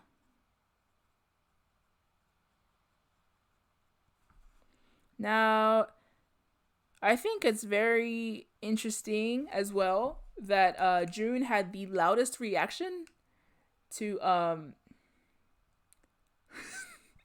June had thank you, Bun Bun. June had the loudest reaction to discovering Snake dead. That's interesting. Either big time fakey so no one looked at it too closely, or genuine despair, but I don't trust that from her. So big time fakey. Big time fakey.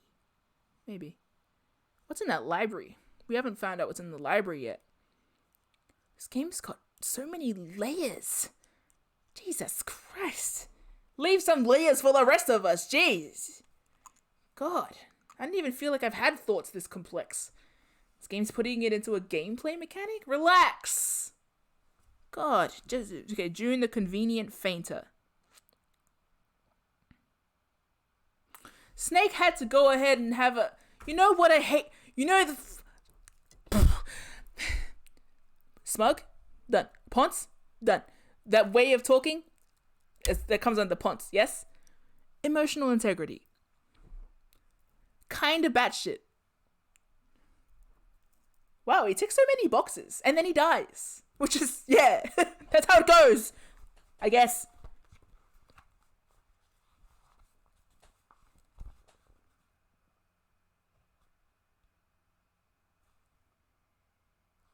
Who are the 4 people? I'm going to try and recall them. One was a shareholder. Interesting. Only one other person in this game has talked about stocks, but I don't know if that's relevant.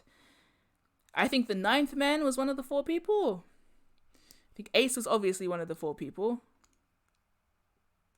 Research division. Could have been. I mean, Lotus and Snake... 7. Snake on the mind. My God! I can't access any of my thoughts.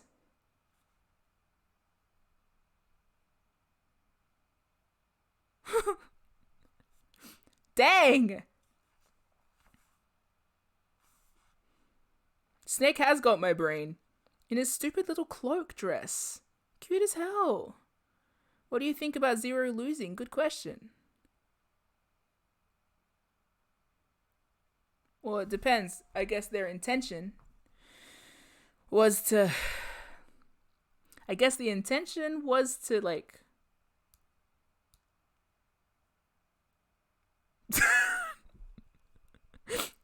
Oh my God, Thepwood, you cracked the code. Technically, an Ouroboros can make its can be any shape as long as that snake is eating its. I won't finish that. Hey, finally, Junpei gave us a good analogy too, right? It wasn't just his guts looked like pizza dough, or he looked like a human lava, which is really like he's at the end of his tether at that stage. He's too stressed to think of anything descriptive. Yeah. See? Hey, Stack. We're about. Yep. Finally. Like, honestly. He finally came up with a good one for Snake. Yes, and he hasn't sned my brain. It's like if, like, Edgeworth and Lawrence, disregard the stupid part of Lawrence and disregard the, like, awkward part of Edgeworth. And then bring in a bit of V from Devil May Cry. That's where Snake is. It's very interesting. Probably more Ferdinand, but no. There's something about it's the mahogany stroke in the table thing that keeps being like, yeah, you're a noble. You give me the shits. What's the opposite of derogatory? But yeah, you know what I mean? Like that middle ground of like that brand of like fave. Yeah, anyway. I love him. He's good. Very good lad. And he's dead. Again. He's either fake dead or real dead. I knew it was him in the coffin. Not really a rewarding thought because you only find him after knowing that Clover's dead. But now we have a chance of finding him when Clover's alive. Yay!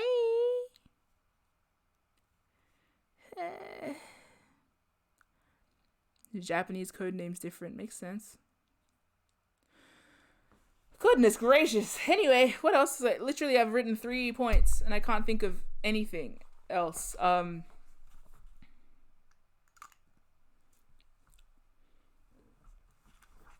He offered help. I love to, and sorry, the other thing too, Snake, man's on a mission. Cute. He wasn't even, okay, so put it this way. I think one of the main things that stopped, that was proven wrong in this was that at the start of the stream, I thought that Snake had like autonomy over what he was doing. So I kind of thought that he might have been involved in the plotting of it. You know what I mean? So, but that proved to not be the case. He seems more like a victim of someone else in this now because he has been trapped in that coffin. So no, Snake is not speedrunning the Nonary game. Someone speedran it for him. And my impression thus far is that it could have been June because we weren't in the same area. While Ace was running off to get the 9th man's thingo, June might have been setting up Ace. That's my current theory. Standing theory, but who knows? Oh, who well knows? My heart is wrapped up in Clover. Clover got stabbed, and Ace fucking described it like a bitch. That's what I mean. We got like, yay, Snake didn't die, snatched away from us in the same breath as Clover was murdered. How unfortunate, but they've done a very perfect job because now I'm just so excited to play the last route and hopefully everyone except Ace gets out alive. Oh wait, that won't work. No, yes it will. It will. I'll make it work. We'll just make it work. We refuse. How did Zero lose?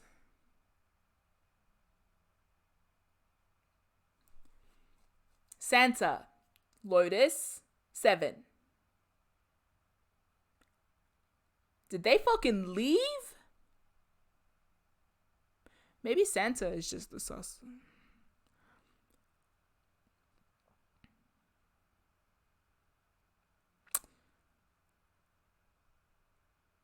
But how did you lose Zero?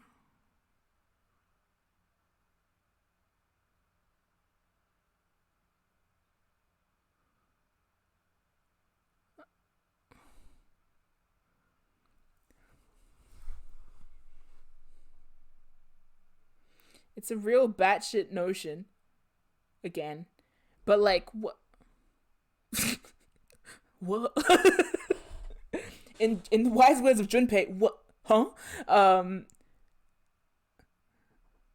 You're not dumb, Bun Bun. You draw awesome gifs. And play good games. No one dumb. Anyway, my nose is itchy. It means I'm coming upon a solution. I'm kidding. Okay, what am I doing? What were they talking about? Oh yes. What? No. I assume that they wait. No. Okay. That's what I mean. Like if it's like a I will teach the bad ones a lesson. Then why invite back Snake and Clover and the victims of the last one? There's got to be like some kind of ulterior motive, unless you're a dumbass. Like unless you're unhinged. That's really my only other solution. Is unless you're you know?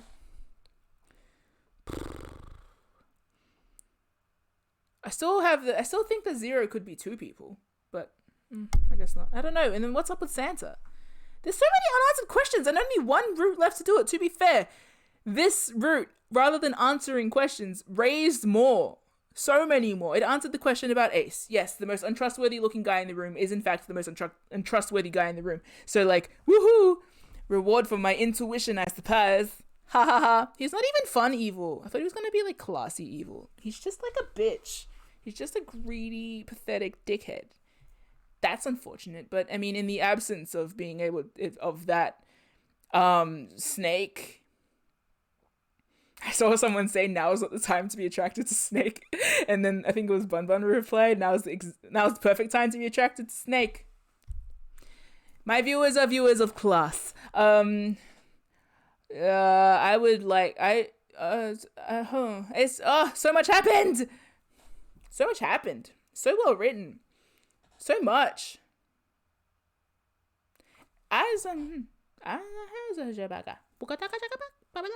Anyway, yeah, I guess I should probably just call it in, right? Way to do questions and raise just enough more. Right? God. I love this game. I love this game. And I feel flattered too that people thought that I would love it as well, because I'm like, this is a good game. So you think that my taste is great? Yay! I'm fantastic. That's fantastic. I accidentally played the routes in the best possible order. Thanks. Did the same thing with Fire Emblem, actually. But anyway, yes. It is pretty good. I feel like I've found out information in such a distinctly cool way. It's good. What was I talking about? Oh no, what I'm really impressed with this game is like no matter what route I go through, I feel like I have had such a steady inflow. What word am I thinking of? I don't need these on anymore. Sorry. Gosh. Okay. I think it's very interesting that I have ended. What am I talking about? I just started reading what the chat was saying. What am I? Where am I? I ate 2 pieces of toast this morning and 3 shots of coffee, and now I'm just here.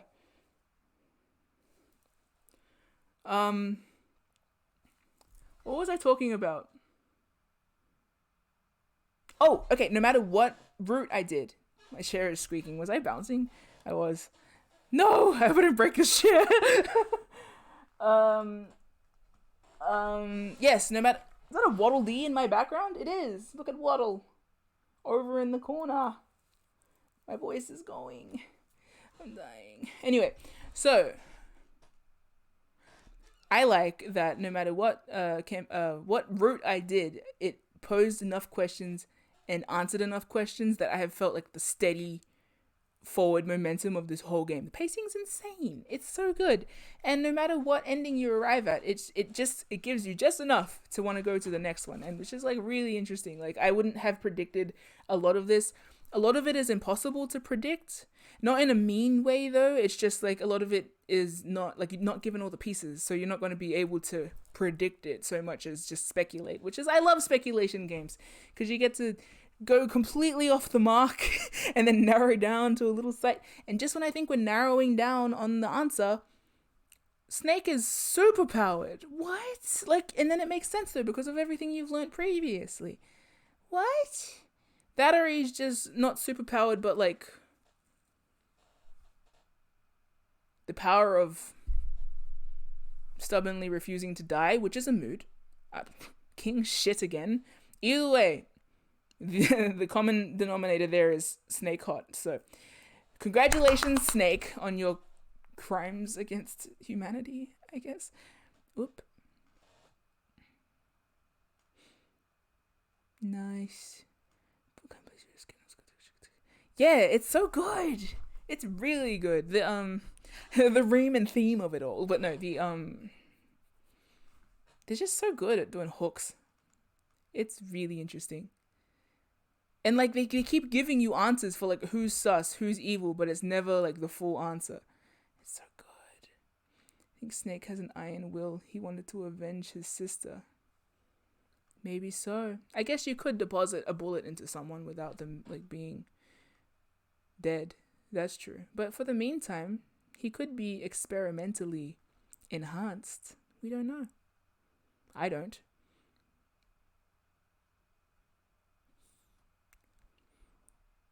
The Resident Evil potential is fantastic, though. I mean, look, I have been primed for what, a year now? A year and a half? To assume that if a pharmaceutical company is involved and someone gets up after you stop shooting them, then you're meant to shoot them in the head. But I'm glad you didn't, because we got to see Snake's face. Chuffed you didn't, bro? But yeah. Iron Will, even worse. We'll find out next time. Which is tomorrow, which is like in 12 hours. Oh, I'm not going to read that though. I am not going to actually read speculation from the chat because I would like to remain head empty until after, especially if people have played it. So I'm just looking away. You know what? I'm going to look at, you know what? I received a Twitter spoiler the other day actually, which was odd and unpleasant. God. I want to know what's up with these. Sorry, deleted the message. Oopsie. But yeah, I am dying distinctly. Also, Microm said yup, and I don't know what it... Did I say something? Oh yeah, that's what I mean. And literally it was untagged too, so I just, someone just mentioned it. But it was something that like wouldn't, what was I talking about? Something that wouldn't, what was I talking about? Shit. It's something that wouldn't register as a spoiler unless I had all the particular pieces. And even things that aren't, like this thing I saw on Twitter, even though it is not technically a spoiler, it's one of those things that like could, that could register as one, even if it's just like a misleading sentiment. Nonetheless, it is something I was already thinking, so I guess it doesn't really matter. But anyway, I just don't want to hear anything until tomorrow, which is like, oh. So I'm like, I'll probably just stay off Twitter just in case. Just in case someone else decides to make a sort of vague, not vague sentence, you know? Oh man. Nonetheless, what a long wait for tomorrow, right? I'm gonna have to think about this all night. I have a whole night to process. Oh, thank you. I'm glad that people are keen, and I am, a reminder to hop on the Discord server if you want to. We have updates there, and these guys are just going ham under spoilers. Bro, going into the Zero Escape channel on, the Discord server and seeing all the black boxes of text, I'm just like, God, I want to click them so bad, but I know I shouldn't because I'm going to be playing the rest of them like soon, so I won't. Oh, but yeah, I won't, but I want to. Just know I do, but I won't. God. Anyway. If it was just Snake being like iron-willed, I will,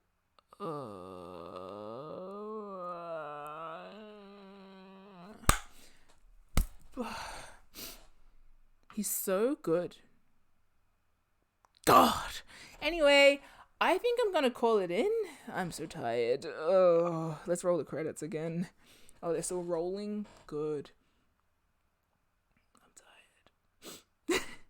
So, credits. Nightbot. I'm not even focusing anymore. Percy, Rom, Sarah, Thep. Thank you for your moderations. Subscribers Libra, Percy, Neoman. Thank you for the subscriptions. I believe Shank gifted one of those subs, and Percy and Libra revived their own. So thank you for that. I am so exhausted. I'm gonna go stress eat some toast or something. And I'm kidding. I'm just gonna go lie down and stare at the ceiling and think of that scene. That was such a scene.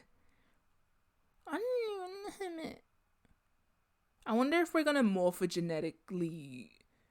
Did I say it right? I'm not meant to say it right. It's meant to be. That's a bit. I wonder if we're gonna music phonetically communicate the answers to ourselves in the other route. I wonder. That would be cool. Hope so. Anyway, I don't know. I'm gonna go lie down, by which I mean not lie down because it's 2:00 and I don't want to. I'm gonna go pace my kitchen and think really hard. I'll see you guys tomorrow. Bright and early. Hopefully. And yeah. All the best. Snake. Clover.